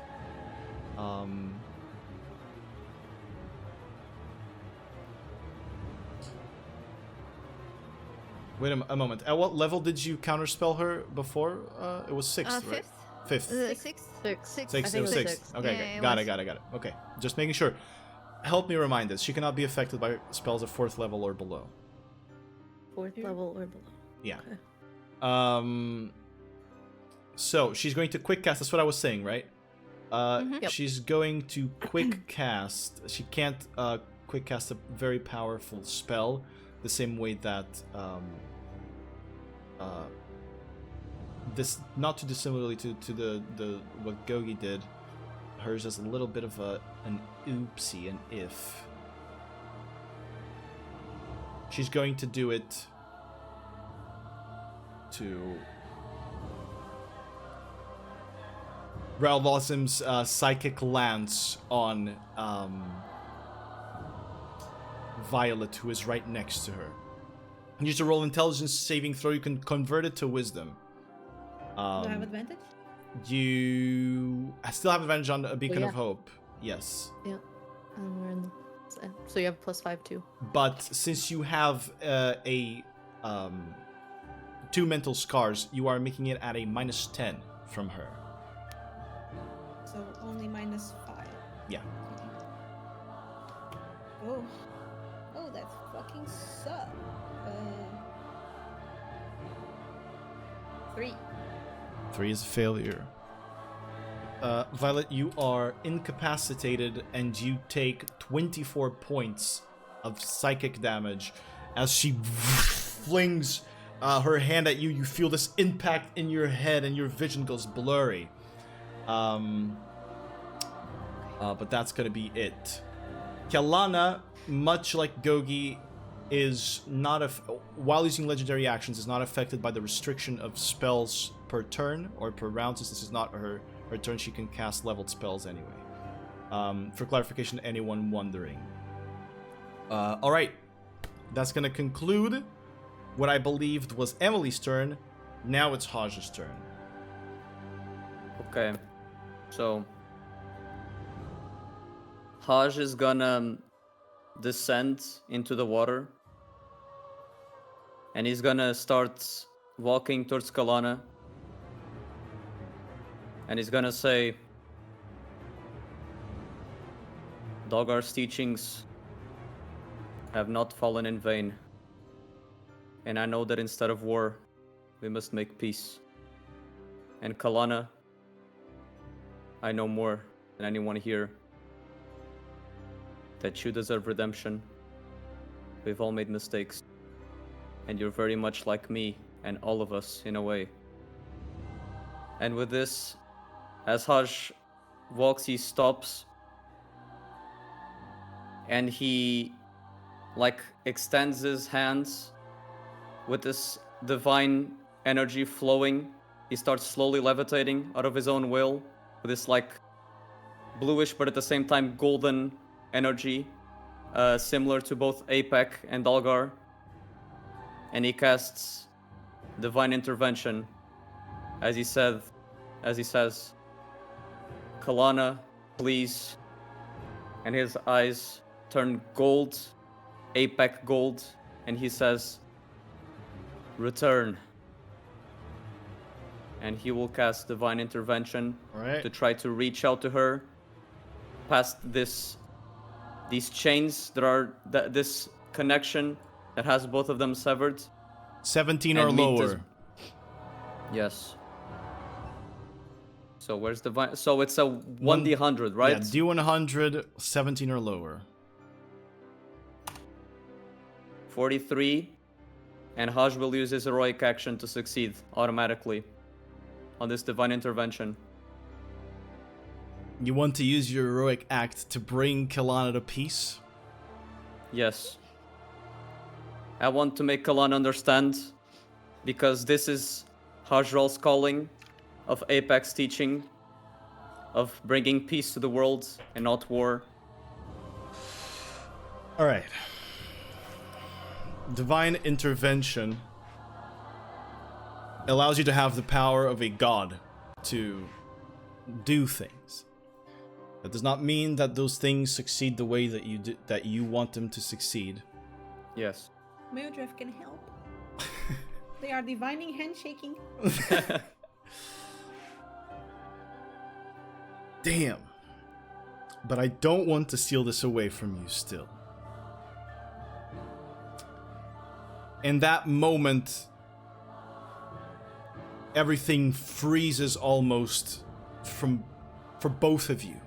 For you, Haj, and for Kalana, as she stares at you and reality zooms away.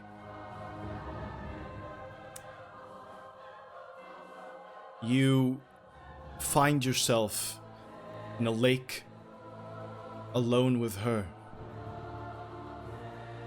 As she kind of hears your words, you see her eyes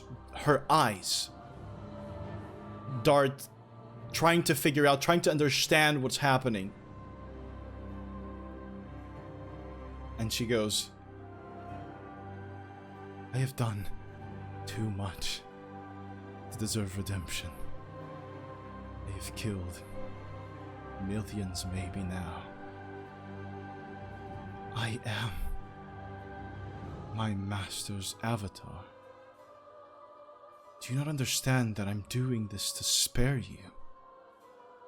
To spare all of you? Kalana, you have killed millions, but just know that if you stop this at once, and I don't mean to force you because I know this has to be in your heart. If this madness stops, you will be saving millions more. I know that you are hurt. And like I said, in a way, I am kind of like you as well. I lost my brother, and unlike you, it was within my control. And I lost. I know loss, Kalana. And I know how deep it hurts. It's not just about loss. It's about hatred. Do you not realize that we've created this thing? The weaver comes from us. Do we deserve to live for this, Haj? If we're capable of creating this monster, do we deserve to live? Why would we not be Sorry, I flinched there. Why would we not deserve to live? We created it, but we can also stop it.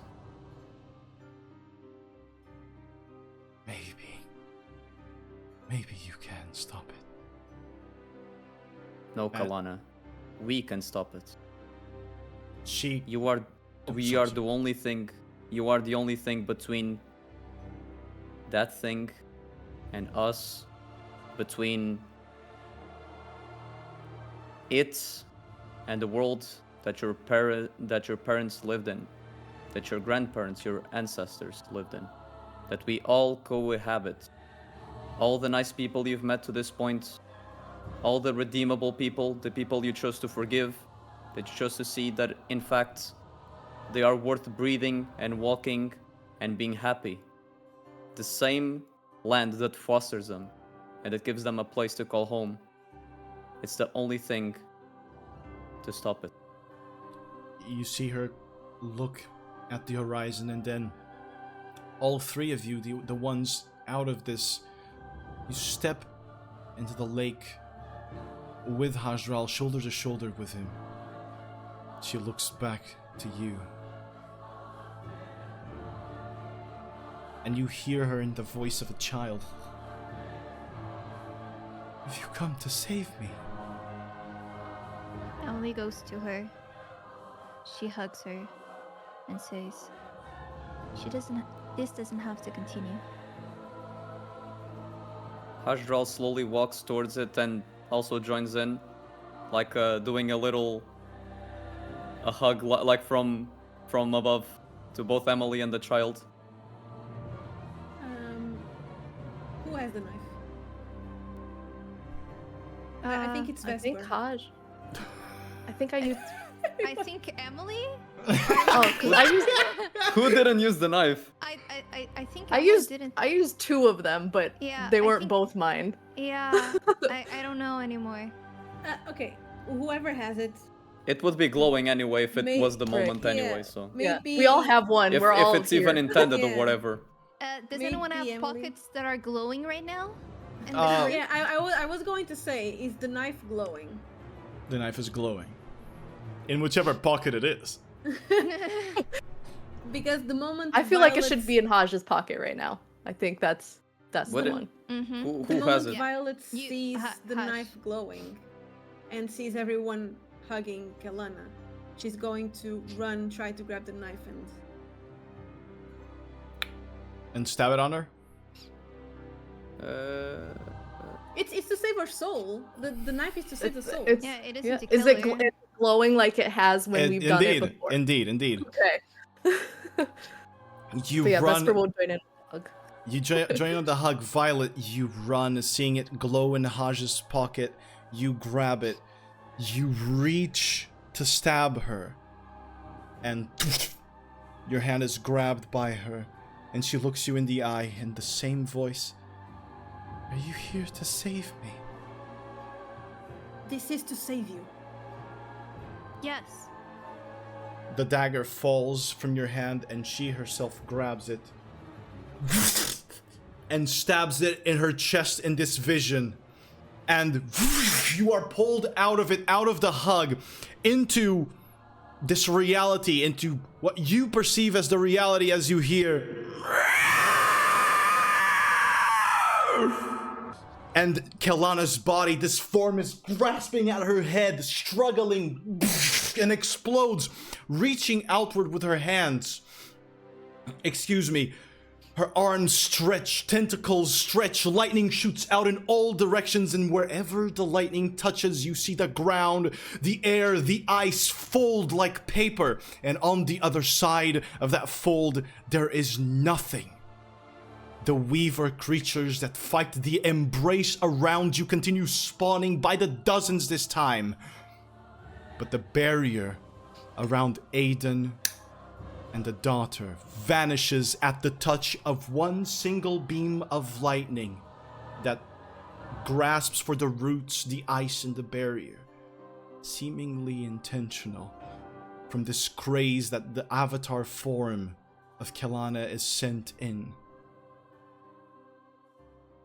Did nothing remain of Kelana? Did it Kelana is still there, screeching out into the cavern. Reality is being destroyed before your very eyes. The barrier for Aiden has been removed. He is there on the ground, along with the sister. We're gonna go. Run. You run and you grab hold of them, I assume. As you run, you reach them. Who is holding them up? I am going to hold Aiden, and as I'm holding him, I'm going to lay on hands. All right. Max. What's the max you're dumping in? Wait. 30. Can I'll give him the Kool-Aid. Yeah, the Kool-Aid. Oh, yeah. You're gonna give him the Kool-Aid. Yes, we the also last have Kool-Aid. To save the sister, by the Yeah, way. yeah, I can do that. Yeah. Do it Lay on in hands on sister, Kool-Aid on him. Lay on hands is how much for you? For me, it's 30 only. All right. It's honest work. You heal her. The Kool-Aid. honest work. As he drinks the Kool-Aid, you force it down his throat. You see his body, the wounds, they regenerate, but he is bony, gaunt, withered, struggling to stand. And he goes, "Thank you." And he's trying to struggle and move forward towards the body of Mazarion. We're gonna go. We're gonna help all of Can us. help him. Try to help him. I want to stay in the back and just like try to protect, like if anything comes their way. Keep that in mind. As Haj'Draal carries him, helps carry him towards Mazarion. He keeps looking back at Kelana, concerned. In this moment, you sense the end. You sense you're so close. And Aiden turns, and you hear him as he struggles, as you're dragging him. Thank you. I don't know if I can do this. I have a child. Is it the right moment? And you see his hands shaking. I think this is the moment, and if you don't do it, your child will have to. Do I do it? Your child is safe, Aiden. We know it, and we'll make sure of it. He's reaching up his hands up, but you see them shaking. Aiden, you I were born help. for this. I help his hands. Trying to steady them. Yes. to give him Anyone else strength. joining on this? Yes. I will I drop the want to sister. I want to tell him too, while he's like this, as we're all holding him, like. I Why think I would can help him. I alone can help him.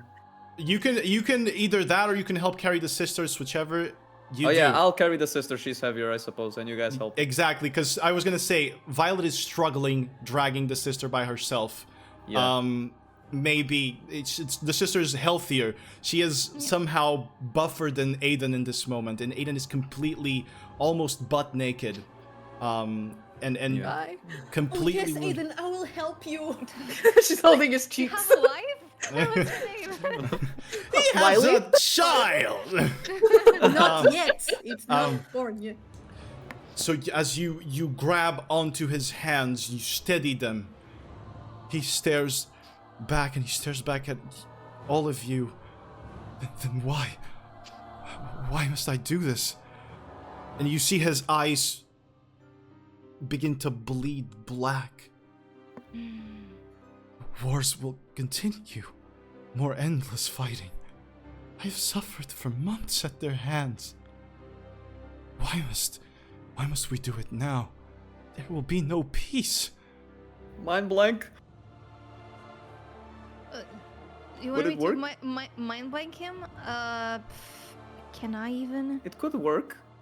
As he mentions the word peace, he stares into Haj. Chohash?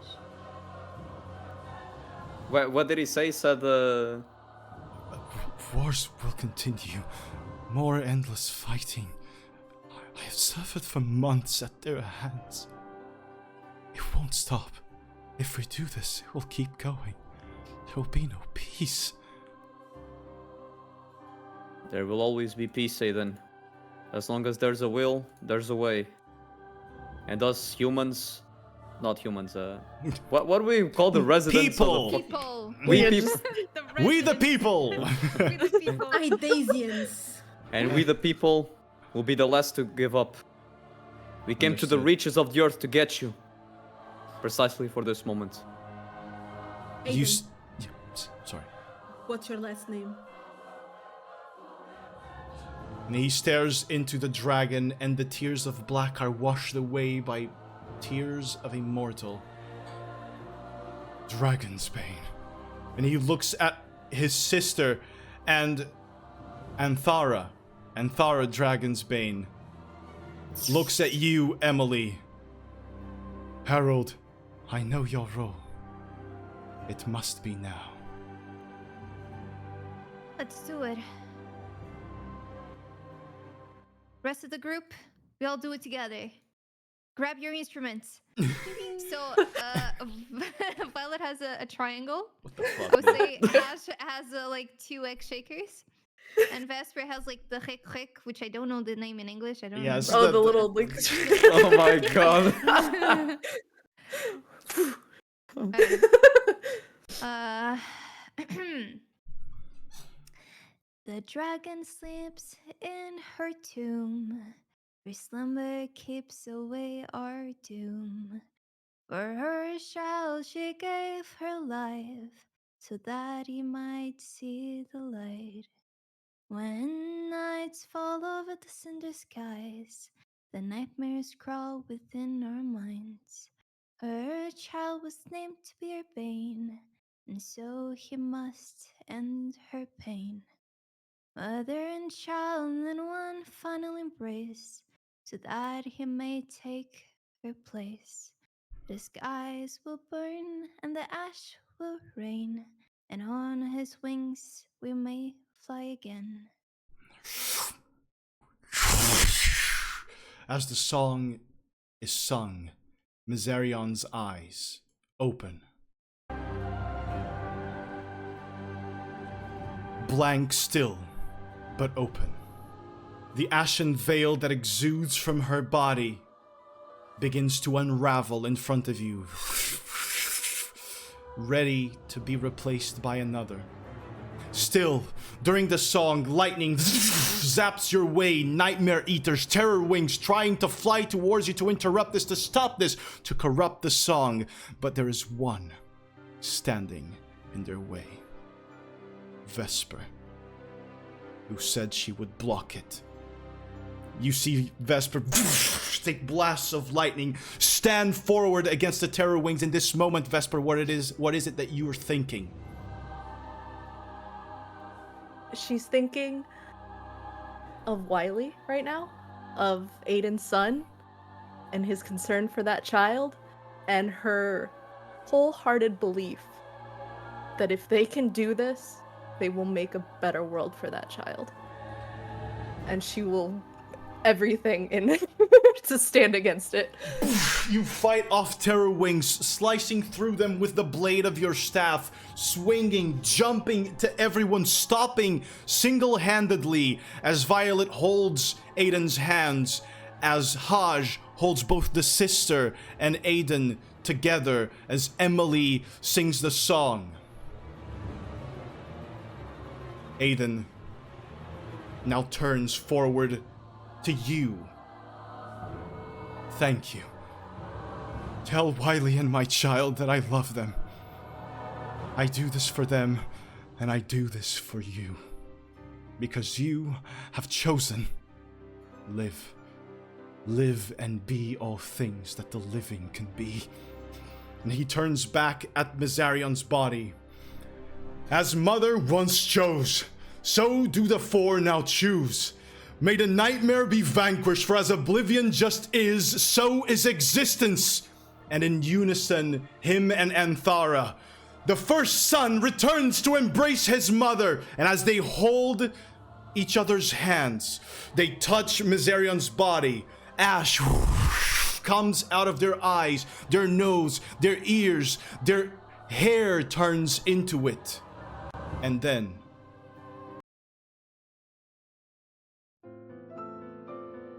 a burning orange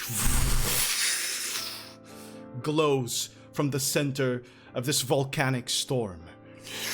It shoots out into the sky through the opening where the Weaver's eye was, piercing through it, splitting it off in thin strings of gray that pierce through every creature in the room, that grab onto a screaming Kelana.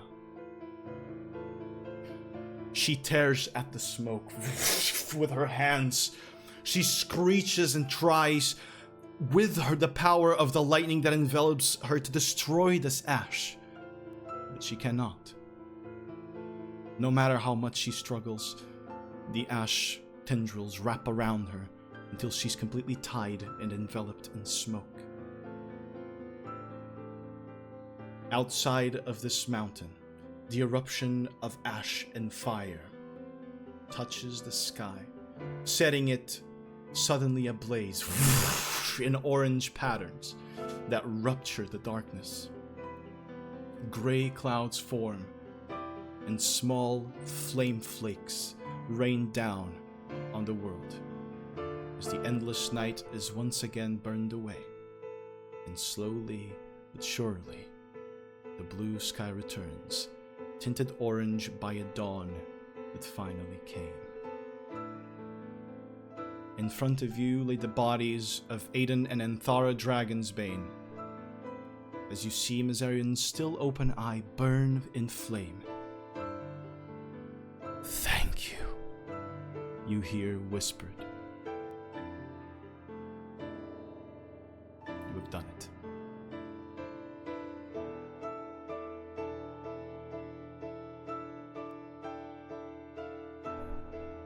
What happened to Kelana? Vanished. Hopefully saved. Let's. Their bodies are just there. Lifeless. Can we do like a small grave? Like. Haj will should we try to revive? I don't think it's gonna work. I don't. Their souls, they're there. It's their bane. Yeah. They were meant to do that. Can I find any rock? You can. We should carry them back, if we could. Yeah. Or do we so. know? How are we gonna get the fuck out of this place? Teleportation. Teleport? Yeah, I kept the slot on purpose. I would also like to tell you an important thing. Mizarion's body was left in the Frostgrave for a reason. Although they are lifeless, their bodies are the tethers of the Veil right now. Is there anything we could take from Aiden to bring to Wiley? Like, does he have like a ring or like anything on him at all? He was that we almost could... naked, So Yeah, but I didn't know maybe the best he you had could do something. would be a strand of his hair. all right. Or That's his head. okay. Oh gosh. Oh. A tooth. It's the nerves, guys. They're flowing out.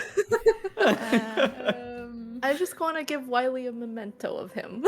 You can take a strand of his hair if you'd like. I will do that. Does this mean we kept the veil?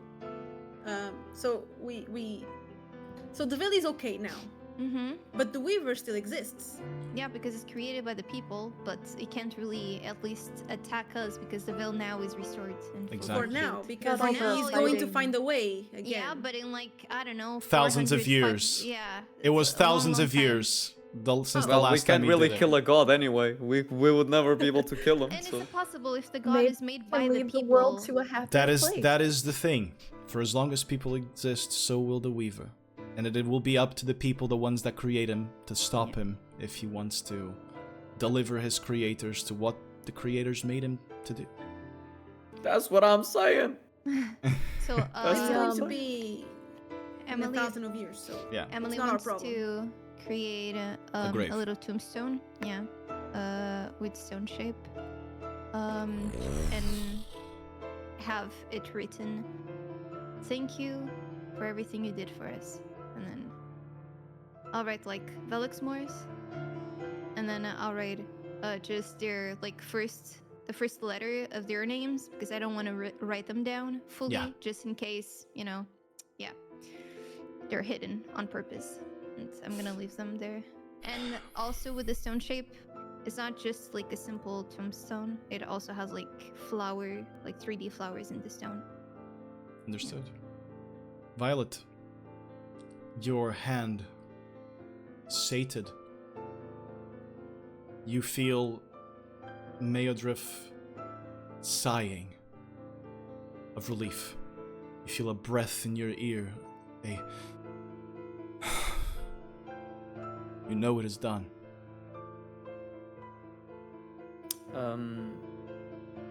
Can I do something? Yeah.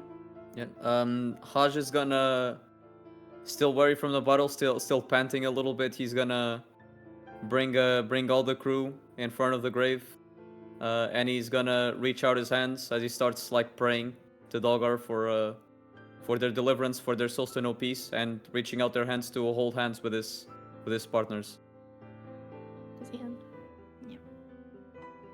Violet is going to think for herself, but talking to Meodref. I know my oath is fulfilled, but if you need anything else, Just hit me up, bro. You feel your cheeks want to smile, but it's not your smile. You sense her there. And you, Haj, sense Dalgar, and both of you understand why they're here, why they were here with you. Because it is their duty to protect you. Whether you choose to believe in them or not, it will not matter. They are the ones protecting you from this, from the Weaver. They are a way that you always will have to protect yourselves from what lies in the realm of nightmares. And you, Vesper, whilst your senses, the key had been disturbed here. You had sensed the Weaver's presence, you had been controlled, you were the closest that anyone today has gotten to him. Now it is at peace. Now you feel it wrapped, part of something else. Part of two people that you barely had the chance to know, but that trusted you, trusted all of you to make the choice for them. So,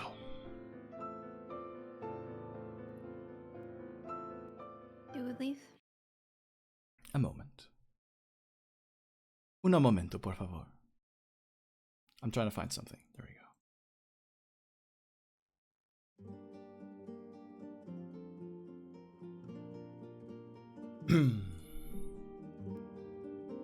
Soon after, all of this is done, after your prayers, you hear crying from behind you as, walking into the room, Wiley arrives in the chamber, bringing with her her father. She reunites with you. Her sobs are not those of someone who is grieving for now, but of someone who is proud of what the one she loved did for this world.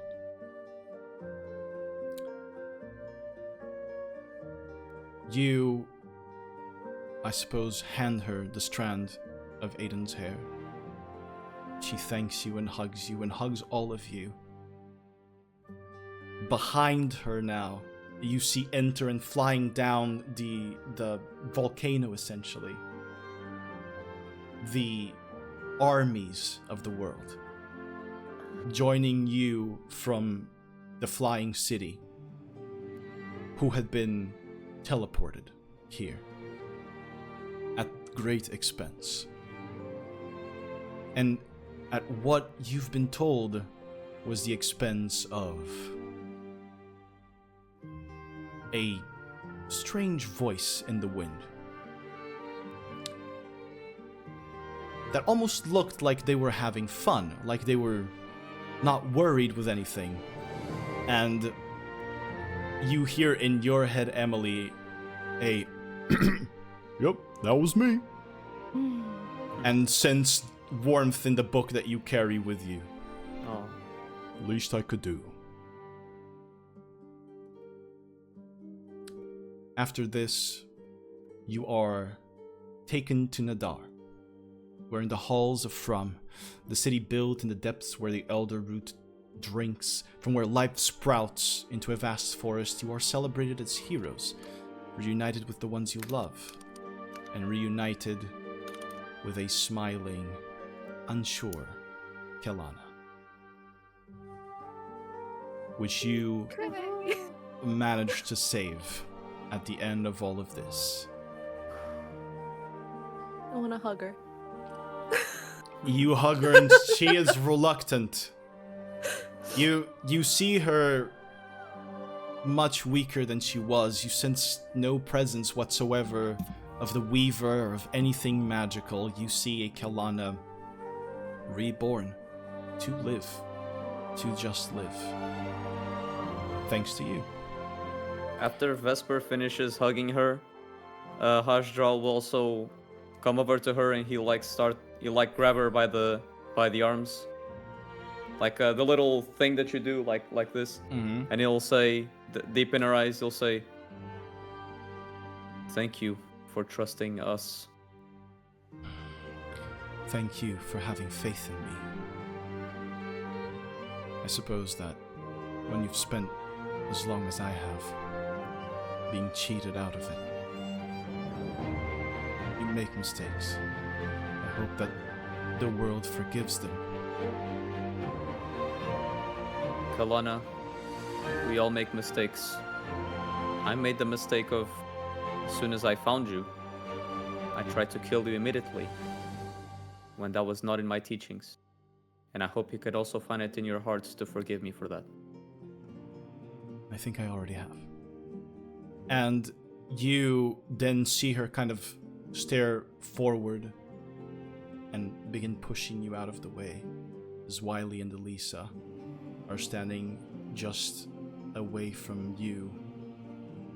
Both of them crying already, and the three of them are reunited, hugging and celebrating with you.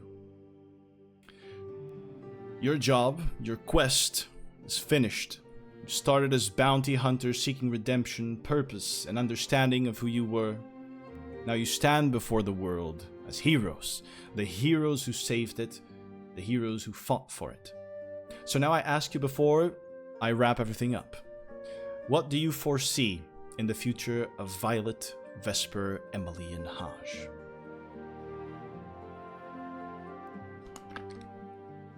I can start. Go for it. Yeah, please, guys, don't trample yourselves. If the group agrees, Violet would want to continue our bounty hunting activities to continue. You'd like it to continue, understood? Fuck you, shut up. And she will just casually grab Vesper's hand and say, still casually, will you marry me? That's so violent.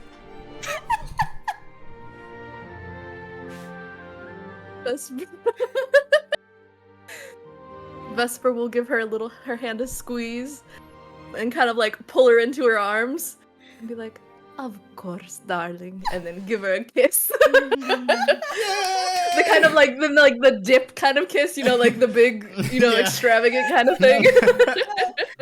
It better work out this time, Violet. She's doing it just to make a scene, just to make Violet blush. Your parents, Emily, as they're seeing this and they're next to you, your dad goes, "That was just like your mother and I." Okay, Dad. Yeah, I came. I was a hero from. Sure. All right.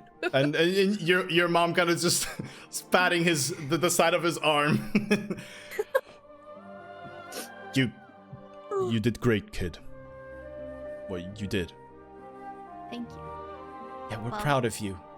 For now, I don't want to adventure for at least like some months because, like I promised, I'm gonna help you rebuild your tavern, and then I gotta make this crazy tour across the world, singing With Sea Lion Dion?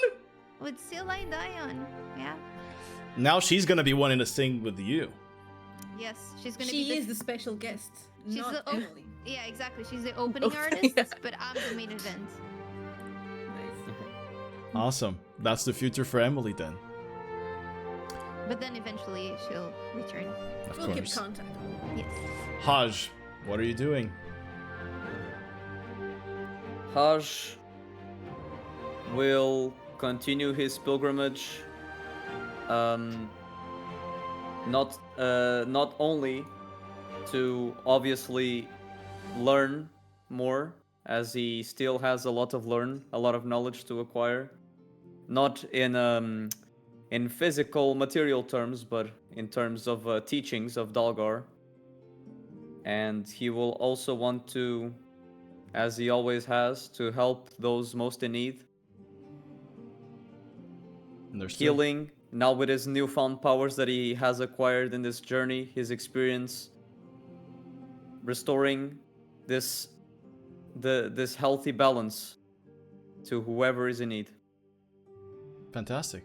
So before gathering back with your friends, you will go on your pilgrimage across the world. Vesper, well, apparently you're getting married.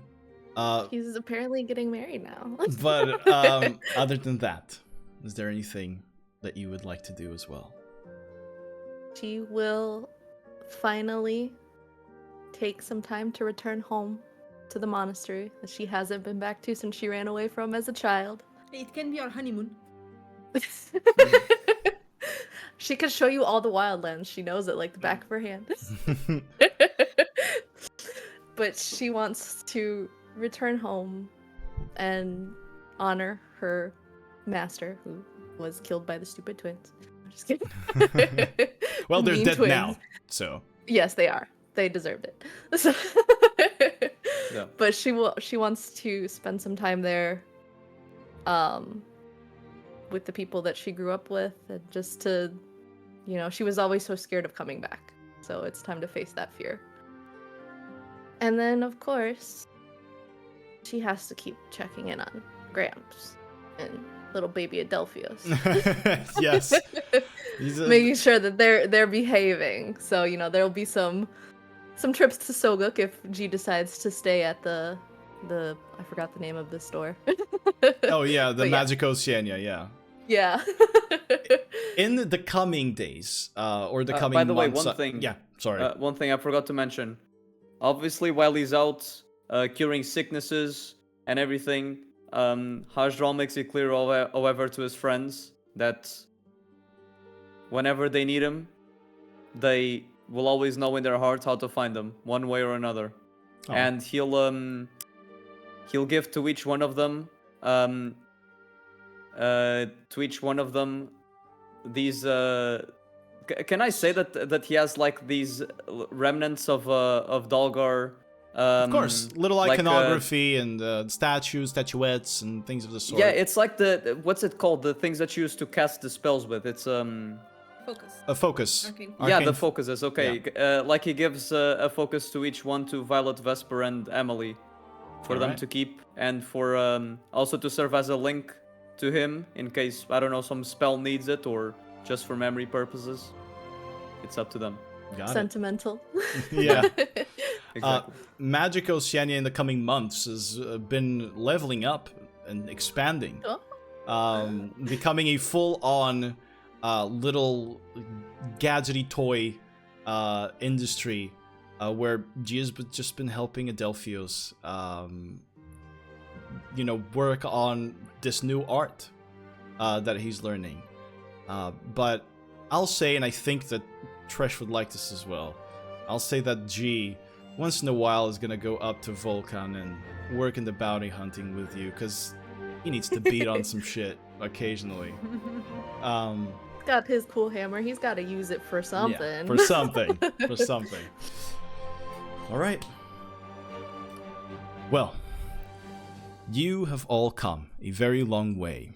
From the red wastelands of Volcan to the ruined city of Pelandan and back to Ipsa and into the Frostgrave. Many enemies fell in your wake, but most importantly, many lives were changed, including your own. During the course of your adventure, you have faced your worst fears. Loss, powerlessness, not being enough. You have faced the world's darkest terrors all the same. Nightmares of absence, of death, of hatred and violence. You wrestled with mortality and its inherent madness, and you've come out stronger for it, because you understood what it took. Through all this time, your faith faltered, yes, but never the faith you had in each other, and never the faith you had that there is good in the world. That there are people and places that are worth fighting for, that are worth going through all the evil imaginable, just to preserve. You yourselves were willing to perform such evils, if indeed it meant that someone else could do good in your stead afterwards. There were, there are, and there will always be moments in your lives where you will once again face those obstacles, where faith in yourselves will be lacking. But now, after you've gone through what you did, you surely know that if it happens, someone else can believe in you for you. Someone else can push away the nightmare, because when the world didn't believe in itself, you believed in it, and that's what ultimately saved it. And thus we conclude the journey of the four, who started as five. But far north, beyond Forshemir, the flames that fall from the sky melt ice that has been long left untouched, and white wings unfold and stretch after millennia frozen. Somewhere in the streets of Kalmar and Savas, a devil with a forked tongue walks and plans the sowing of the seed of the seat, and deep down beneath the elder root, the earth breathes. Indeed, one story ends, but others begin in its stead. That is our world, that is life, and that is what we all protect. The end. Yay! We were a big blue story the whole time. Yes. Plot twist. Well done. Well, there's goes the stat sheet that I just rip into. Hey, another one shot where we fight her the normal. For real. And we probably get fucking demolished as well. Man, I was really looking forward to meteoring you again. Oh my god. Please no. Dude, I put my whole balls on the line. Holy shit. That Like, was- I asked them separately to say, because I knew this was kind of dumb, but I just wanted them to give me the okay, so, yeah, because holy shit, if this went well, we'd be fucked, dude. If this went well, we wouldn't have the divine intervention failsafe. Yeah. I don't even want to think about it. You did it, man. It's You over. did it. Yeah. You beat her, and you did beat Gogi, We and you saved her. you unlocked didn't the just secret beat her. ending. Yeah, you unlocked the secret ending. This game is like Undertale, you can just spare people. Yeah, you can apparently. Damn. Apparently. I'm figuring it out the same way you are. That was awesome. Yeah. Well played by everyone. Just a quick question Yeah. regarding the campaign. Will we ever know what we released when we killed Callisto? Is that the devil with the forked tongue? I was thinking of the same thing before. That is indeed Okay. the devil with the forked tongue. I should have corrected that to Archdevil with the forked tongue. Oh no. Oh no. But yeah. Damn, 5 hours and a half. Well done, folks. Throughout the entirety of the thing. Well done on trying to save Kelana first. The times that you talked to her instead of striking her. You had that one last chance and you chose to open up a possible secret ending. Obviously, I wasn't going to make the divine intervention, or I wasn't thinking that the divine intervention would be the ending, but divine intervention using plus the heroic act from the birthday, it felt right, or else we would be here for 7 hours as well. Listen, I hope you noticed that I made my divine intervention exactly one word, as per the lore, okay? I hope you Yes. noticed that. Yes. Well done. It's my love letter to your lore. Thank you. Well, you guys like the campaign?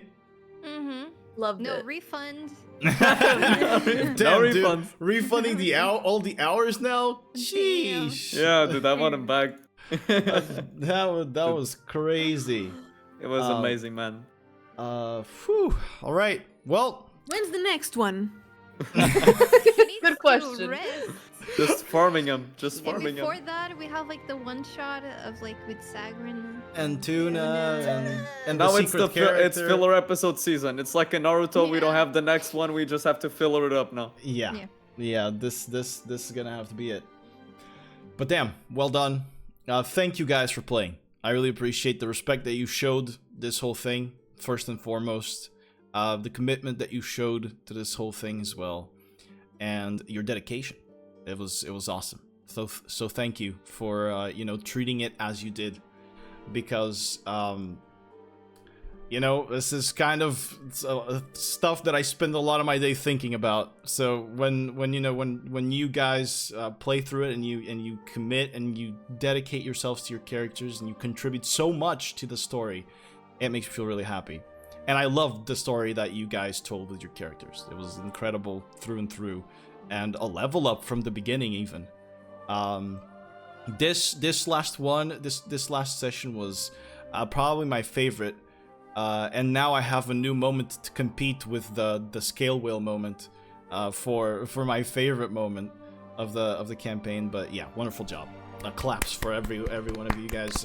Thank you for Good. giving us the opportunity, and thank you Yes. also for being such a great DM that you let us have these moments to fully show our characters and kind of freestyle a little bit, not just going by the rules. A lot of freestyling.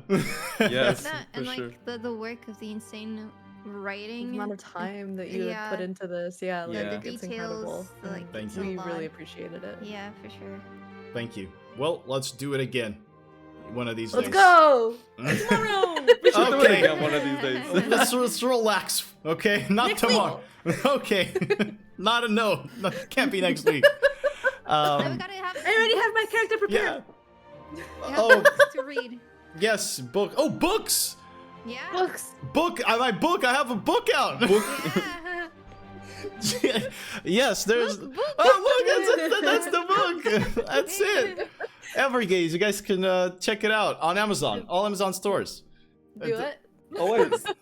Oh shit! There's another. Yeah. I forgot Everybody also. getting books. The book.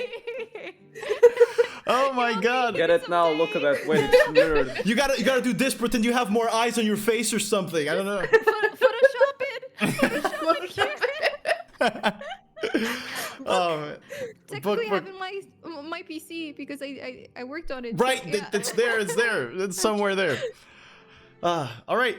Well, I say it's time to end the session. If there's anything you guys would like to tell the world in this moment, now would be it. Anything you guys want to say to everyone? I do. Guys, I read this book and I loved it. Please buy. I want to say as well, watch the full campaign since the beginning on YouTube, on UnpopularOnion Oh right. channel. Mm-hmm.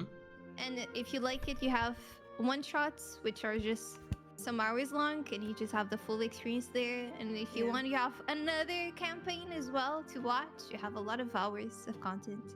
Oh, and we have a one-shot Christmas edition. Yeah, very cute. Right. It's a Filled very with cute one shot. Oh lot of my god, rhymes. that one is so. Theme. And I want to say to not forget to follow this Twitch channel because the campaigns and one-shots are always streamed here. So don't forget to follow this guy right here. I don't know. I think it's probably that way. Yeah, it's over right? there. It's that way. It's that way. I don't know if it's One of mirrored. Yeah, those probably. versions. That way. Follow that guy. You guys are all doing my work for me. Exactly. And subscribe on Twitch. Give them your money. Okay. Thank you also- so much. You can also follow some of these folks, everyone except Ray. You'll find their links down below. But if instead of, if you'd like to talk to Ray, I know a place she hangs out all the time, which is twitch.tv/TreshTunes, T-R-E-S-H Tunes. You can find him there. He was at the beginning of this campaign, so you can find him there as well. He was G, and then G had to retire for babysitting. Yeah, Couldn't handle. He became a father. Couldn't handle the group Different anymore, time. just babysitting now.